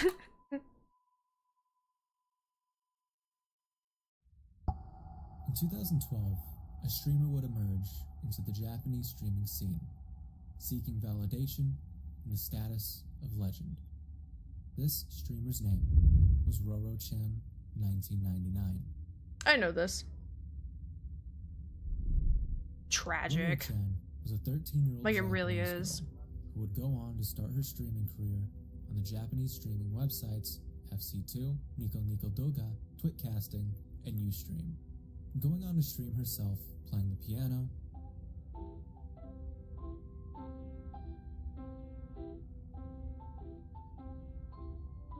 talking to her fans, and singing. 血の羽はないけれど夢が心に溢れていれば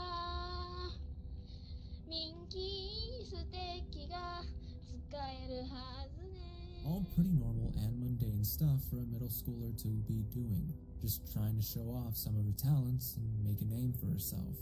But there were some interesting clips layered in between. ドッキンハートに瞬きショットすごいち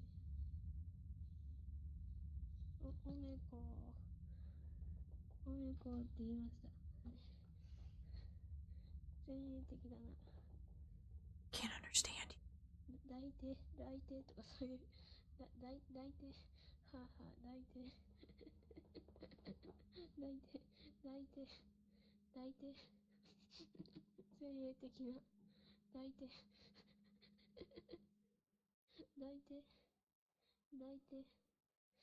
て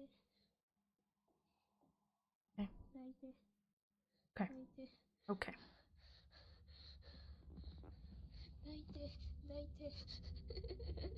In one of the archive streams, the one of her playing the piano, she suddenly stops and repeats the word daite. 前衛的な抱いて I mean, yeah, we just heard it, my guy. This word has a lot of meanings, but the most straightforward of it is hold me or hug. But according to a comment under a video made by the YouTube channel Banner, when Roro-chan starts jumping around and playing piano, I think she's singing a song from the anime Minky Momo. Sorry if that's written wrong, I haven't seen it before. It's an anime known for having a really dark ending. Protagonist dies from a car crash, despite it being a kid's show. Roro has the protagonist from Minky Momo as her profile picture, so she probably liked the anime. Also, about the last daite part, this is just my guess, but I think she was reading the comments she was receiving from her viewers. She says, haha, daite, which could be translated to, panting noises, have sex with me. I fully know and understand the fact that it could mean hug me, but it's extremely unusual and unnatural way to say it. And in this context, the sex definition makes more sense.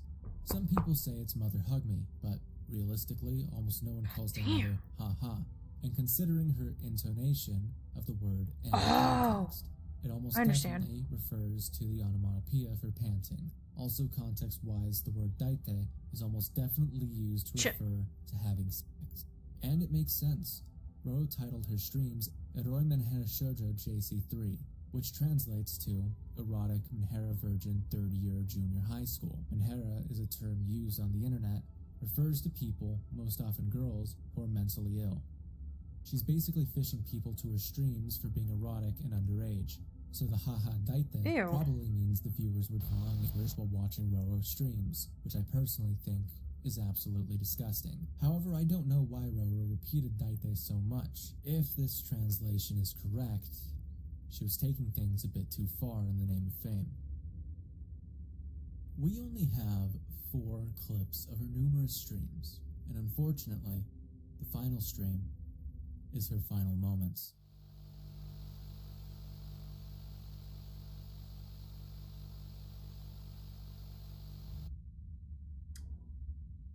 In 2013, Roro-chan 1999 would go on jumping off of the 13th floor of a building, all while live streaming. Roro-chan had an obsession with the idea of becoming a legend by any means necessary. According to some of her older viewers, she would stream herself dangling from high buildings and running through oncoming traffic. She would also go on to perform various dangerous stunts for attention. She wanted to become a legend, and she was willing to do it in any way she thought she could. She made this clear in multiple of her live streams according to her older viewers. And we can see this as well in a 2chan post made by Roro-chan planning out her final stream. What I've been thinking about. I want to do a serious stream, a serious one, and I'll do it in a way FC2 won't delete it, so it would have blown up. Maybe I'll have threads made dedicated to me. I'm imagining so many things about my Suicide stream. I was deleting a lot this afternoon. I'm doing ID, and I'm writing this right now. I think I'm going to get a bunch of backlash from this, but if I spoil it now, there's no point in the suicide stream. At least I think so. That's why it has to be so sudden. I've wanted to do something like this. When I do that, my head. I think I should do this suicide stream because I've been a normal cute girl today. That's why if I die, I think people will be really surprised. Once this happened, it was almost silence. The Japanese media didn't necessarily report on Roro-chan's death, as there is only one instance during this of a news broadcast bringing this up. Her story vanished, nearly without a trace, and it was almost completely lost to time, as most of her streams after this point were taken down. It wouldn't be until 2020, when the band Shinsei Kamata-chan dropped the song titled Ruru's Suicide Show on a live stream, that Roro's story would be brought to the wider public. This, of course, bringing more eyes on the case, as the song became extremely popular on TikTok and within the Gacha Life community. But another group also became very interested in this case, for other reasons. During this time, Roro-chan's final moments were considered lost media, and would have stayed buried if it wasn't for 4chan.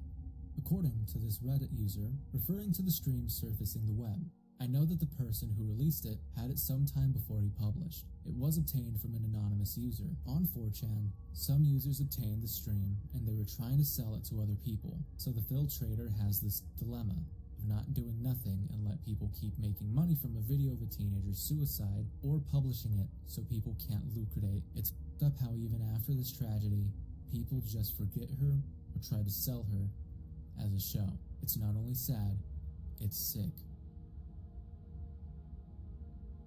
People were trying to agreed. profit off of this little girl's death. If Agreed. This Reddit user is to be believed about the situation, if this is truly the case, then I think it was for the best that it was released the way it was. This is just about all we know about the Roro-chan situation. This case has almost nothing about it. But before we move on, I do want to clarify a couple things about this case, as it has brought with it many rumors. Rumor 1, the chat egging her on in her final moments. There is a rumor still prevalent when discussing this case, that the chatters that were in her final stream were all egging her on. This is not the case, as most of the comments have been translated fully and show that most people watching her stream were trying to convince her to stop. 2, her mother was neglectful. We don't have any proof or reason to believe this claim outside of people taking the translation of daite to mean mother hug me. But as shown before, daite in this context could mean something else entirely. 3, she was bullied. There were many posts I saw while looking into this case stating that she was bullied, which we have no proof of either. Multiple of what we are assumed to be her classmates came out after this incident, stating that she was quiet, but not much more. There were some offhand comments mixed in, but as stated prior, we have no confirmation that these people are really her classmates. Like I said earlier, we know very little about this case, and the only thing that's obvious was that Roro-chan was lonely, needed help, and would do anything for attention and for fame. I think, at least for this case, it's best not to look much more into it, and to allow Roro-chan to rest in peace. I want to keep that for now. I'll delete it later. They think he may have killed dozens and dozens of women. But for 15 years, investigators have failed to find a single body. Well, the search is on today for the bodies of possible murder victims of the state's most infamous torture tyrant. March 19th, 1999, Albuquerque, New Mexico. A 22-year-old sex worker would go on to her daily commute and run into someone who she thought would be a potential client. Following this man to his house, she was caught in what she believed to be a sting operation, as another was waiting there to confront her with badge in hand. She was handcuffed and driven 150 miles away from her last known location, down south. Oh wait, Helios, you're in the way a little bit. There we go. She met a fate much worse than prison. She found herself in the back of a soundproof trailer that was closer to a torture chamber than a trailer. I hate this. I hate this one. I hate this one. She found herself a victim of one of the most infamous serial killers in the United States. I hate this one. Cynthia Vigil found herself in a hell designed specifically for pain by a man named David Parker Ray. I hate this and one. his I hate accomplice, this one so Cindy much. It makes me so Henry. fucking mad. When she woke, she would be welcomed to this nightmare with an audio tape that many before her heard before their final moments. Okay, bitch. We both know what you've been brought here for. A lot of f***ing in second. Your wrists and ankles are chained, and you're gagged because you're not going to like the way I do it. You're going to be kept here, naked and chained down. I'm going to use you for a slave. I'm into bondage and S&M. It's kind of hard to find willing partners that goes for that shit. So when I get the urge, I go out and find me some good-looking little bitch that turns me on, kidnap her, and keep her in my playroom for a while for a sex toy. And this time it's your turn. You're going to be tied or chained in different positions, whipped repeatedly in your mouth. This tape goes on And your tits for and sex 5 organs are minutes going to and be is not the abused only and one.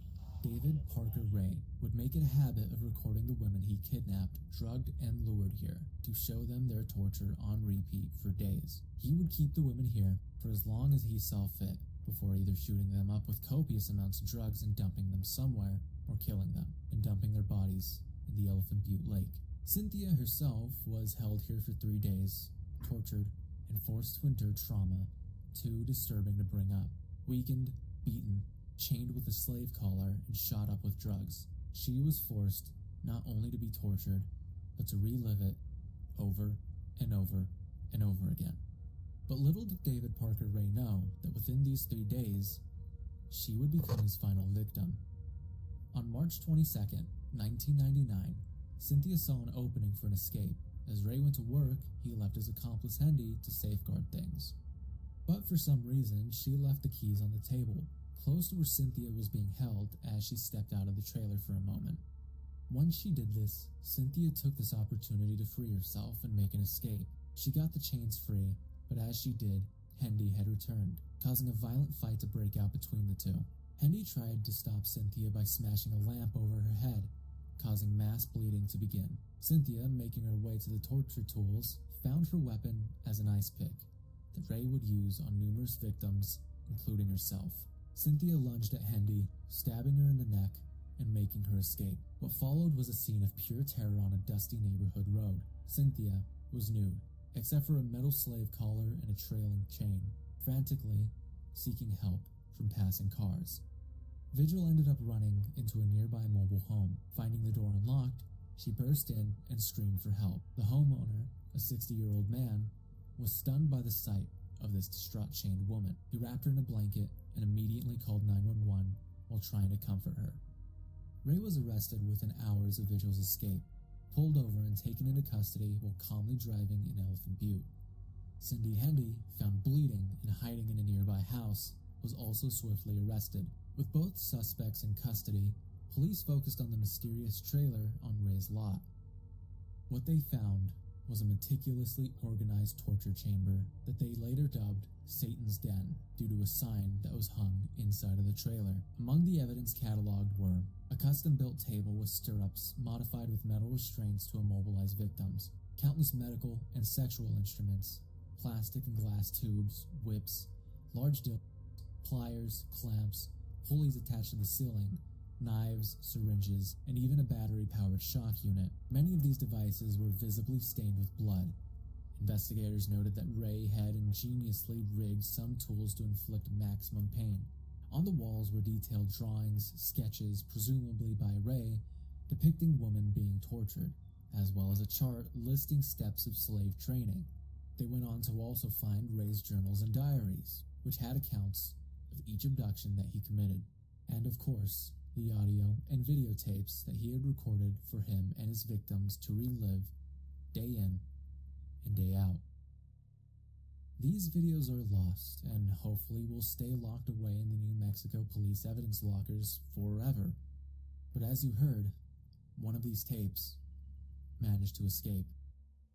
The orientation tape, recorded by David Parker Ray God, I in hate this one. 1993, was publicly released in October of 2022, following a formal request under the New Mexico Inspection of Public Records Act. Researcher Joseph Pastoris submitted the request to the New Mexico Department of Public Safety, which provided a digitized MP3 copy of the 5-minute tape. Pastoris then uploaded the recording to the Internet Archive, making it fully accessible to the public. Hate the tape.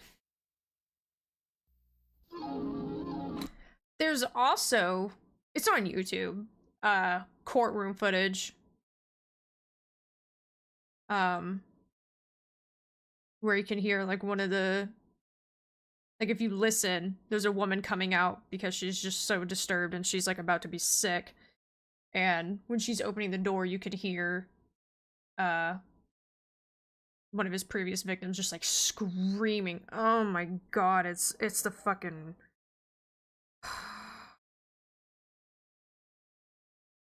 like it's the worst.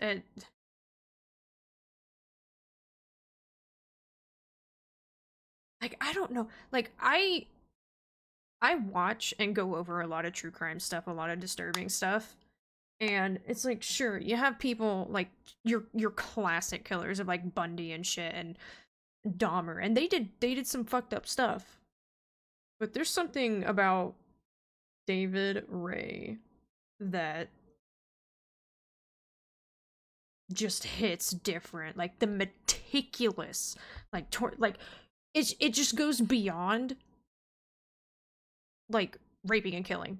It goes beyond like killing and then like cannibalizing parts of it. It's just, I don't know. It just goes so far beyond the other shit. The following program is brought to you in living color on NBC. July 15th, 1974. At 9:30 a.m., the Sarasota, Florida news program, Suncoast Digest, goes live. Early Sunday morning, the Beef and Bottle restaurant north of Sarasota Bradenton Airport on US 41 was the site of an attempted armed robbery and shooting. TV40 newsman Bob Peterson was on the scene shortly after it began, and he filed this report. Sorry, for those of you who saw Late Night Weekend News Watch last night, we did have a film report and a commentary by Bob Peterson. Unfortunately, we had technical difficulties and cannot bring it to you now. However, News Watch tonight at 5:30, and we will have that story for you then. As of this morning, Grace Foster, who was shot in that incident, I know this. is in satisfactory condition at Sarasota Memorial Hospital. In keeping with the WXLT press. Oh god, this one's fucking sad. It's so sad. Like, as a human being, you'll be able to sympathize, but I feel like as a woman, it's even more so. Just Practice of presenting the most immediate and complete reports of local blood and guts news. TV40 presents what is believed to be a television first. In living color, exclusive coverage of an attempted suicide.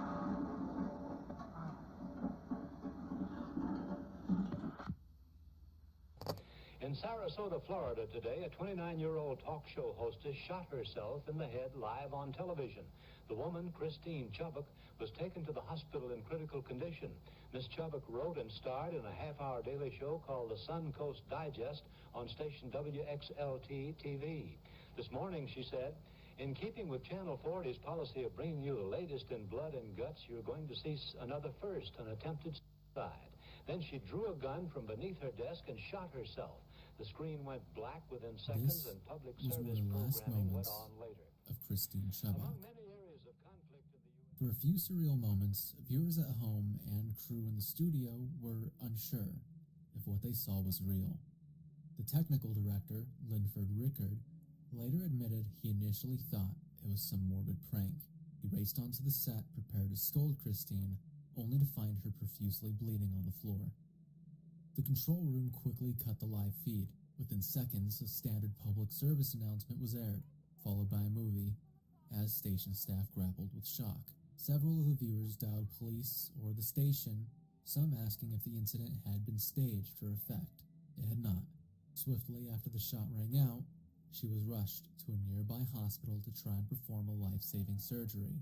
WXLT's news team had the grim task of informing the wider press. They discovered Christine had essentially scripted out the tragedy. Her news copy, on the desk, included a prepared segment to be read after the shooting. It was written in third person, as if by a news reporter covering her own successful attempt, noting that Christine was in critical condition at the Sarasota Memorial Hospital.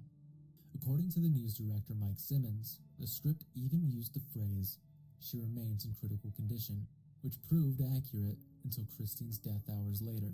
The station released that very statement to other media outlets, using Christine's pre-written words to break the news of her attempt. Chubbuck never regained consciousness. She died in the hospital in the early hours of the next day, despite emergency care.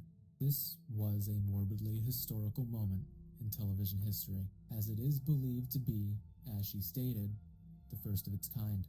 In the decades since, Christine Chubbuck's on-air lawsuit has remained a dark part of television history and a reference point in discussions about live broadcast safeguards. It is often noted that modern live broadcasts employ a time delay of several seconds, partly to prevent unforeseen events, like violence or self-harm, from reaching viewers unfiltered. Christine's case contributed to the industry awareness that truly live TV can encounter dire situations that demand quick intervention. For years, this has been speculated on and about, as it has caught the morbid curiosity of many who have heard of the case. And for years, it was speculated that there was never any recordings of this event due to the lack of archives news stations had during the time. That was until 2016. Greg Chubbuck, Christine's brother, in 2016, went on record stating, "I don't know to this day where it is," Greg says, "but I know no one knows where it is. And no one ever almost makes me want a second iPad so I could transfer this. Chubbuck had specifically asked that her That's show stupid. be taped that day. There was a videotape recording of the incident. Immediately after the shooting, that tape became evidence in police investigation. Law enforcement seized the footage as part of the case, but once it was no longer needed for the inquiry, the Chubbuck family moved to prevent any public dissemination. They obtained a court injunction to block release of the tape and ensured it was turned over to Christine's mother, Peg. For decades, the recording was locked away and presumed inaccessible, effectively making it a piece of lost media. One persistent rumor was that WX... Okay, so it looks like he's gonna tell the backstory. I hope so, because it's really sad. XLT's owner, Dual-wielding iPads, right? kept a copy of the tape in the station archives or his personal possession. For years, it was unconfirmed, but in June 2016, a report finally verified the truth. The original recording does still exist, and had indeed been kept by Nelson until his death. According to an investigation by Vulture, Nelson's widow Molly acknowledged that she held the tape for safekeeping and later entrusted it to a law firm's vault for permanent storage. She made it clear that she has no plans to make it publicly available. The only thing that was ever officially released was a transcript of the recording. This, of course, led to many fakes and many recreations of Christine's final broadcast. That was until 2021, when somehow the audio from the recording leaked online. Early Sunday morning, the Beef and Bottle restaurant north of Sarasota Bradenton Airport on US 41 was the site of an attempted armed robbery and shooting. TV40 newsman Bob Peterson was on the scene shortly after it began, and he filed this report. Sorry, for those of you who saw Late Night Weekend News Watch last night, we did have a film report and a commentary. This is not a recreation, or at least it's believed not to be. According to a comment on Reddit, the uploader of the video connected to the direct link in this thread is not the original uploader. The original uploader from the video, account name Adalist, is believed to have gone by the username Anon1974 on the Lost Media Wiki forums. January 31st, 2021, Anon1974 posted the following on the LMW forums. So, to put it short, I have access to the audio of Christine Chubbuck's suicide. That is the audio, not the actual footage. He then went on to give details explaining why this audio was in fact legitimate before ending his post with, "I'm sure you have many questions, and I'll answer any that I find reasonable. What I won't answer is either how I got it or if I plan to release it. In fact, I'll answer that second question here. No, I will not." Greg Chubbuck, Christine's brother, has made it clear in interviews that he doesn't want it released, and I will respect that. When Anon1974 made this post, the thread had not been active since December of 2019. Due to the fact that he had provided info that was either already known, info that was unprovable, as well as unwillingness to release the audio and give zero info on how it was obtained, people immediately began to question his claims. There is a belief among those in the LMW forum community that do believe this is real, that Anon1974 obtained it from a private collector. February 5th, 2021, a portion of the monologue I would love to be a prior private to the collector event of was posted disturbing on shit. the LMW forum by Anon1974, and that's when the discourse over whether That or costs not the audio bunnies. was released, or if Anon1974 actually had possession of it. At this point, it seemed to be 50-50 as to whether or not people thought it was real. Also during the time, Anon1974 continues to defend himself along with the validity of the video while stating numerous times that he won't release the audio. April 8th of 2021, the full audio is released onto YouTube late in the evening, sending the LMW forum into a frenzy. It wouldn't take too long for the controversy to begin after the following comment was made under the video I think it's supposed to be that the following day. I was able to find Greg Chubbuck's real phone number via public records today. I let him know about this, and he's really upset. You should probably take this down. He's threatening legal Yeah, I'm pretty sure action it's and supposed to be all that kinds of color. stuff. Soon after, the Twitter account Tommy Servo, a well-known contributor to the Lost Media community, confirmed that Greg was contacted, and that he was threatening legal action if the video was not taken down. It wouldn't be long until the comments on the Adelist upload were disabled, followed by the video being made private. At the same time, LMW user Anon1974 would go on to delete all of his posts that were made on the forum thread. On April 10th of 2021, a re-upload of the audio is released by the YouTube account XFinks. Discourse over the validity of the full audio begins. Once again, seems to be 50-50, the same as initially released audio. April 11th of 2021, LMW forums admin by the name of Dykate insists 99.9% that the video is in fact real and has no reason to doubt Adelist/Anon1974. He also went on to comment, he has his reasons for releasing it and then privating it, which I won't be divulging here because I don't particularly want to see the situation take any drastic turns for the betterment of everyone involved. Debating and arguing continue within the thread till April 30th, when a user by the name of Empty Eyes, Empty Mind comments that he was finally able to get a hold of Anon1974, explaining the following. They said they did what they did because they wanted to basically wash their hands of it. By posting it and then deleting it, they allowed people to get it if they wanted, and that way Anon1974 didn't have to worry about any responsibility or fallout. They also said they wish they never found it in the first place. Make all of this of what you will. This is the only one on this list that I'm not exactly sure on, and honestly, I'd rather have it be a fake. The Chubbuck family I wish you would have gone over the backstory. to be found, so honestly, it should stay this Boo. way. But if it is real, that means someone out there has the tape floating around, and more than likely the only reason they haven't uploaded the full thing is out of fear of a lawsuit.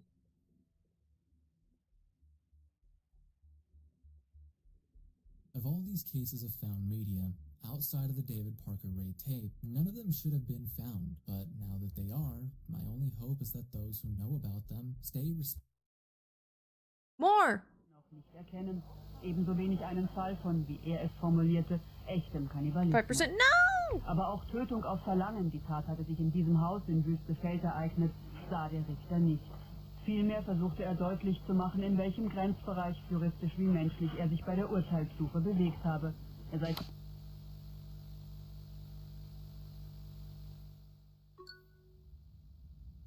One of the greatest gifts the internet has given us is the ability to connect with just about everyone, allowing us to find niches and communities with very obscure yet common interests. Hobbies could be shared, fantasies could be fulfilled, lovers could be found. There is a place for everything and everyone online. But just like our offline world, there are some places that you just shouldn't seek. because if you do, some of them might lead you right into the jaws of a predator. I'm just literally just gonna draw over this. Today's story is one that, in my opinion, captures the essence of the internet and how it Listen, I like you. I like your content. I don't need to see what you look like. changed the way the world works. It is extremely morbid, I like your disturbing, Bucky and hair, though. disgusting, but it's That's pretty also cool. kind of funny and ironic in some of the ways things happen within the story. Fortunately and unfortunately, I can't really show you anything that deals with the story outside of some B-roll footage and some images that I've gathered due to the nature of how this story unfolds. Because what we are about to discuss today is a piece of media that has been locked behind German police evidence lockers for, well, since it came to light in the first place, as it was deemed too much for the public to handle and is probably never going to be shown in public so long as we're alive, making this a piece of lost media. And since I can't really show much of what's going on within this video, I decided that it would be kind of a cool idea to go back to the old style of content we used to do before the last couple of videos. This is still going to be the exact same quality as I've been trying to put out, so hopefully this doesn't scare you off. Anyways, I hope you guys all enjoy, and thank you for being here. You're welcome.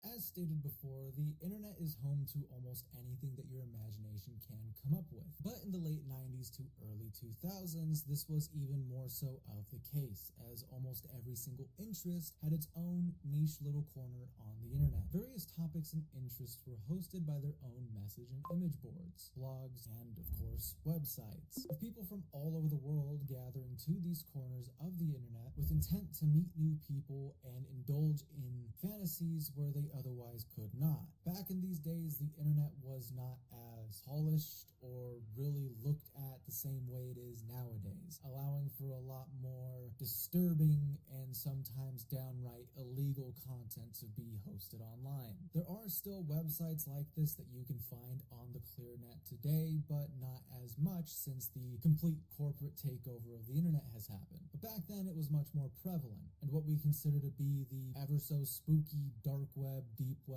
net, or whatever you want to call it, was nothing compared to the way Web 1.0 was shown. And the forums that we're going to be talking about in today's story are a perfect example of that, as this story begins with Necrobabes.com. Necrobabes.com was a subscription-based web forum that hosted a lot of fetish and shock websites. These websites were paid for access for the most part with a wide array of snuff, which none were allegedly actually real. All of the videos and photos were made by actors who were playing dead, simulating strangulations, stabbings, and all other forms of snuff-style content. Being that it was all allegedly This will get shown down here. it was a kind of pure, kind of cleaner way for people to get their fetish content. Well, as clean as faking shock content can get. But Necrobabes had a sister website, and this is what we're going to be talking about mainly, Necrobabes.net, which Necrobabes.net hosted a lot more free content. This website We'll paint over it, it's fine. User-generated content,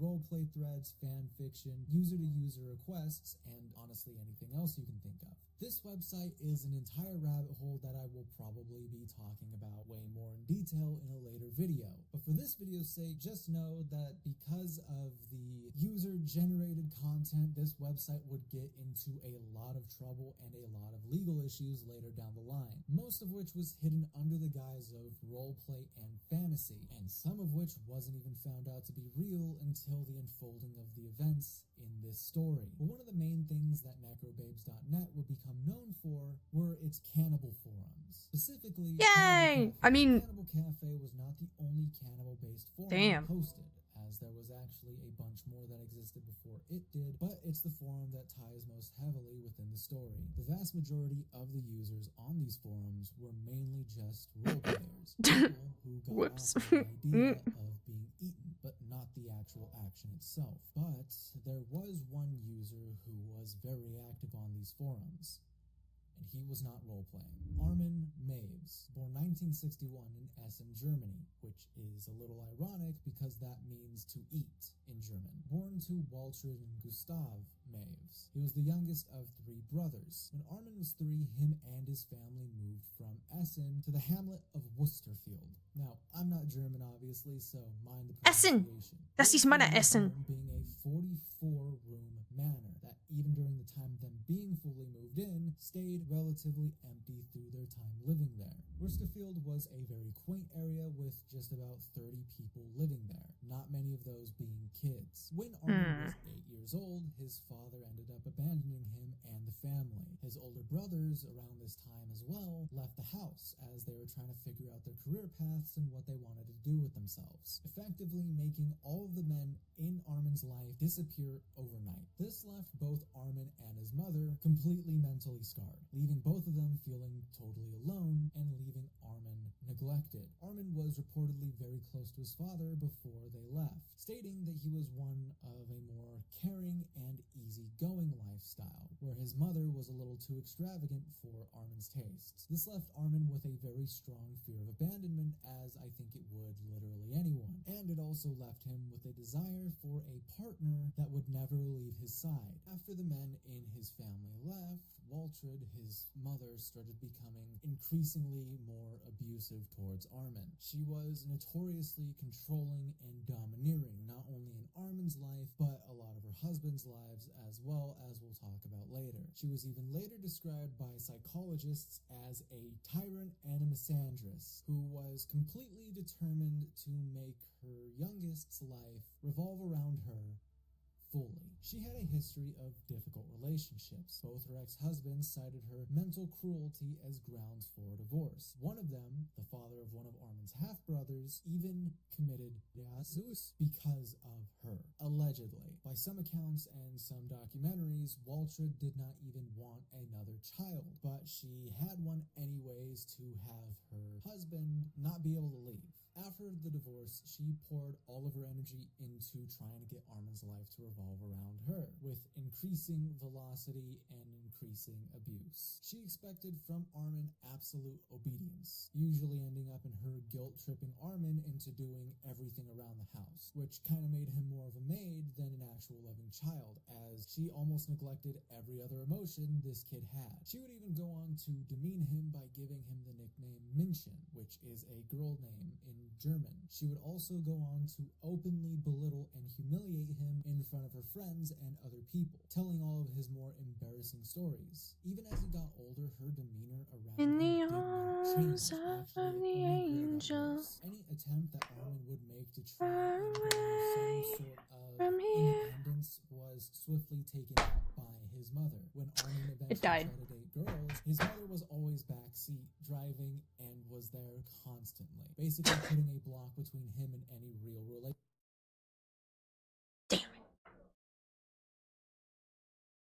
Damn. They really put a chest-size slider in the Dune Awakening character creator. It works on everyone. Yeah. I'm so here for that. I fuck.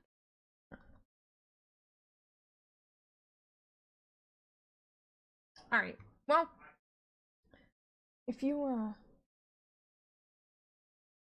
want to watch the rest of this on your own, it is Void the Warlock. Actually, I can copy and paste a link. Shut up, the boy. I've been here. But anyway, I'm going to end it here today. I thought I'd start early. I don't know, because I felt like it.